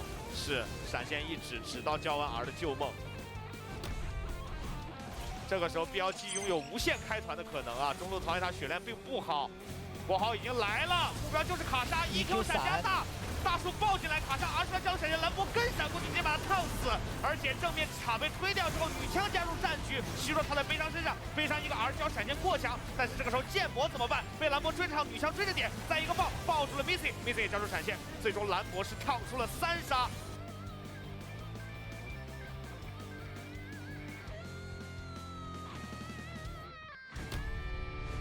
出了一个拦切，这还挺意外的哦。他也是觉得对面脆，对吧？就我这一枪，如果我直接把对面的刺客点残，看一下这个位置，哇，直接抓收分。因为小乐言来了，闪现一拍，直接逼他就秒了。哎，刚刚因为乐言是先倒的一方，他在闪现直接锤这位置想单杀，知道对方没有闪现，差一枪，腐败要烫不死吧？烫死了。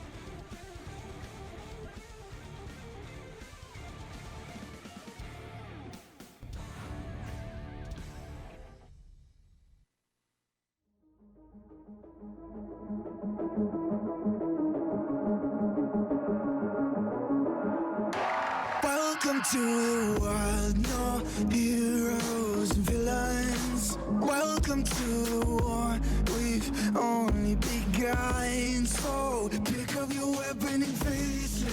There's blood on the ground, go and take it. You get one shot to make it out alive. So higher and higher you chase it. It's deep in your bones, go and take it. This is your moment. Now is your time, so prove yourself and rise, rise. Make them remember you. Push through it. Rise, rise. They will remember. you. Welcome to the climb up, reach for the summit. Visions break when one falls, step lead the end. So higher and higher you chase it. It's deep in your blood, go and take it. This is your moment. Take to the skies, go. Prove yourself and rise, rise. Make them remember you. Push through and rise, rise. They will remember you.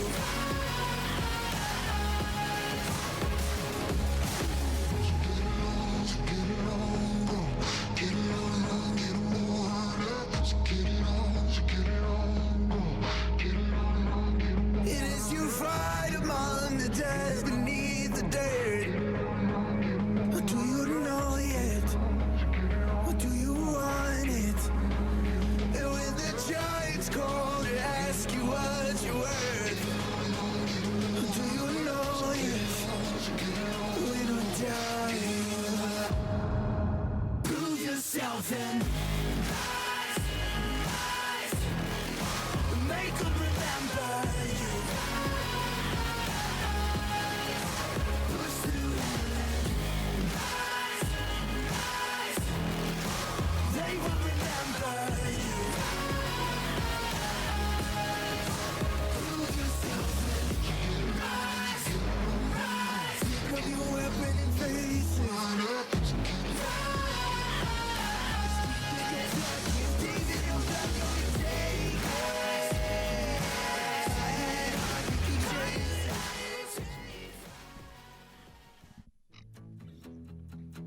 A strong start to the series from IG as Rookie kicks off with a pentakill up against OMG. And now we head towards game number 2. We're going to see IG on the red side once again. And I mean, you don't even need to say it, do you? Guess who the MVP for that game was? I'll give you 2 seconds. That's right, it was Rookie. He got his pentakill, he got his Nico, he got 35% of his team's damage. You know, and it's really funny because I feel like every IG game shows the good and bad of this team and the players to where, remember early on, we saw him get picked off when he knew they were there, like clearing out vision, just dying for free. But then we see such a great, huge Nico play just coming in across the map. This, of course, where he's going to pick up the pentakill with Cold pulling him in, but he knows he's strong enough to just ignore it. Yeah, just obliterates them as well. The damage from the Pop Blossom is simply disgusting. And then, you know, the rest was cleanup. And realistically, they're already 10,000 gold ahead at this point. Pulling an eco, just not the play. And you see this short-range teleport for the second time in the game from Rookie. He doesn't need the team to donate him the pentakill. He'll find it himself. I was gonna say the TPs he was making were a lot more impressive than the pentakill to me. Just like such cerebral thinking. Yeah, just able to use that so aggressively when typically it's thought of as a defensive summoner spell. Twice in that game, he's using it proactively to force a play, to force an extra kill and find more advantages. Not even real, like, okay, proactive is the right word, but right, when you think of proactive, you think of like, oh, he's doing a TP dive bot or something like this. No, he used it pretty much just to double the range of flash. He used it as an aggressive summoner in the way that you would use like Ignite or something, yeah, right? Yeah. to finish off a kill, which, I don't know. I wouldn't recommend you guys lock in TP for that purpose at home, but hey, if you're Rookie, you can kind of do what you want in League of Legends. I feel like just IG as a whole, if you're IG, buying Doran's Blade, using TP as Rookie did, just constantly doing what Puff and South would do, which, I mean, is kind of just farm, but, you know. I mean, Puff that game literally is just like, oh, you guys are fighting over a dragon? Okay, I got to take top tower. But that's also why it's important, right? Because having someone like Puff on your team who's going to keep getting those objectives and keep farming up just in case when those plays don't work, and then he's the guy to carry, that's super important. Yeah, and, you know, it's great for Puff, obviously, being on this team, because the really nice thing about the whole situation for him is he's got the AD carry dream, right, where he gets to just solo farm, get a ton of XP, get a ton of gold, get some towers. But he also has IG that will win the 4v5 when it comes to them. It's like the most mutually beneficial relationship there is, where Puff gets so much room from Rookie and the Shy, but at the same time, Rookie and the Shy know, hey, when we do mess up, Puff is there to carry us. He's the safety net for the squad. Now, look at the ban from OMG. Sheer respect towards rookie Nico taken off the table. Just target bans coming out from the side of OMG is why they swapped over to blue. IG banning out the Aphelios, knowing that it's SMLZ's most played and probably his best champion this split. And also, I think on red side today, we've seen 100% Aphelios bans. More recently, I can't really remember the last time I saw an Aphelios get through, honestly. I do want to say that IG were one of the teams who have been willing to open it against certain teams, but I guess they just know, hey, against SMLZ, it's not the right thing to do. OMG also banning out the Rumble. I really like this. They just saw, hey, this doesn't work for us, but we still can't afford to let Rookie and the Shy get it. The thing I want to see now is, if Set is banned like we expect, do OMG go towards the Senna this time around, or do they take away the Varus? The Varus has been the first pick every single game today so far. Especially when it's something that Puff is so proficient on and likes to play. It's what I would like to see SMLZ pick up, but OMG have liked going towards the Senna a few times this split, and it's always an option for them. Whoa. That would be different. True. Which I did not think I would be saying a week ago, because it was basically every single game we saw MF, but it's coming through again. It's been kind of replaced by Kai'Sa and Varus in the meta recently, but OMG deciding they still want this team fighting power. I would say it's pretty strange too when it's not really a contested pick on the side of IG. Puff has actually only played the Misfortune once. But IG now are actually going to change it up. They say, hey, we don't need to go towards the Varus again. The Senna soul funneling strat is something that has always worked very well on IG, because we talk about this isn't a lane that really wants to be played around in the bot side of the map. Yeah. It does a very good job at supporting the soul laners. One slight issue, though, with the Senna fasting lane strategy for IG is that you can't just send Puff off on his own now, because he can't get the CS himself. True, but we also don't typically see Southwind leave Puff all that much. That game was a bit different, but the interesting thing to me is seeing Loyen lock in the Lee Sin. We talked about how he's a lot more about this Nidalee and Kiana, these things that really want to farm, and I love this from OMG, picking up such early game just look at this, Misfortune, Olaf, Zoe, such strong early game options. We do expect to see Hacker looking for these aggressive plays around the mid lane, where of course Zoe pretty much has push in most matchups. This is going to be a lot of early game power, as you say, for OMG, and basically all three of those picks bannable.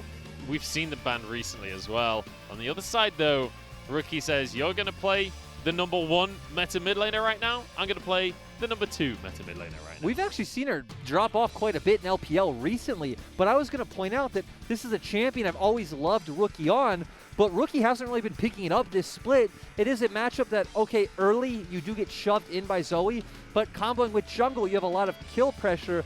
Another thing I want to see if IG go towards is we still have a lot of key picks open for the Shy, especially things like the Jace, which we haven't seen him pick up this split yet, but we have seen IG routinely take it. Certainly have. Now looking towards the future bans here, Renekton taken off at the table by the side of IG, and you'd expect potentially a second top laner removed as well. Just trying to shut Curse down, as Curse definitely was one of the issues for the side of IG early on in the game. But actually, removing Yuumi alongside an Olaf, I can understand that.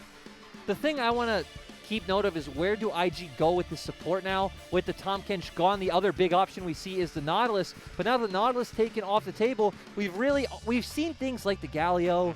We've also seen Pantheon, and I think the other Taric as well. True. I think once we've seen the Taric and we've seen the Volley Bear. So you kind of have a lot of ways you can go with it. Didn't someone in like LEC play Rumble in the support role? Yes, they have. I think we've seen it in Korea as well. I mean, it's banned anyway, but like just for the sake of the conversation, it is going to be the Taric in the end, though. I think it's pretty interesting to just take the Taric now, when, again, Taric is a lot more of a champion that you take when the enemy has a lot of champions that want to get in close range of you, and your ultimate is just so clutch in those key situations. Obviously, right now, OMG have a lot of range with the Misfortune, with Bullet Time, and the Zoe. A lot of range from the Senna as well, though. We could have these team fights kind of holding each other at arm's length. Ornn still available after all of those bans. It's made it the entire way through the draft. This time, Curse on the defensive pick. And the Shy will have his counter pick. He'll be able to choose whatever he wants against this Horde. And we do still have the Aatrox open for the Shy, but pretty strange that we see Curse going towards the Ornn. He's only played it 3 times this split. He has been a lot more about these aggressive top laners, as we saw from that high first blood percent. The thing I want to see is where does Southwind go, not Southwind, I'm sorry, Cold go with support, because you can pick a mage and really bully out this Taric, and that's what we get. We get to see the Karma, and Karma Olaf has always been such a great strategy, usually in the mid lane, but works just as well in the support position. Certainly does. Cold changing things up with the Karma support. We certainly haven't seen a lot of it this split, but I'm excited to see it in the hands of Cold. Fingers crossed no Omni Stone though. That would be nice to see. Aatrox comes through. It's something that we've seen Curse play a lot of, but the Shy, he is not new to the Aatrox pick himself. Nope, the Aatrox pick is nice and expected. We talked about that. You want to get the Taric ultimate on these champions that can jump in. Aatrox is one of those. And this draft on the side of IG, it's just where we would expect. It's completely focused around Rookie and the Shy, especially once we hit, actually early game, but especially once we hit that level 6 point when we do have that Dawning Shadows come in from Senna. On the other side of things, though, OMG, they have a lot of hard engage. They have a lot of ways to just run at you with this composition, especially with Cold's Karma going to be able to inspire everyone else, increase the movement speed, and get Olaf into the fray. Along with Call of the Forge God, if they can get the ball rolling, this is a composition that'll snowball hard. And you know what I want to see is if OMG hard smash bot side. You picked Karma against Taric. You just have so much, like, potential to abuse IG on this side of the map, especially if you do have Icon on Zoe and Hackers Olaf hovering. There really isn't much that IG can do. Yeah, no, IG, well, hang on. That sentence never quite makes sense, because the thing is, it's IG, right? There's always something IG can do. I was going to say, okay, if we look at these champions, there shouldn't be much IG can do, but that's I guess better. What there shouldn't be is a little bit more accurate when it comes to this team. But to be fair, we did see when IG got punished by E-Star, it was E-Star hard focusing on bot lane, which is what we know them to do. And this draft from OMG can really do the same thing. And let's bear in mind, we mentioned it right at the start, IG have been known to drop series that they really shouldn't drop in the past. Drop games especially, even this split. Yeah, very true. OMG, maybe with an opportunity here, but a lot of power in the mid lane for the side of Rookie. Has his LeBlanc. So we'll see what he can do for him and his team. Strengthen the solo lanes. It's always this story for IG. And with a LeBlanc, with an Aatrox, it's very much going to come true this game. And we've already pretty much set it up. But on the side of OMG, you want to put a lot of your focus towards this bot side of the map. Zoe should be able to push in the first few waves against LeBlanc with that paddle star. And then it's just all about Cold and SMLZ laying down the punishment on Puff and Southwind. On IG, it's pretty much the opposite. We want to see if we can find some aggressive early 2v2s around mid lane once LeBlanc does hit level 4, 5, 6, and then move towards the top lane once you do have Senna ultimate and can look for these aggressive kills. I was going to say another thing you could do is move Aatrox's pressure from top to mid, but it's the Shy, so I don't really expect that to happen. I do just expect him to sit in lane and try to punish Curse as much as he can. Yeah. The Shy known for trying to find these advantages in a 1v1. Late invade could well come through from the side of OMG here. There is a ward, though. You can see it just next to the Dragon Pit. So this will be spotted out. Here they come. Hacker spotted. Southwind sees him. And he's going to let them know that they're spotted as well. Stays there long enough to give them the idea that they have been given away.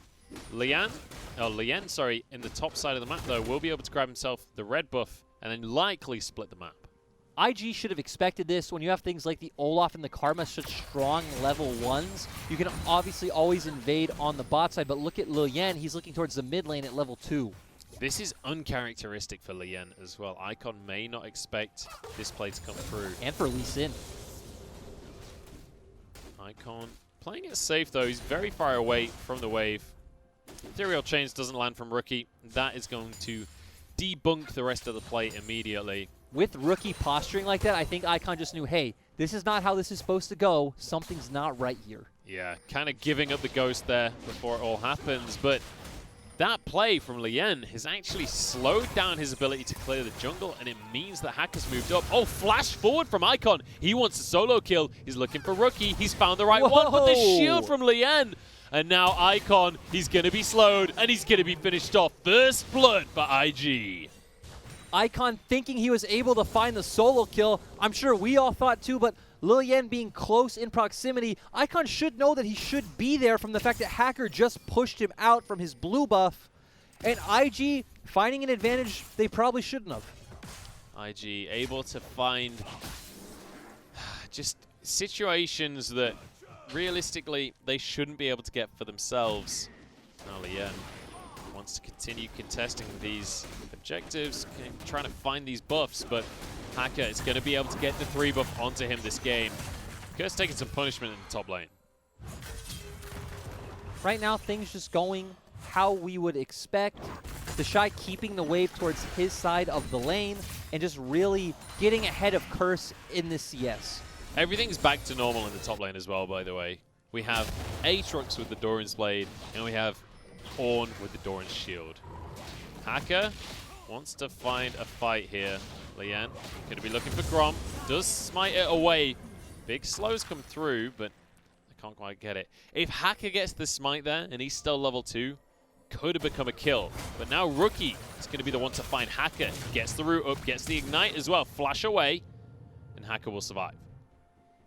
We do see OMG playing towards the win condition that they set up in draft. We talked about how they really want to play around the pressure for the spot side, try and get plates onto SMLZ and Cold, and really abuse that bot side jungle. But still, Rookie showing he's willing to leave lane, give up a bit of CS to cover for his jungler, and they get the flash from Hacker. It's actually really big. Shy going for these aggressive trades in the top side of the map. It's so difficult for Curse to get in and get the CS because look at the freeze that the Shy has up in that top side. Curse just having to head back to base. It was actually not really debated, but you would hear different answers about who wins the Ornn versus Aatrox matchup because, of course, Aatrox would get a CS lead, but you saw a lot of pros playing Aatrox by just shoving in the wave constantly to the turret, which would give Ornn, you know, he might be 10 CS behind, but he's still getting CS. Yeah. This is the way you're supposed to play it. Pull the wave towards your side of the lane, zone Ornn off, and especially once you're at level 6, 7, 8, Aatrox becomes strong enough to pretty much zone off Ornn with no items and a jungler by himself. Icon getting the worst of that trade there. Obviously, pulling out an ignite, though, does even things up, and that's the beauty of Zoe. Having the extra summoner spells can often really benefit you. Oh, Curse!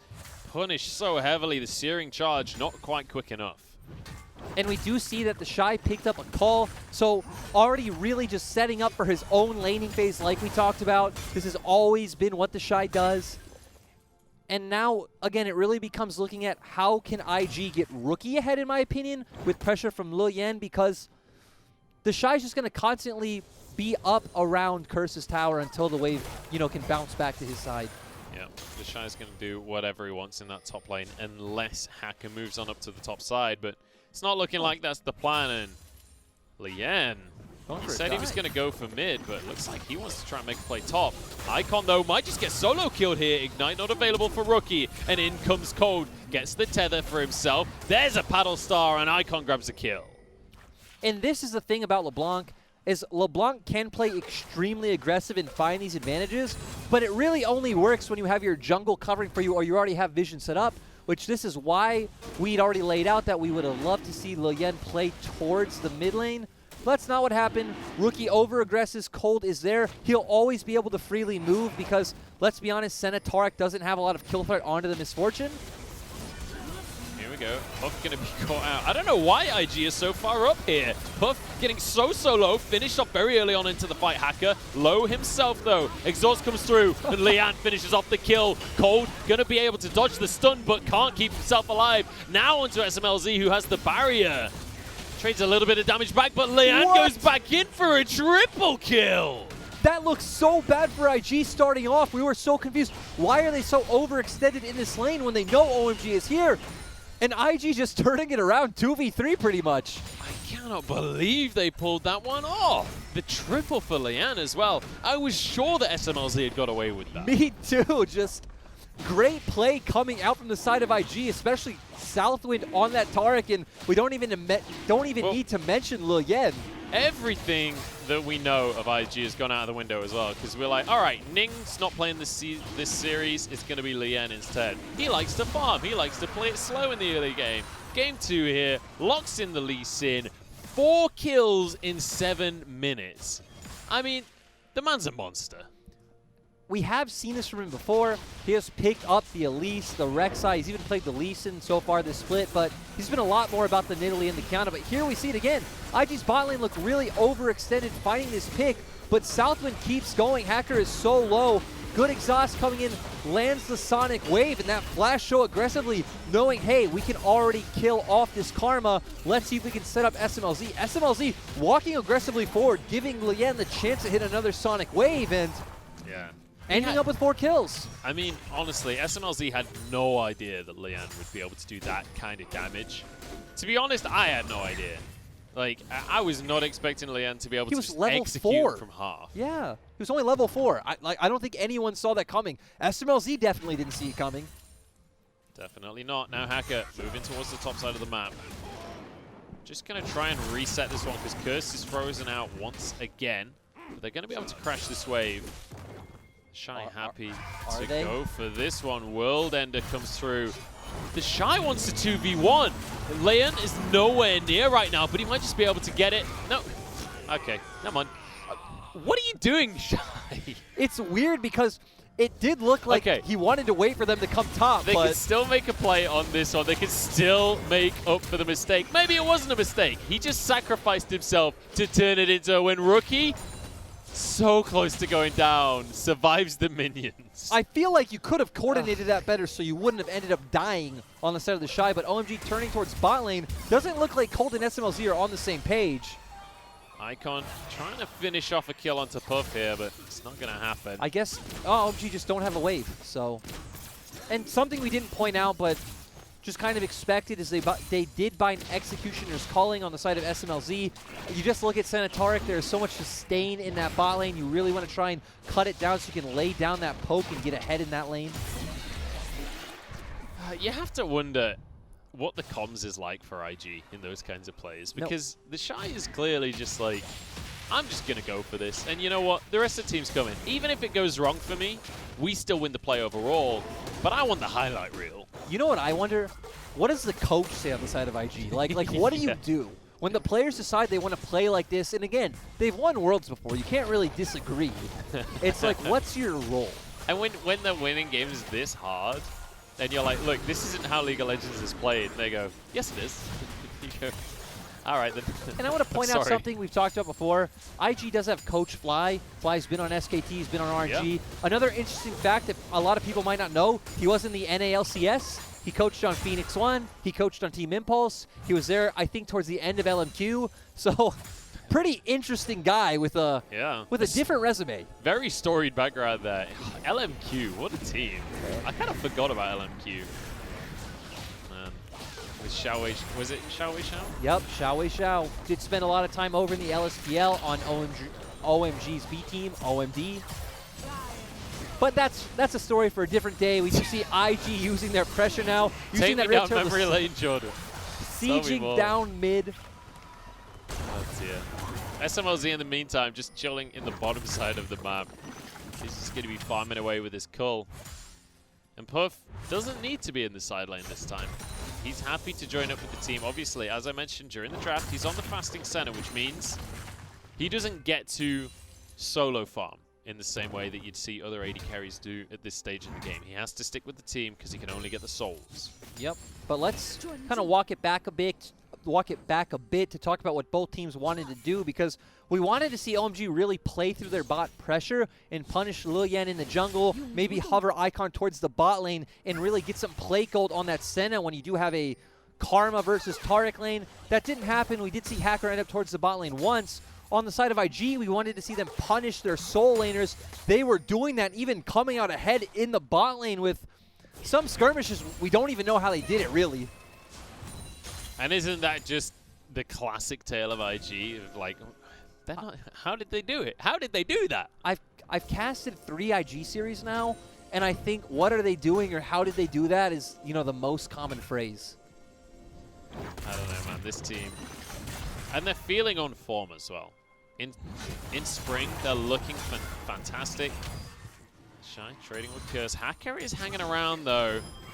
The play will be answered in this bottom side. Bullet time is pretty massive, though, to deter the play. The Shy getting dived and will be finished off. Curse walks away out of tower aggro. Now Rookie comes down. The stopwatch won't be there. Cold drops and onto the likes of SMLZ. Dawning Shadow flashed away from SMLZ. But let's compare this, because if you're OMG, killing the Shy, getting top turret, getting Curse ahead doesn't really mean much in the bigger picture of your composition. To where IG being able to set SMLZ and Cold behind is massive. Now, he might just be able to get the first tower of the game as well. Obviously, Bulwark will make it a little tankier. 4 members here. But they will be able to finish it off in the end. First tower of the game. And the same cannot be said for OMG on the top side. They just get 3 plays for themselves. Curse was just way too low. They had to back off knowing that the Shy still had TP. Right now, IG going for Dragon could be pretty dangerous if Hacker was towards the bottom side of the map, because Curse still has TP, but you know, it doesn't mean anything when you're not ready to commit to the play. Not set up for the play. Yeah, be a part of the play in any way. Lien gets the Dragon for himself. Hacker is hoping to get the topside scuttle. Will have to smite that one away in the end. The Shy once again in a 1v2. Make that a 1v3. Gets over the wall, but finished off. Curse grabs the kill for himself with the Bellowed Breath. And, I mean, isn't this just the Shy in a nutshell? Some games he's going to crush. Some games, I don't know, man. He just is on another page. I want to quote you in this situation and say for OMG, we take those. We take those. Ah, the Shy. 0-3 this time. But Lien is happy to answer on the other side of the map, because look at Lian's score right now. 5-0-2. This Lee Sin is looking magnificent. And again, it's a champion he hasn't picked up that much this split. So seeing him get on an early game aggressive jungler, really create these opportunities, not even find them, just make them for himself and get ahead has been really great to see. Tower does go down, though. Curse the one to finish that one off in the end. Puff and South were not quite able to arrive in time. But a good thing for the side of IG is their bot lane will still get here first. They'll be able to push out this wave and control vision, because we should see the next Rift Herald coming up pretty soon. Mid lane tier 1 going down very early in the game. That's a big pickup for IG. And plate gold spread pretty evenly across the board on the side of IG. Even the Shy getting some. Yeah, a lot of it, though, going to Rookie. 400. Lien has to back away here, gets back onto Icon. Rookie's there to finish the kill as well. Kick back as the Ragnarok comes through. Radiance comes at the last possible second, keeps everyone alive, and now the Dawning Shadow for the shields. Curse suddenly alone, stunned up, will be finished off, and another kill for Lien. Let's point out that that was a 4v5. The Shy is still just farming on the bot side of the map, and it's not over yet. No, he wants Cold as well. Doesn't quite land the Sonic Wave, but Rookie's happy to finish the kill off for himself. Lien giving it to his senior, very respectable right there. New guy coming in. Good guy Lien. But still, what started that off was he went in so aggressively, and we're like, oh my god, what is he doing jumping into Icon? But Rookie was there on the backside, jumped in with him. They burst down Icon before he could do anything. Great Cosmic Radiance coming out from Southwind, and they were just able to finish off that fight with relative ease. And last game, it was Puff that was off in his side wave, taking towers while all of these skirmishes go off. This time it's the Shy, finishes a tier 2. Lands the Sonic Wave. They coordinate it beautifully with both of them jumping in at the same time. Of course, IG now grouped as 4. Curse not really here. Cosmic Radiance coming down. And they just have so much damage flashing in and taking out SMLZ. Quick, cut the replay. The Shy has found himself in a 1v4 again. Never change. Never change the Shy. This is honestly the best thing. The best thing about this game is what the Shy's been, is how the Shy just doesn't care. He's like, it's alright. My team's got this one. I'm just going to greed for the extra wave. I don't care if everyone's coming. Ah, well. Unsurprisingly, Life continues in the LPL. The Colonel favoring IG. Really? That's bold of him. SMLZ, you know, Rookie just wanders under a tier 2 happily. He's got 5 kills. He's got a 14 stack Magi's. Icon, he would love to answer for the play, but there's just nothing you can do. And we do see Lian going towards some lethality in his build, which, you know, he's so far ahead, just going for more burst makes sense. 13-6, and once again, it's like everything was, you know, it was going the way of IG from the beginning here. They've had the gold lead, but it wasn't like a dramatic gold lead. And then just a couple of skirmishes back to back, and everything goes their way. Suddenly, it feels like they are completely and utterly dominant in this game. What is this? He's like hitting S every couple of seconds. He's like, come on, you won't, I dare you. Oh, here we go. Now Rookie goes in. Doesn't quite land the chains though. Going back to your point about IG not being too far ahead, it did feel pretty dire from OMG from my point of view, from the fact that we set up these win conditions that they needed to execute, and they weren't able to execute them. We did see them continuously trying to find advantages around top lane, which, again, is all right? You're picking up some kills, you're getting some gold, but it's not helping you get closer to the win condition that you've set up with these champions. Now a third Drake on the map as well. Lian has been king of this objective the entire game so far. We'll be able to get the third one. And sole point for the side of IG. Bear in mind, Lian still has the Rift Herald in his pocket. Doesn't have any tier 1s to use it on, so this could well be a siege tool. The way I assume we're going to see it is IG either group up as 4 or group up as 3, have Rookie push out a side lane, then rotate over, and we're going to see them threaten mid-tower with a numbers advantage, but doesn't look like that's going to happen because, I assumed IG were just going to put it down right now, but... There we go. Okay, yep. You are correct. Would make sense to not put it down when no one from OMG is really here. So nice job, IG. The rest of OMG now finally arriving. 1 or 2 more. What is that? That's an 18 stack Magi's. That is absurd. Get out of here, Cold. Another charge for the Herald. Lian gets onto SMLZ. No one's there to actually follow up on it. SMLZ flashes away and actually gets the kill onto Lian on that one. Yeah, I don't know. IG now have to back away. Icon flashes forward with his Spell Thief. Rookie has the damage to answer, though, and gets the kill. Cosmic Radiance saves him from the Ignite as well. And, I mean, honestly, this just looks like IG are having fun now in this game. They're just playing with their food. Onto the inhibitor. Teleport in from the Shy. He's 0-4-1. He wants some score on his KDA right now. He was like 10 centimeters away. Oh no, another kill for Rookie. Still walks away. There's a kill onto the likes of Puff as well. There's just nothing you can do from the side of OMG here. IG waltzing through the base. They get a mid-inhib. They're just going to end the game. This is over. There's 30-second death timers on OMG. 9-1-6 for Rookie. He got the MVP on the Nico in game number 1. Nearly dies to the towers just there, but the Shy keeps Icon on the fountain.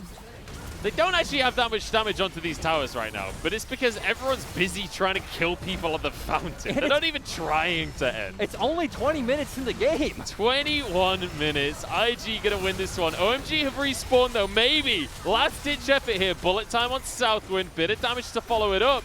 Teleport behind the squad. Curse getting a flank. This is going to be the death of IG here. Puff walks in, finished off by the likes of Hacker as well. The Shy trying to back away. The Trouble Bubble won't quite land. Look at Rookie and the Shy. They still want more. They still want these fights. Hacker the target. World Ender comes on through. Rookie has no mana, but he still gets a kill onto Hacker. The Shy keeping Lian safe here. Dashes away. How did IG get a kill off the back of this fight? I don't know. But still, IG going for the end. You already said it kind of looks like they're having a bit of fun with this one. They're so far ahead it doesn't really matter. We see how much damage that Rookie is doing. Even just his Q, his Sigil of Malice, right? Doing pretty much 20% of Ornn's HP. We're talking about an Ornn. An Ornn with MR. Yeah, I mean 10-1-6, 25 stacks on his Magi's. Rookie going for a Banshee's Veil here on the LeBlanc, just so he can be even more aggressive. We talked about this. I always love seeing people go for those kind of safety options when you are already ahead. Just make sure the enemy can't kill you. You already have enough damage to deal with them. Really nice stuff to see coming out from Rookie. And it's great to see Rookie feeling good in this series. You know, the Nico with a pentakill in game number 1. Now this LeBlanc just taking over the game entirely. We went from him almost getting solo killed at like level 3 to him completely dominating this game. And Lian saving him on that early kill, getting the early lead for himself. Here we go though. Probably the final fight. Knock up from the side of Curse, but he's just not tanky enough. Kick back and taken down. Cosmic Radiance comes through, keeps everyone from IG alive. World Ender being channeled, and I think IG, they've decided it's time to end this one. It's time to close it out. 23 minutes on the clock and 20 kills to 9. The ending of that game was very fitting, where you still see the Shy and Rookie like looking for kills, while Puff, Southwind, and Lilian are like, no guys, we're done. Look, we're done. Close the game out. Close the game out. Let's not throw anything here. Yeah, I mean, that is very typical IG. A comfortable 2-0 there. And in game number 2, man, they just make it look easy. There's no analysis to be had. Just they played great. They found opportunities that we didn't think they could find. Lilian being there perfectly around that mid lane 1v1, getting the kill, getting ahead. Then once again on bot side, kind of coming out with a numbers disadvantage. Hacker was already pretty low though, but still playing really well, and then abusing SMLZ for walking too far forward. And OMG maintaining their position as the middle of the table now. They're going to be 5-5 on the scoreboard, and they're going to be 12-12 in games as well. So exact middle coming through for OMG once again. A kind of an expected result here. It would have been nice to see a little bit more out of OMG, but they have been defeating the lower teams and losing to the upper teams. It really feels like OMG, they're the benchmark right now. Yep. I feel like the benchmark is really the perfect way to describe it. It's like you said, it's kind of disappointing where we have seen them put up more fight before. It was kind of there in game 1, but weren't able to follow through. I mean, game number 2, it felt like morale was maybe broken from the side of OMG because IG just running around doing what they want. And the fact that, you know, obviously Rookie going to be topping the damage, that goes without saying. But the Shy, like, went 0-4-1 early on in the game and still somehow looked like a menace in this one. I just want to say, though, you know, it's not too surprising his damage numbers are so high when he just continuously kept disrespecting OMG, playing forward in the lane and trading onto Curse regardless of where anyone on the map was. True, very true. And, you know, not a typical draft coming out, although Puff going to be going onto the center. It is still that defensive AD carry that we typically like to see him on alongside the Varus there. And then the Taric to go along with it. One of these standard fasting strategies and, you know, just working wonders.